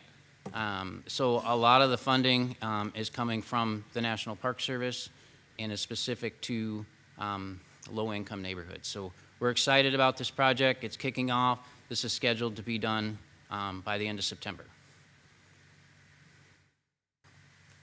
We will be working on some playground replacements. Madison Park, Jefferson Park, Gay Park, and Murphy Park will all get new playgrounds. Murphy Park has multiple. So the one closest to the Furman Pavilion when you first drive in, that is the one we're replacing. Again, these are, as you can see from the small card here, we have completed community engagement for these playgrounds. So we have reached out to the community and reached out to the neighborhoods and say, hey, what do you want to see in your neighborhood? So we're going to have some new designs coming, we think, this year as well, some new climbing structures and things like that we don't have in some of our other systems. So it's pretty exciting to get these going this year and get them built. We're also going to be doing some tennis court renovations. So we'll be working on all 15 tennis courts that we have throughout 3 parks at Murphy Park, Flora Park, and Eagle Point Park. And we hope to have those completed by the end of the year. Again, a little bit specific to Eagle Point Park. So we have funding to renovate the Shiras Pavilion. We have funding to replace the roof on the terrace room. We're hoping to do a prairie burn within the next month. That's in cooperation and partnership with Dubuque County Conservation. We don't have the certifications or the equipment to do efficient burns. The county does. And they said, hey, we'll help you out. So we're very thankful for that partnership with Dubuque County. And we're hoping to burn about a third of the prairie up at Eagle Point. We've done a little bit of work related to tree removals and clearing some of the bluff. We've got some more work to do there this year on kind of still continuing to improve the views along the bluff, getting rid of some of the sucker trees and things like that. So that'll be continuing throughout the season. Another project which you approved last week at the council meeting last Monday is the Jeffers Family Foundation Challenge Grant. So again, this is specific to Eagle Point Park and the Caldwell structures, so the bridge complex, the veranda rooms, and the Indian rooms. This is a 2-to-1 match, so it's 2 parts fundraising to 1 part match. This is an interesting grant. One of the things we cannot do as a city is we cannot contribute city funds to this grant.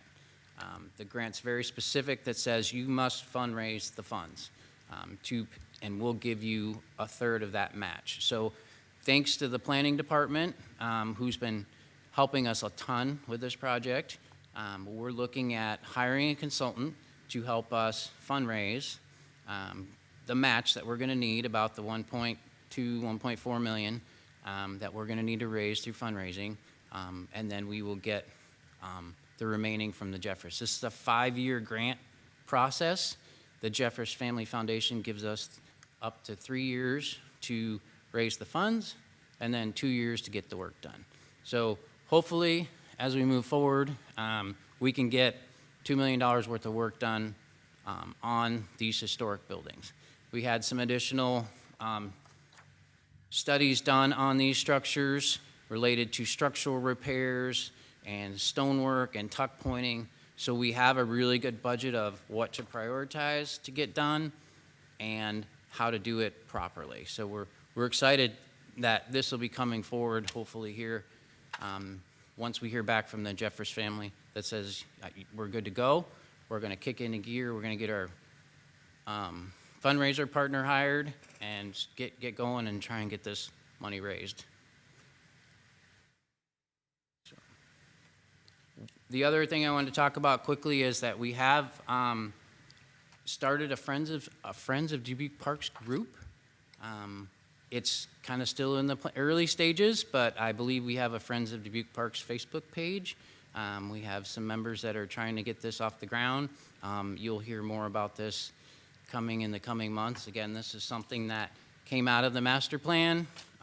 It's also something we talked about last year about how can we get people in parks, how can we help parks do the things we need to do, make things better within parks, and that's through a Friends group. Similar to Friends of Mine to Spain or Friends of Dubuque County Conservation. So we're excited that this group's getting together, getting kicked off, and there'll be more coming on that one. So we're excited. As far as recommended budget requests, there is 3. So as Matt mentioned it earlier on, as part of the master planning process, we're recommending 2 full-time maintenance technicians within the park division, and then some additional education and training for our forestry staff, which would be non-recurring.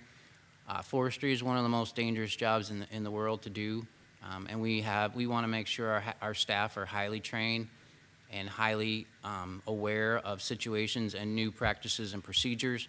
So this provides some education and training for them to attend some, whether it's a seminar or some trainings or workshops related to safety and doing their job efficiently. Moving on to capital improvement projects. So we have low mod income area park improvements. So typically this is funded by CDBG or Community Development Block Grant funds. So typically in the past this has been used for other projects like Comiskey Park. We replaced Avon Park Playground with CDBG funding. So for next budget cycle for FY27, we're targeting playground replacement at Hilltop Park. Many of our playgrounds are 25 to 30 years old and are in need of replacement. So we're looking forward to getting moving on that. As I mentioned earlier, so as part of the Jeffress grant, this $61,000 is funding to hire the consultant so that we can get going and get them off the ground and get them going so they can start doing the fundraising for us. Eagle Point Park Master Plan, also part of our comprehensive plan recommendations. So really taking a look at specific to Eagle Point, the historic structures that are there, as well as all the other structures that are there. How do we tie it all together in a master plan and prioritize and make sure that we're doing the things in the right order and in the right way? So that's being recommended. Another project that's being recommended is Jackson Park Restroom Building. So there's currently funding in our current CIP program, but this project has been carried over a couple years due to COVID plus lack of our project manager for a period of time. So we've started to look back into this.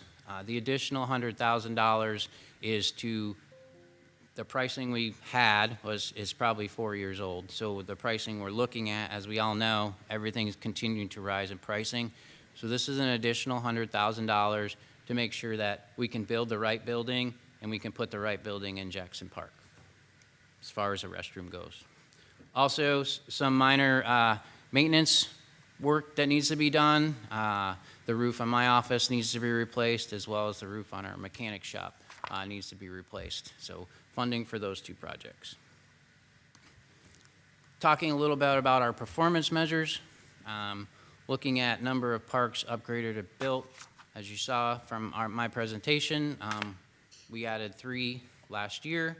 We'll be adding 2 more with Rustic Point and South Point this year, and also building out Comiskey Park. So we're moving the needle, and we're providing places and spaces for people to go in the neighborhoods where they live. So it's pretty neat to see some of those folks have a park within their neighborhood and be excited about having it. And with that, that is it. So thank you very much. All right. Well, thank you very much, Steve, for the presentation. Mr. Go first, Mayor? public input. Do we have any Mr. Mayor, public before we go to that, I just, if you don't mind, I just want to add one thing. So on the Jeffress grant, now and Steve's probably not aware of this, but we did just recently receive some correspondence from them that they would consider us supplementing the fundraising with some city funds as far as the match. And so we're going to be communicating with them to get more information about that, but they might have relaxed that requirement somewhat. We'll see, we'll learn more. All right, thanks for the information, Mike. Public input on parks.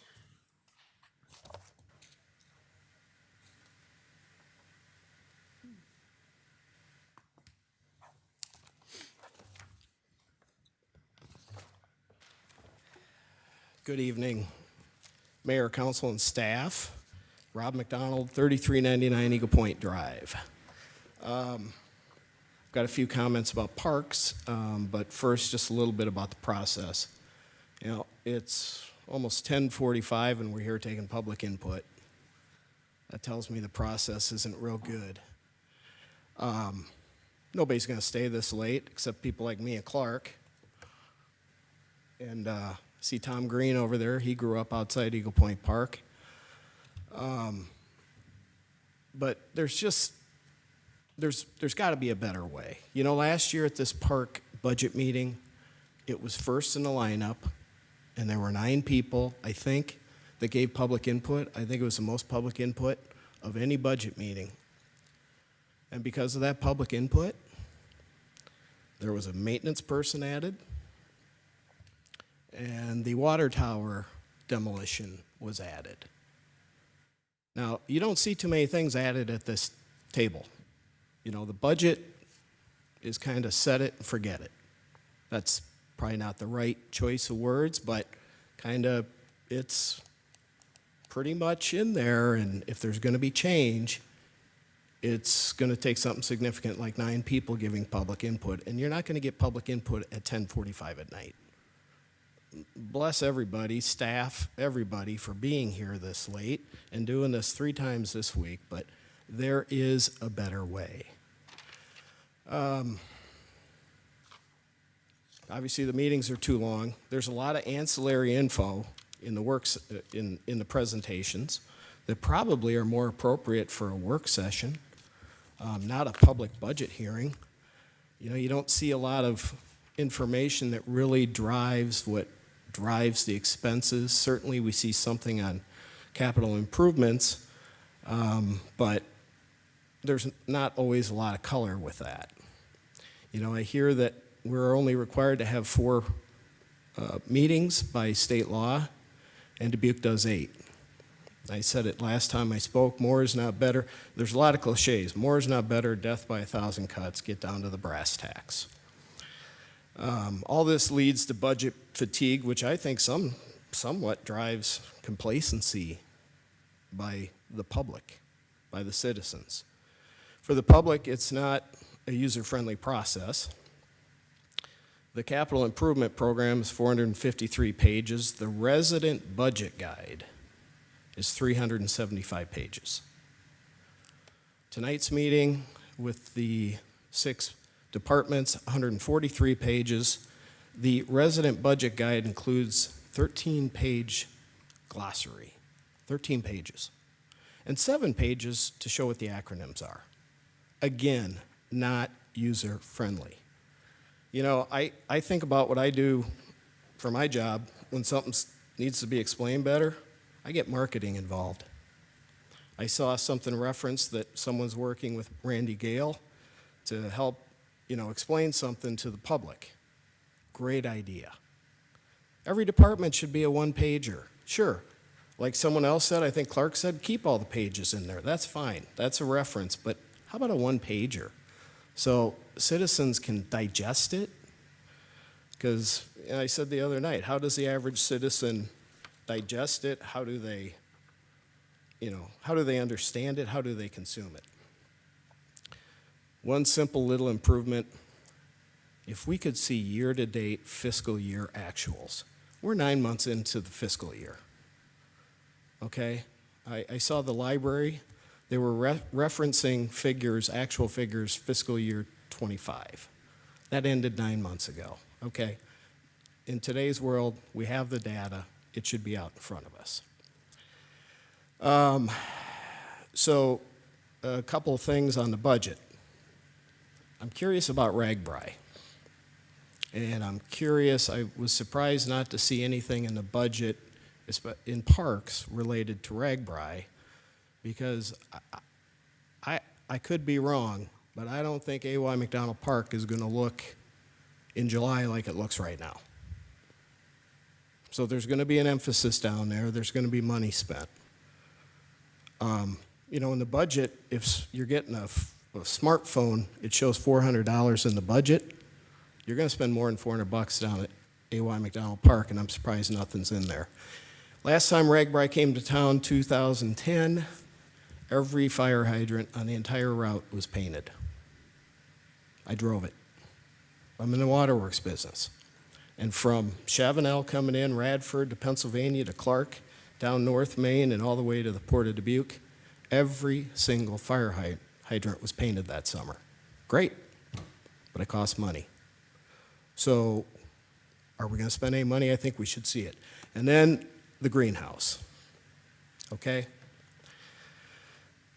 the bottom line, what benefit does the greenhouse, and I'm talking about the actual greenhouse where we grow plants. I know there's people associated in the greenhouse budget that work, in the flower beds, so they're not necessarily growing the plants.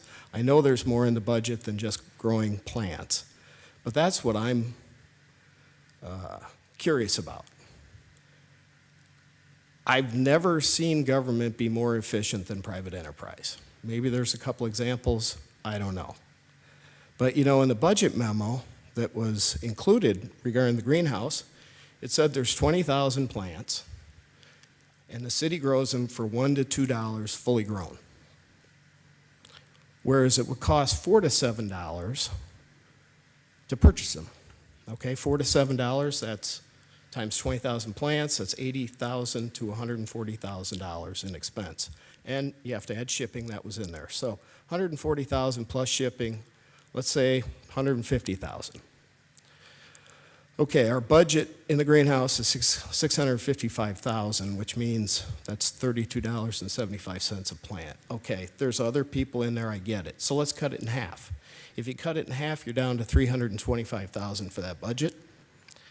Now you're at $16.40 a plant. Let's cut it again in half, $165,000. If that was the budget, the plants are still $8.25. And the budget memo says you can buy them for $4 to $7. So I heard earlier in the meetings tonight, state mandates, there's more changes, there may be things coming later in the year with budget amendments, and there's going to have to be some hard decisions made. I know there's good people at the greenhouse. I think the flowers, I'm not saying get rid of the flowers, I'm just saying, can we do it more efficient? Have we ever gone out for bid? Do we know? Or do we just maintain the status quo? If there does need to be cuts, that might be a good place to look. Thank you for your time and thank you for your service to our community. Thank you for your comments. Anybody else? All right, anybody virtually? No. Yes. On the agenda, Kathy Canfield provided public input. Okay, thank you very much, Trish. All right, back to us then for discussion. Who wants to take us home? Mr. Linedecker. Yeah, Mr. Mayor, on page 27 of the presentation, I see the Eagle Point Park Master Plan in there for $165,000. That, just for clarification, that was not part of the original master plan study that we commissioned? Correct. So that's specific to just Eagle Point Park. And is that related to overall layout of the park or the existing buildings, infrastructure that's there? Matt Kalsevich, Parks and Recreation Director. Yes, it would be a comprehensive look at ecology, environment, facilities, infrastructure, everything that would be part of potentially proposing modifications or improvements to the entire park space and how that would all complement each other. Okay, thank you. I do think overall, we do see a lot of master plans and studies and various things of this nature. And I do know we have a lot of talented individuals and companies in our wonderful community. And I just wonder if there's not a way to utilize some of those that have done historic projects and that have done rehabilitation and seek public bids for those and seek ideas versus actually sticking dollars behind some of these plans.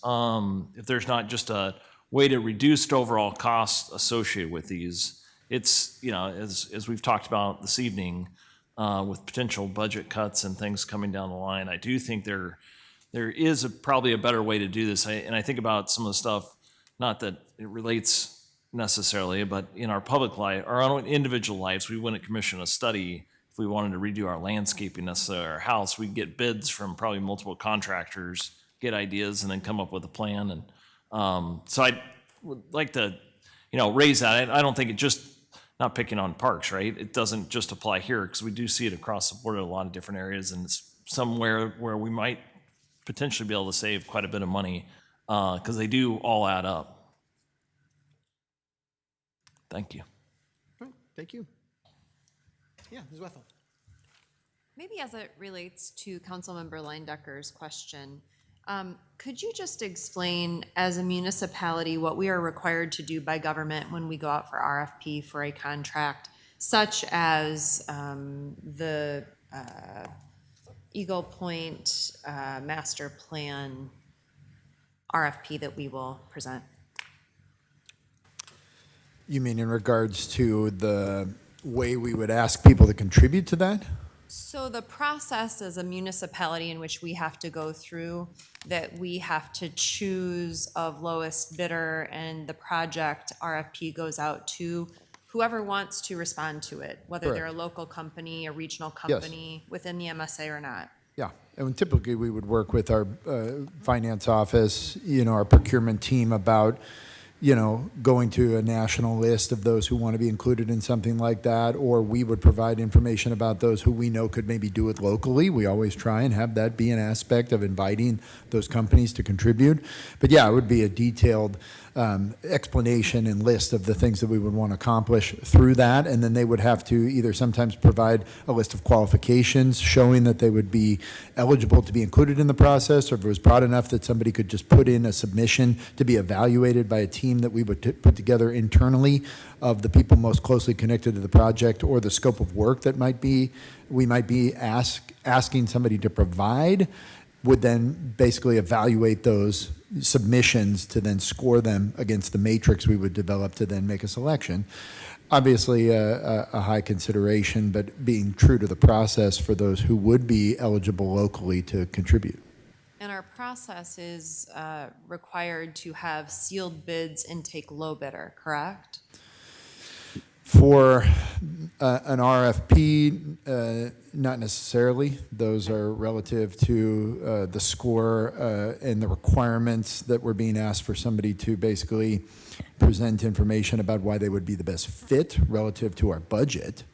But that's a little different than just asking somebody to bid a project that has a scope and a range that would be consistent that somebody could bid, as opposed to somebody looking at a scope of work and being able to kind of tout or recognize their ability to contribute to that effort in a certain way different than somebody else. Thank you. Mayor? Please, Mike. If I could just add a couple things. So first of all, we of course respect the right of the mayor and city council to remove anything from this budget, whether it's hire a consultant, do a study, or whatever it is. And that costs less money when you remove those kinds of things. One of the big expenses is when we do a planning process is the public input process. So we try and engage the community in a conversation around whatever it is we're studying or looking at or trying to do. So that usually adds a significant amount of expense to it. And I will say that we have a great track record of not putting studies or plans on the shelf. You can go back to our riverfront master plan, and the North Port of Dubuque is the perfect example of that. You can look at Chaplain Schmidt Island, what's happening there today. You can look at the Bee Branch Creek flood mitigation project master plan. You can look at the industrial park master plan that launched our 1,500 acres of industrial parks and 6,000 jobs that are out there now. And you can look at our downtown master plan. We talked about that earlier tonight, about all the investment we've been able to encourage in our downtown over the years. So we do have a pretty good track record on when we do a plan, that we do something with the plan. Thank you, Mike. And then questions, probably, I guess I'll just say this. So Steve, we were discussing based on public input, the greenhouse activity. And so just to lift that information that you all put together for us, regarding those FTEs, 1 FTE is a full-time horticulturist, 3 FTEs are full-time assistant horticulturists, 1.58 FTE shared assistant horticulturist with public works, and 4 temporary landscape crew. member positions, which is a 2.42 FTE, but is a temporary employee. And those folks, again, are responsible for 30 miles of hard surface trails to maintain. No, they're responsible for the other appendix. I don't remember which.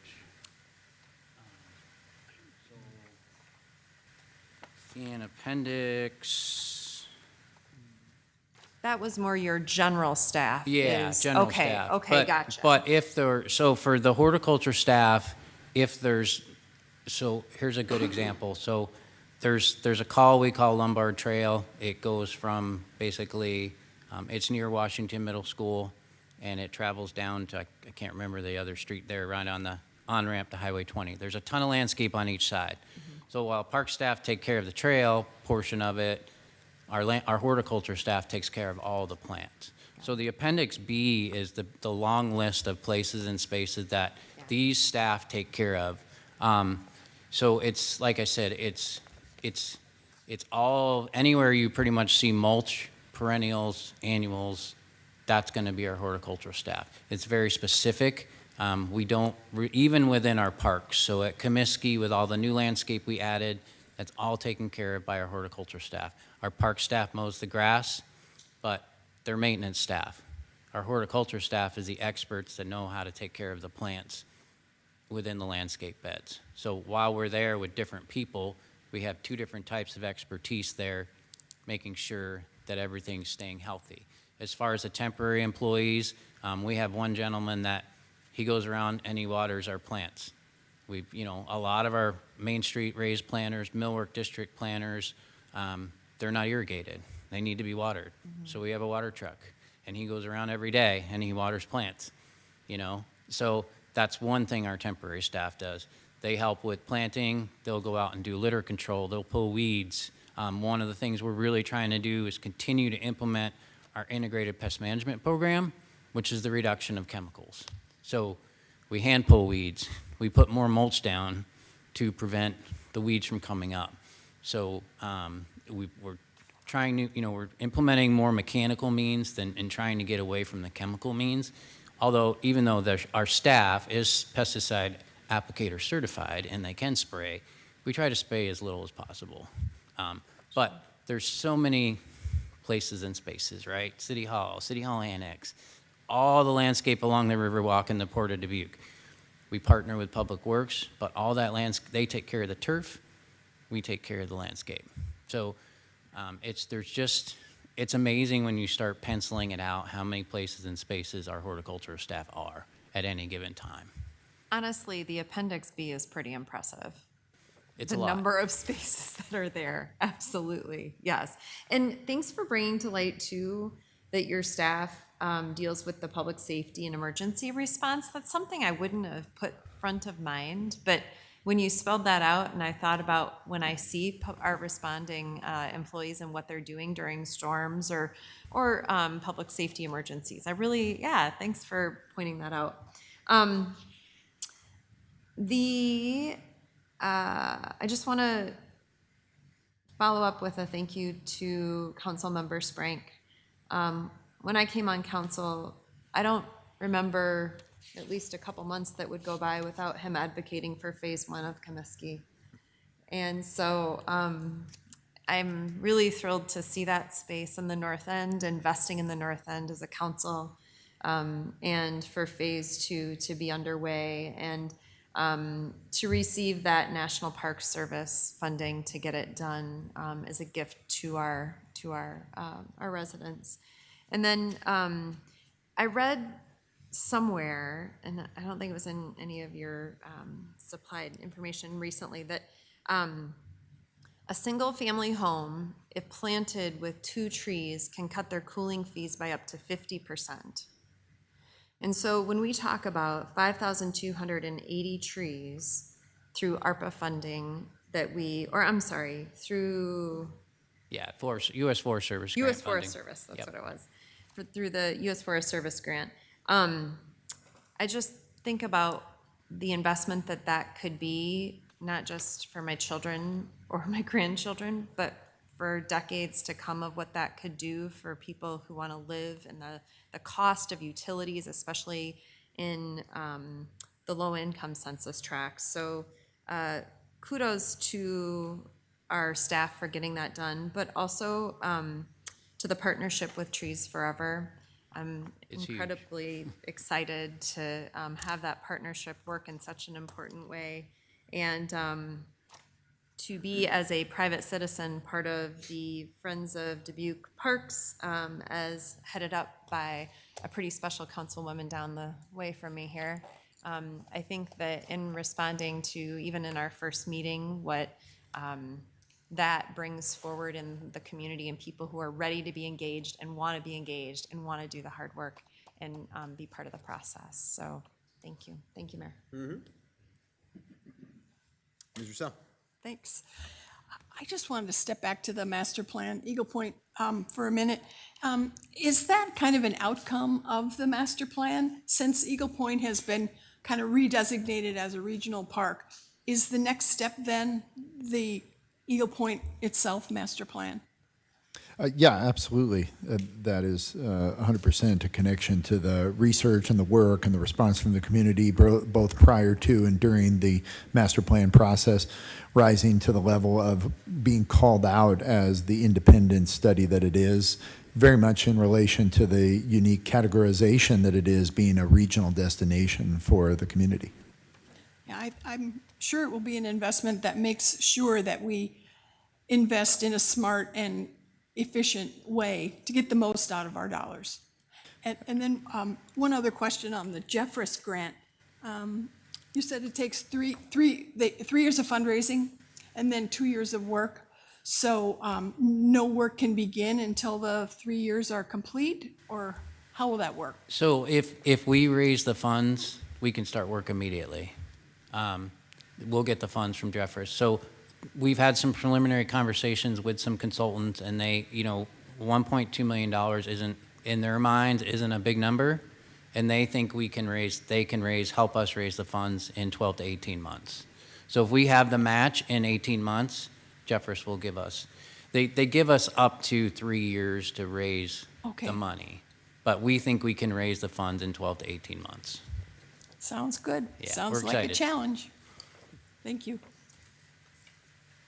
Mr. Resnick. Thank you very much. I have some questions about Eagle Point Park as well, especially the tennis courts. I don't know what the history is. We've been here about 40 years or so. It never seemed to me that it was really fully, used.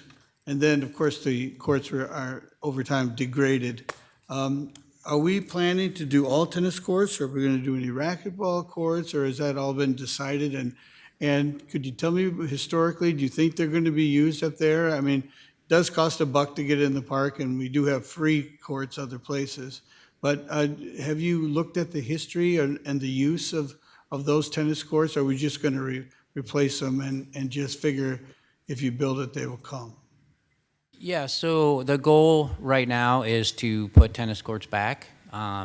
Although there doesn't seem to be a demand for tennis, there is. We do have community members reaching out quite frequently. We also, our recreation division also programs for tennis. So we feel that tennis is the best use up there. People do come, and you can park on the back entrance and walk in too, so you don't have to pay the $1. In the last 2 years, we striped for pickleball courts as well. So there is just one stripe kind of to make it a smaller pickleball court. And we've had some people play pickleball up there. But at this point, it's gonna stay tennis. Okay, and I know, I love both sports. Pickleball is pretty loud, though, and I know that you've heard that, and I don't know if we want that resounding all over the park, but I don't know if that was a consideration. The simple things, it's in many ways a primitive park, which is kind of, it's great. I like the primitive. It's not all modern and brightly lit, and, it's a beautiful natural park. I mean, my family just loved the sprinkler, just that one, little water spraying out. The kids loved it, right? their big deal. So it doesn't have to be necessarily a super big deal. The other thing is there going to be an information kiosk somewhere at that park? It's got a fascinating history, and it was published, I believe, in the Telegraph Herald recently, and I learned a lot. And those back steps and all those back steps coming up from the Mississippi side, are they all gone, or are there some remnants? Or it's just an interesting park historically, as well as socially, and very important to the city. Is there going to be a information or historical spot that people can learn about the park, or is that just too much? So right now, when you come up the drive, there is an information area behind the Eagle, and there is some historic information related there. But we're going to be working with the communications office as well as Dubuque County Conservation on some new. One will be part of the history of the park. The other piece will work towards some interpretive signage and related to the prairie and the natives and kind of how that park was originally with the prairie. So the signage that's kind of in that info area as you come around by the Eagle will be updated. And finally, I just want to know if there's some kind of correlation between the poison-free parks and the needing more people to attend to work on the park. And I understand where could it be that using less than let's say poison, but I mean just some retardant of the weeds, the non-native species. I'll say that. Maybe that'll help me out. But I mean, is there a relationship between that designation and then needing more people to work on the parks? I'm not sure there's a direct correlation. I mean, one of the things that we don't do, except in very specific areas, is treat our turf.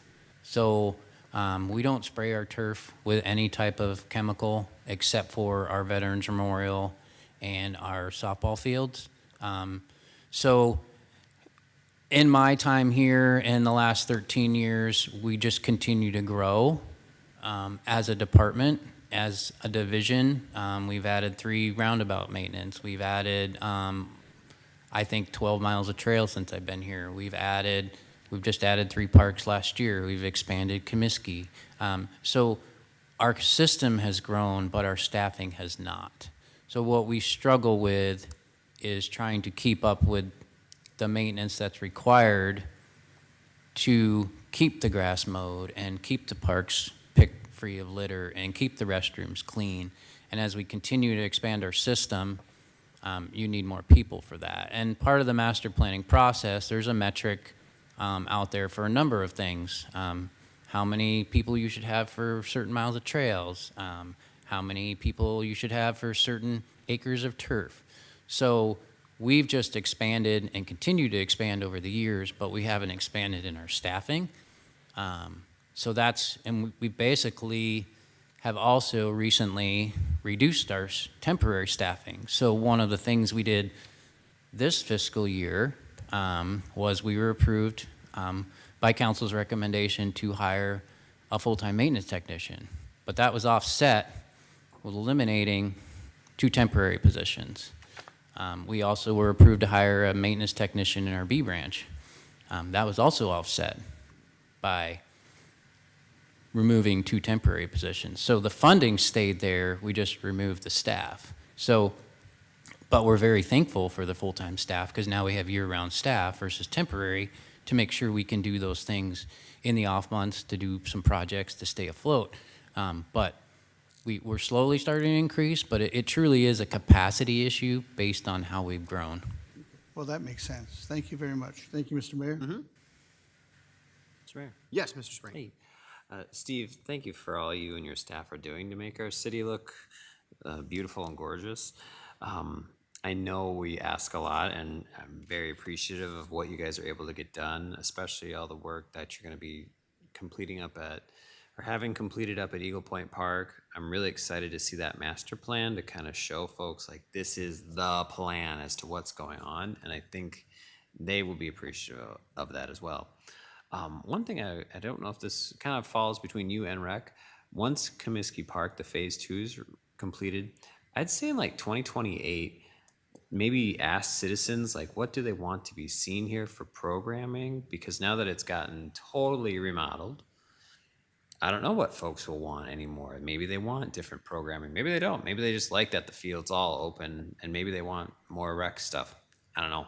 But I think that'd be something to think about as a future initiative for yourself as well. So Yeah, thanks. And I know Dan and his team, they constantly do that, and he can correct me if I'm wrong, but he has programs out in these parks like Comiskey, and he has team leaders out there, and they're constantly asking, you know, hey, what would make it more, what would get you here more often? Or, you know, food always brings people. So, but it's one of those things where, well, what don't we have that you'd like to see? And that's another piece of what we do with like our playground replacements. It's truly going out to the community and saying, what do you guys want in your neighborhood? It's not what Parks and Rec wants, it's what does the community want? So I think Dan's team does a lot of that throughout the years, but I definitely agree that as that park gets established, there's some amazing things we'll be able to do there from a programming perspective. Okay. Awesome. Thank you. Anyone else? All right. Well, Steve and team, thank you very much for this. I'll keep this pretty brief. Frankly, I think this is a good proposal that you've put before us. I don't think there are any surprises that I'm seeing here, and that's the thing that helps me to say that, is that, you know, a lot of the things you're putting here in front of us and talking about are things we've been talking about, and they have a lot to do with the master plan and some of the work that's been going on this past year. I really do appreciate all the background information on the greenhouse. I think that's good education for us to have.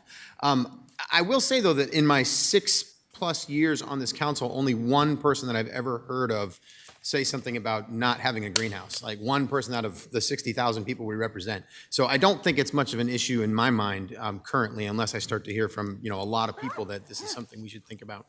Aside from that, I'm just really excited for the park improvements that you've talked about, the branching out initiative and the Friends of Dubuque Parks in particular. I think they're all going to be really great additions to things. So I really appreciate it. So thank you very much. Thank you, and we appreciate your support very much. So thank you. Thanks for the presentation.